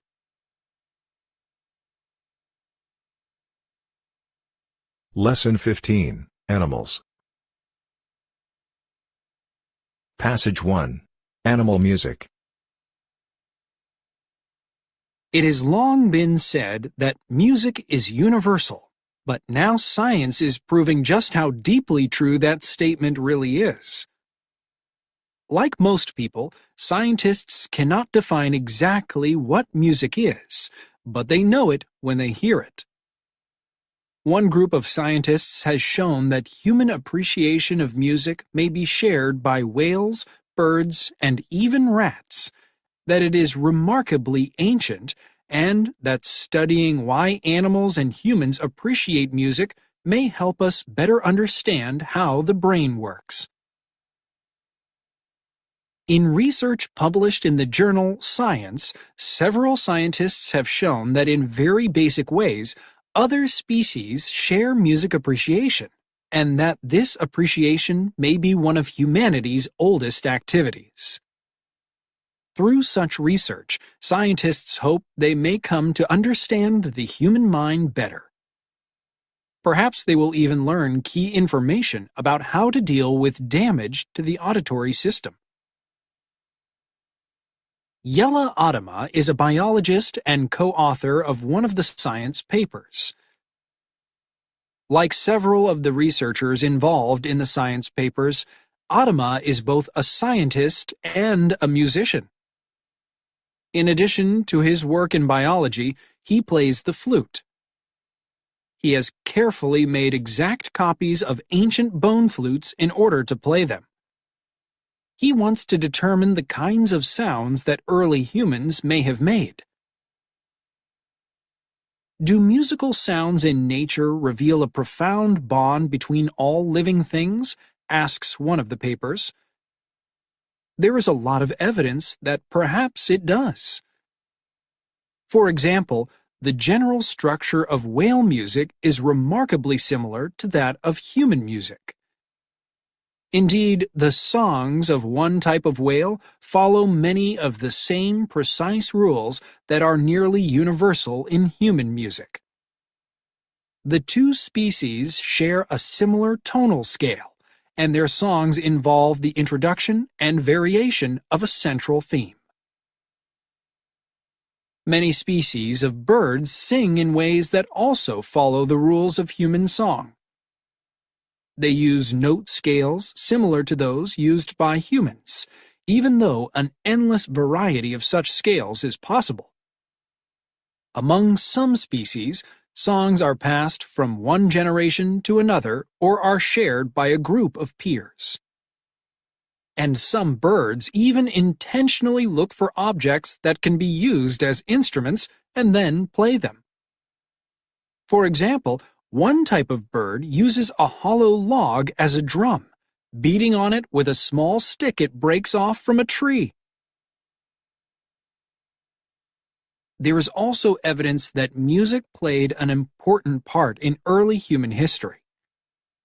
For example, 40,000-year-old flutes have been found in northern Europe. Referring to early humans, Adama says, "To see that they spent so much time making instruments means music was important to them." The ability to make music, some scientists believe, may even be older than language. Mark Jude Tramo, a neurologist, says he is fascinated by the complexity of the human brain's reaction to music. "There is no music center in the brain," he wrote. "Almost every thinking part of the brain is involved in listening to music, and when we move to the music, many of the areas controlling movement are involved too. Imagine how much of the brain lights up when we dance." Tramo sees the research on music as a process that will lead to a better understanding of how the brain works. By learning exactly how the brain processes and understands the specific features that music is made of, a more complete understanding of how the brain makes sense of the world around us may develop. Other scientists are conducting similar research on how the brain reacts to visual arts. One of their motivations is to understand how the human visual system works. Tramo believes that understanding is going to help scientists in their efforts to help the deaf to hear and help the blind to see. Passage 2. Human's best friend. Most of us are familiar with the saying, "Dogs are man's best friend." But is the feeling mutual? Do dogs consider humans their best friends? Recent research could provide an answer. The latest scientific evidence shows that dogs likely evolved from wolves much earlier than was thought before, perhaps as many as 35,000 years ago. This gives support to the theory that humans and dogs evolved together. According to the theory, humans were involved in the evolution of dogs, and dogs were involved in the evolution of humans. This is called coevolution. A key piece of evidence for coevolution is the fact that humans and dogs share a surprising number of genes. And some of those genes are involved in behavior. One similarity between human and dog behavior is the frequency and purpose of eye contact. Researchers noticed that dogs spend a lot of time looking at their owner's eyes. From a scientific point of view, this was very surprising.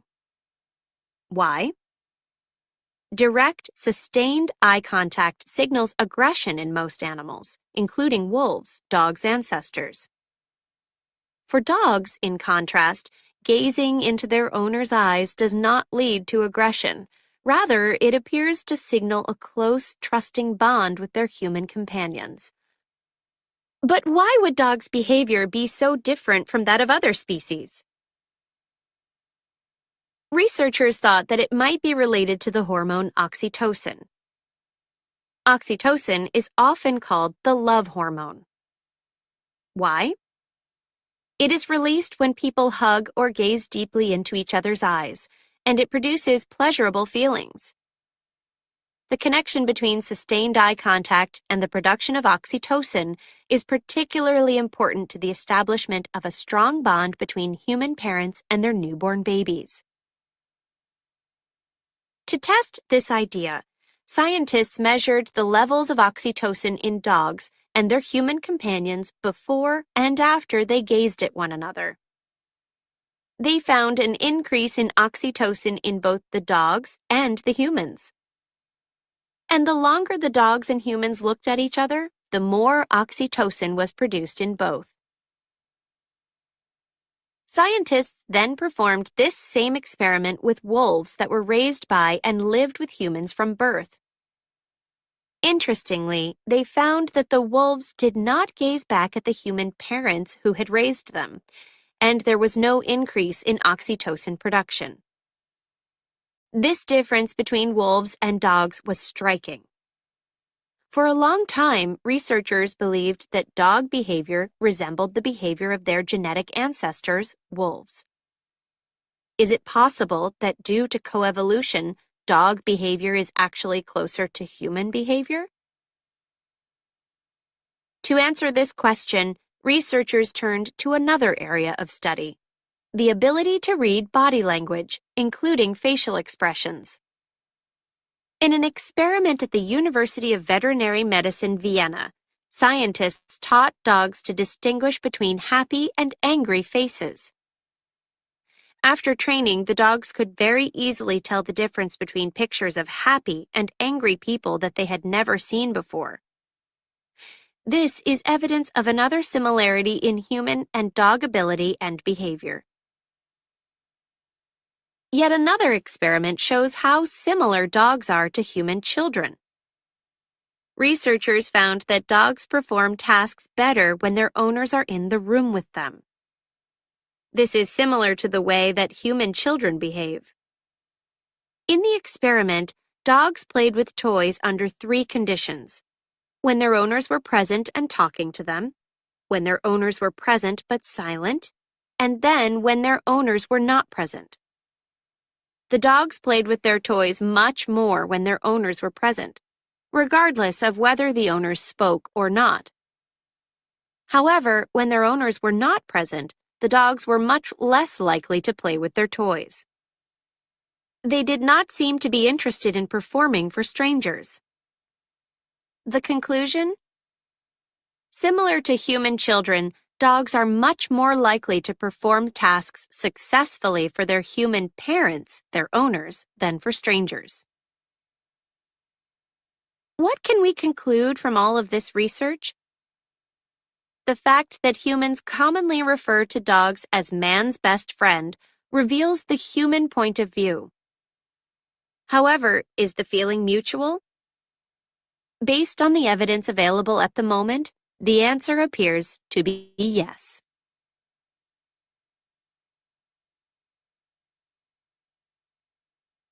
Passage 3. The Mind of the Chimpanzee. In the middle of the 1960s, Beatrice and Alan Gardner started a project that, along with other similar research, taught us a lot about the chimpanzee mind. They bought an infant chimpanzee and began to teach her the signs of ASL, the American Sign Language used by many of the deaf in Canada and the United States. The Gardners achieved remarkable success with their student, Washoe. Not only did she learn signs easily, but she quickly began to put them together in meaningful ways. It was clear that when she saw or used a sign, she formed a picture in her mind of the object it represented. If, for example, she was asked in sign language to get an apple, she would go and find an apple that was out of sight in another room. When news of Washoe's achievements were first announced to the scientific community, there was a lot of protest. The results of the research implied that chimpanzees had the ability to learn a human language and suggested that chimps might possess intellectual skills similar to those of humans. Although many were fascinated and excited by the Gardners' discoveries, many more bitterly criticized the whole project. The controversy led to many other language projects, and the resulting research provided additional information about the chimpanzee's mind. The fact that chimpanzees have excellent memories surprised no one.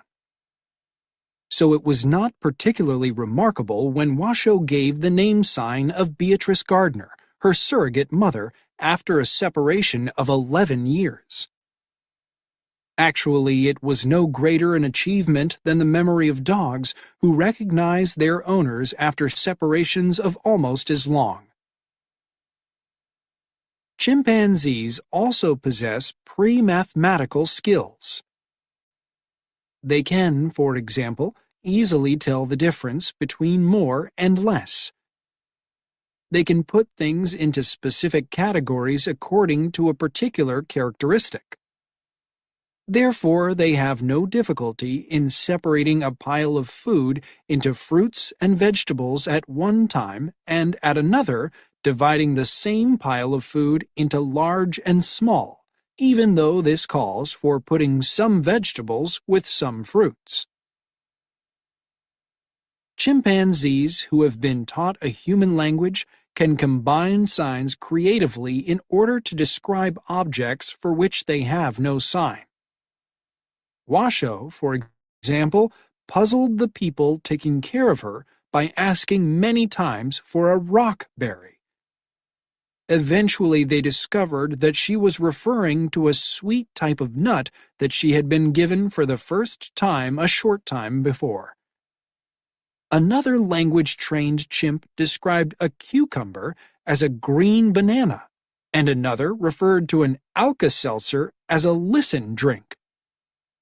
They can even invent signs.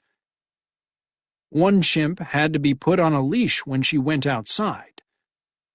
One day, ready to go outside but having no sign for leash, she showed what she wanted by holding a bent finger to the ring on her collar. This sign became part of her vocabulary. Some chimpanzees love to draw and especially paint. Those who have learned sign language sometimes give a name to their artwork. This apple, or sweet corn, or bird, or whatever. The fact that the paintings often look, to our eyes, remarkably different from the objects themselves either means that the chimpanzees are not very good artists, or that we have a lot to learn about chimpanzee art. People sometimes ask why such complex intellectual powers have evolved in the chimpanzee when their lives in the wild are so simple. The answer is, of course, that their lives in the wild are not so simple. They use and need all their mental skills during normal, everyday life in their complex society. Chimpanzees always have to make choices, where to go, or with whom to travel. They need highly developed social skills, particularly males who want to become leaders. And low-ranking chimpanzees must learn to hide their intentions or do things in secret if they want to survive. Indeed, the study of chimpanzees in the wild suggests that their intellectual abilities evolved over thousands of years to help them deal with daily life. It is easier to study intellectual skill in the lab where, through carefully designed tests and the proper use of rewards, chimpanzees can be encouraged to stretch their minds to the limit. It is more meaningful to study the subject in the wild, but much harder. It is more meaningful because we can better understand the environmental pressures that led to the evolution of intellectual skills in chimpanzees' societies. It is harder because, in the wild, almost all behaviors are complicated by endless variables. Years of observing, recording, and analyzing replace planned testing. The number of research subjects can often be counted on the fingers of one hand. The only experiments are nature's own, and only time, eventually, may lead to their being repeated.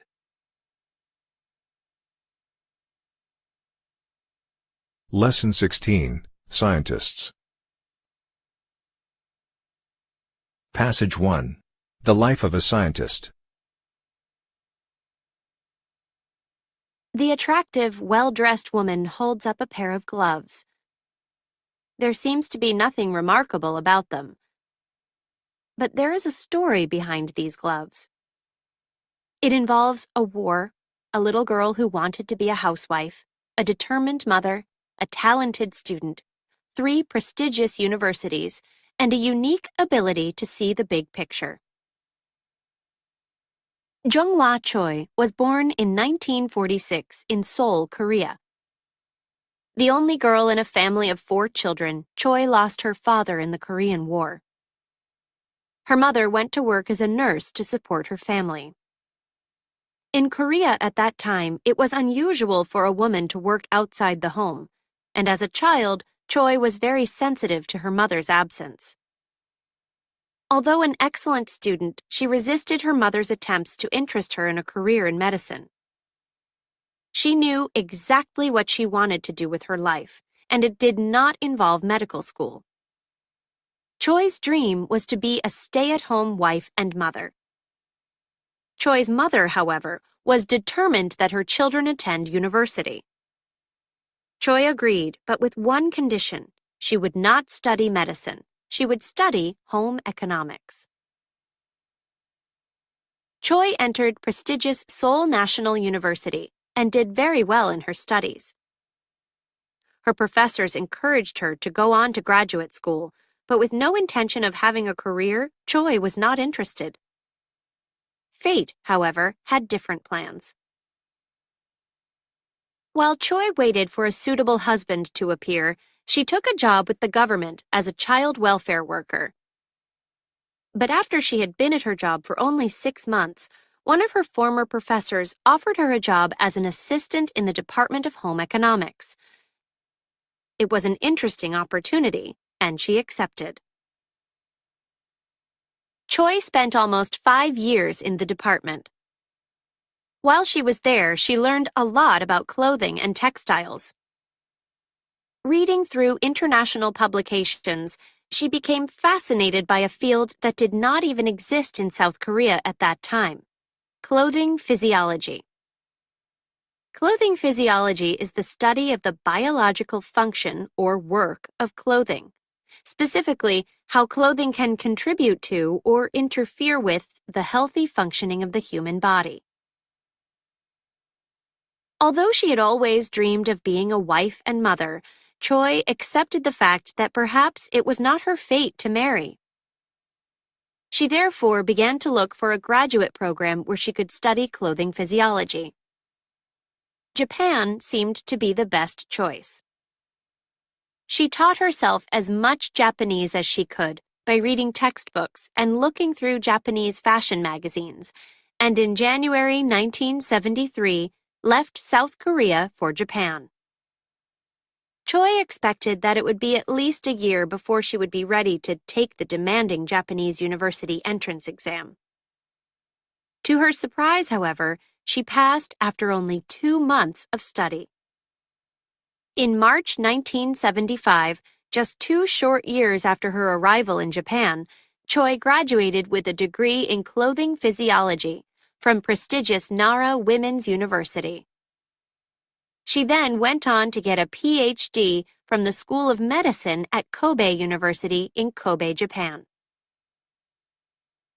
As her research topic, Choi examined how Korean traditional clothing compares to Western clothing in 2 ways: thermal adaptability, how well the clothing allows the body to control temperature, and mobility, how well the clothing suits the wearer's movement.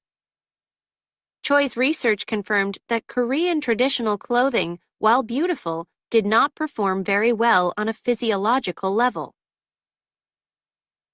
In September 1979, Choi returned to Seoul National University, this time as an assistant professor in the same department where she had studied and worked years before. She has since done important research on the effects of clothing on the wearer's quality of life. She and her research team conduct scientifically controlled experiments to precisely measure the ways in which clothing affects mental, physical, and occupational health and well-being. And that's what brings us back to those gloves. As a scientist, one of Choi's strengths is her ability to notice problems that others do not, and then come up with solutions. On a visit to the South Korean countryside, Choi noticed the green stains and painful cracks on the farmers' hands. After analyzing the farmers' work habits and needs, she returned to her laboratory to design a glove suitable for their work. In coming up with the final design, Choi considered a range of factors, from the rate of sweating to worker productivity. The gloves that she and her research team invented are made of a thin, light material that breathes, making it comfortable enough for all-day wear. The fingers of the glove are covered in a material that stops the fingers from slipping. At the same time, the material is thin enough for the farmers to feel what they are doing. Choi and her research group have since patented their invention, and their gloves are worn today by agricultural workers all over South Korea. The gloves have also attracted the attention of those in other professions, including pharmacists who find that the gloves are perfectly suited to their work. Eventually, Choi did marry and have 2 children, but she has hardly been a stay-at-home wife and mother. She has worked as a professor at Seoul National University, published many papers in her field, and has patented a number of inventions. Passage 2. The father of vaccination. In a small town in England, in the middle of the 18th century, an 8-year-old boy named Edward Jenner was intentionally infected with a deadly disease. He was then locked in a barn with other children who had been similarly infected. There they remained until they either died or recovered. Fortunately for humanity, Jenner survived. Child abuse? No. Variolation. A common practice in the 18th century, variolation involved deliberately infecting a healthy person with the variola virus that causes a terrible illness, smallpox. To infect the healthy person, doctors would take the pus from a person sick with smallpox and intentionally inject it into the healthy person. Why would a doctor do this? Variolation was the only effective means of fighting smallpox, a deadly disease that was regularly killing between 10 to 20% of the population of Europe at that time. Among children, the death rate was even higher. 1 in 3 infants and children who caught smallpox died. Although almost everyone who was variolated caught the disease, the death rate among variolated children was only about 10% as compared to more than 30% in children who caught the highly contagious disease directly from another person. And most importantly, almost everyone who survived variolation never caught the disease again. It is possible that variolation saved Jenner's life, but he would never forget his terrible days in the barn. Perhaps that is what led him to choose a career in medicine. In 1761, at just 13, Jenner began his medical studies. By 1770, he was studying anatomy and surgery under John Hunter at St. George's Hospital in London. With Hunter, Jenner was trained in the scientific method, which his instructor described simply as, "Why think? Why not try the experiment?" After 2 years in London, Jenner returned to his hometown. He was a popular doctor due to his gentle personality and surgical skill. One common request from his patients was for variolation. Jenner performed the procedure many times, although he used a more humane method than the one that he had suffered through as a child. In his medical practice, Jenner observed something unexpected. A small number of his variolated patients never developed smallpox. Because of his training in the scientific method, he wanted to understand why these particular individuals were able to resist the disease while all others, as expected, contracted a mild to severe case of the deadly disease. He discovered that the variolated patients who did not develop smallpox worked closely with cows and had all previously had cowpox. Cowpox is an illness passed from cows to humans. Jenner observed that some of the symptoms of cowpox and smallpox were similar. However, while cowpox was a mild illness that did not lead to death, smallpox was a severe, life-threatening disease.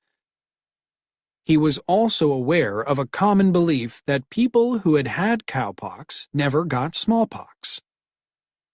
Based on his observations, Jenner came up with a theory.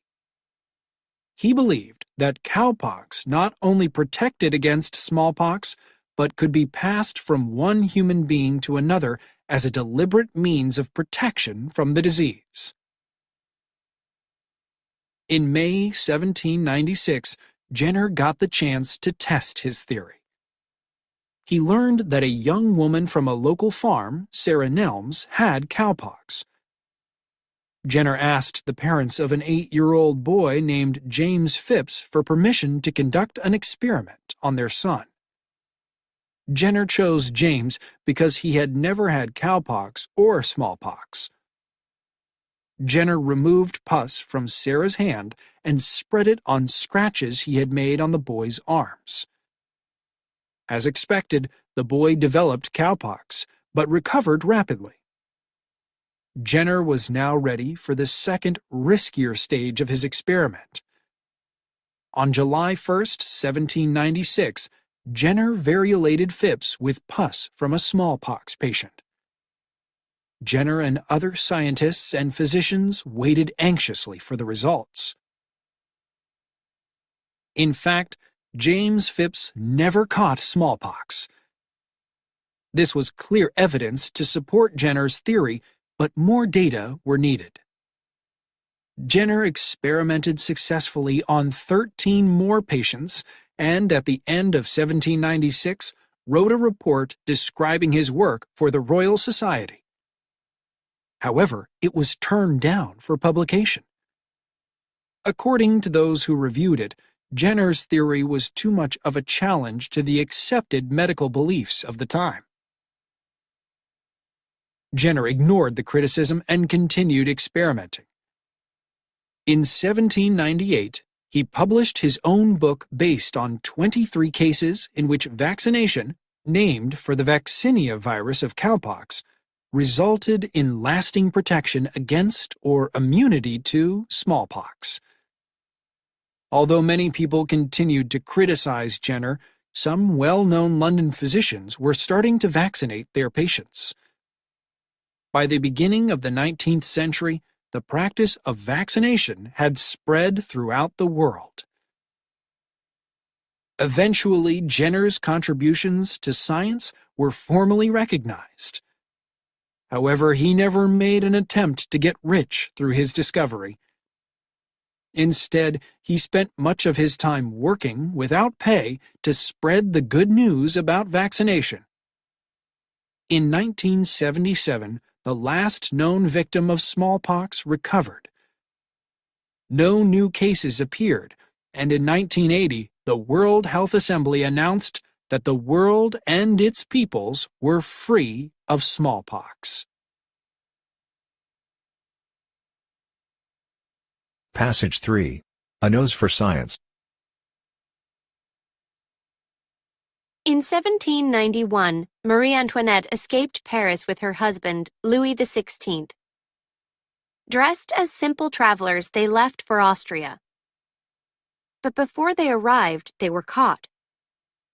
How? The legend says that when the Queen stepped down from her carriage in a cloud of expensive perfume, everyone knew she must be royalty.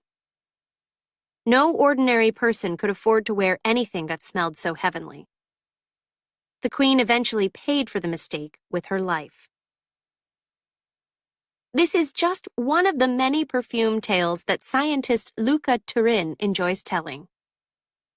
Turin is a biophysicist with an unusual hobby, collecting perfume. Turin has been obsessed by smell since he was a boy, and he used to entertain himself by analyzing the scents of wild plants. He has an unusually sensitive nose and is very good at identifying different scents. Turin describes his excellent sense of smell in this way. Every perfume I've ever smelled has been to me like a movie, sound and vision. To me, smell is just as real as they are. When he was a young scientific researcher in Nice, France, Turin frequently visited local perfume shops, collecting rare fragrances. He was well known for his ability to smell a perfume and analyze it, immediately identifying the individual scents that it contained. As he added to his perfume collection, Turin was also progressing in his scientific career. Although trained as a biologist, he considered the division of science into separate fields, biology, chemistry, and physics, to be artificial. He moved freely from one field to another, following a path determined only by his interest and intellect. In that way, he gained a wider range of knowledge than most scientists possess. At the same time, Turin's fascination with perfume grew. One day, he and some friends visited a large discount perfume store where Turin bought almost everything on the shelves. On the way home, he entertained his friends by describing the fragrances in language that was so poetic that they told him he should write a book. He decided to do exactly that. In 1992, Turin's book was published as Parfum, le Guide, or Perfume, the Guide. In it, Turin skillfully critiques some of the world's most famous fragrances. For example, this is how he describes Rush by Gucci. It smells like an infant's breath, mixed with his mother's hairspray. What Rush can do, as all great art does, is create a yearning, then fill it with false memories of an invented past. Turin's book was extremely popular among the secretive big boys, the 7 large companies that control the world scent market. Turin's talent at translating smell into words won him a rare invitation to visit their laboratories. There, Turin discovered that the widely accepted theory about how we are able to identify particular smells by the shape of their molecules did not seem to work. Under this theory, it should be fairly easy for a chemist to build new molecules and accurately predict what they will smell like. But in fact, this is not the case. Each new smell the big boys create involves an investment of millions of dollars. That is because only a very small percentage of the new molecules possess the desired fragrance. Now Turin had a new obsession: solving the mystery of smell. As a scientist with an extremely sensitive nose, an obsession with perfume, access to the big boys' laboratories, and a wide range of scientific knowledge, he was particularly well suited to the challenge. Within just 3 years, Turin believed that he had the answer. The key was not the shape of the molecules, but rather their vibrations. Turin sent a paper presenting his theory to a prestigious science journal and waited anxiously for a response. However, a few scientific reviewers recommended that the journal turn the paper down. Scientists who had based their careers on the old theory of smell also reacted negatively, and he was even accused of fraud, an accusation that turned out to be false. What is Turin's explanation for this negative reaction from some in the scientific community? First of all, he is sharply critical of the standards for publication in science journals. He argues that the reviewers turned his paper down due to their narrow focus on just one field of science. Therefore, they couldn't make sense out of a complex theory involving biology, chemistry, and physics. He also believes that scientists do not have enough time to write scientific reviews. In an interview in 2013, Turin said, "These days, people have 900 emails per day. How much time is there to read, to think, to review a paper?" Reviewing papers? Honestly, all of us have better things to do. But of course, you have to do it, so the standard of review now is really, really low. However, Turin has not given up on his theory, nor have many in the scientific community. Although his ideas remain controversial, he has continued to research and publish scientific papers.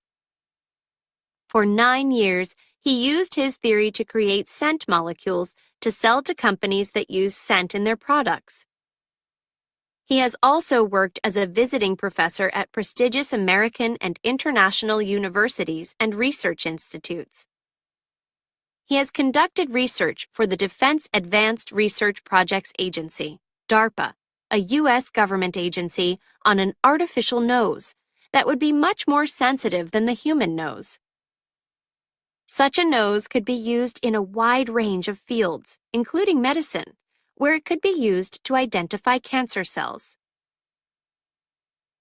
Turin's interest in the art of scent also remains strong. In 2006, he published a book about his work, The Secret of Scent: Adventures in Perfume and the Science of Smell. In 2008, he and his wife, Tanya Sanchez, wrote another guide to perfume titled Perfumes: The A to Z Guide, which received excellent critical reviews in prestigious American and British publications.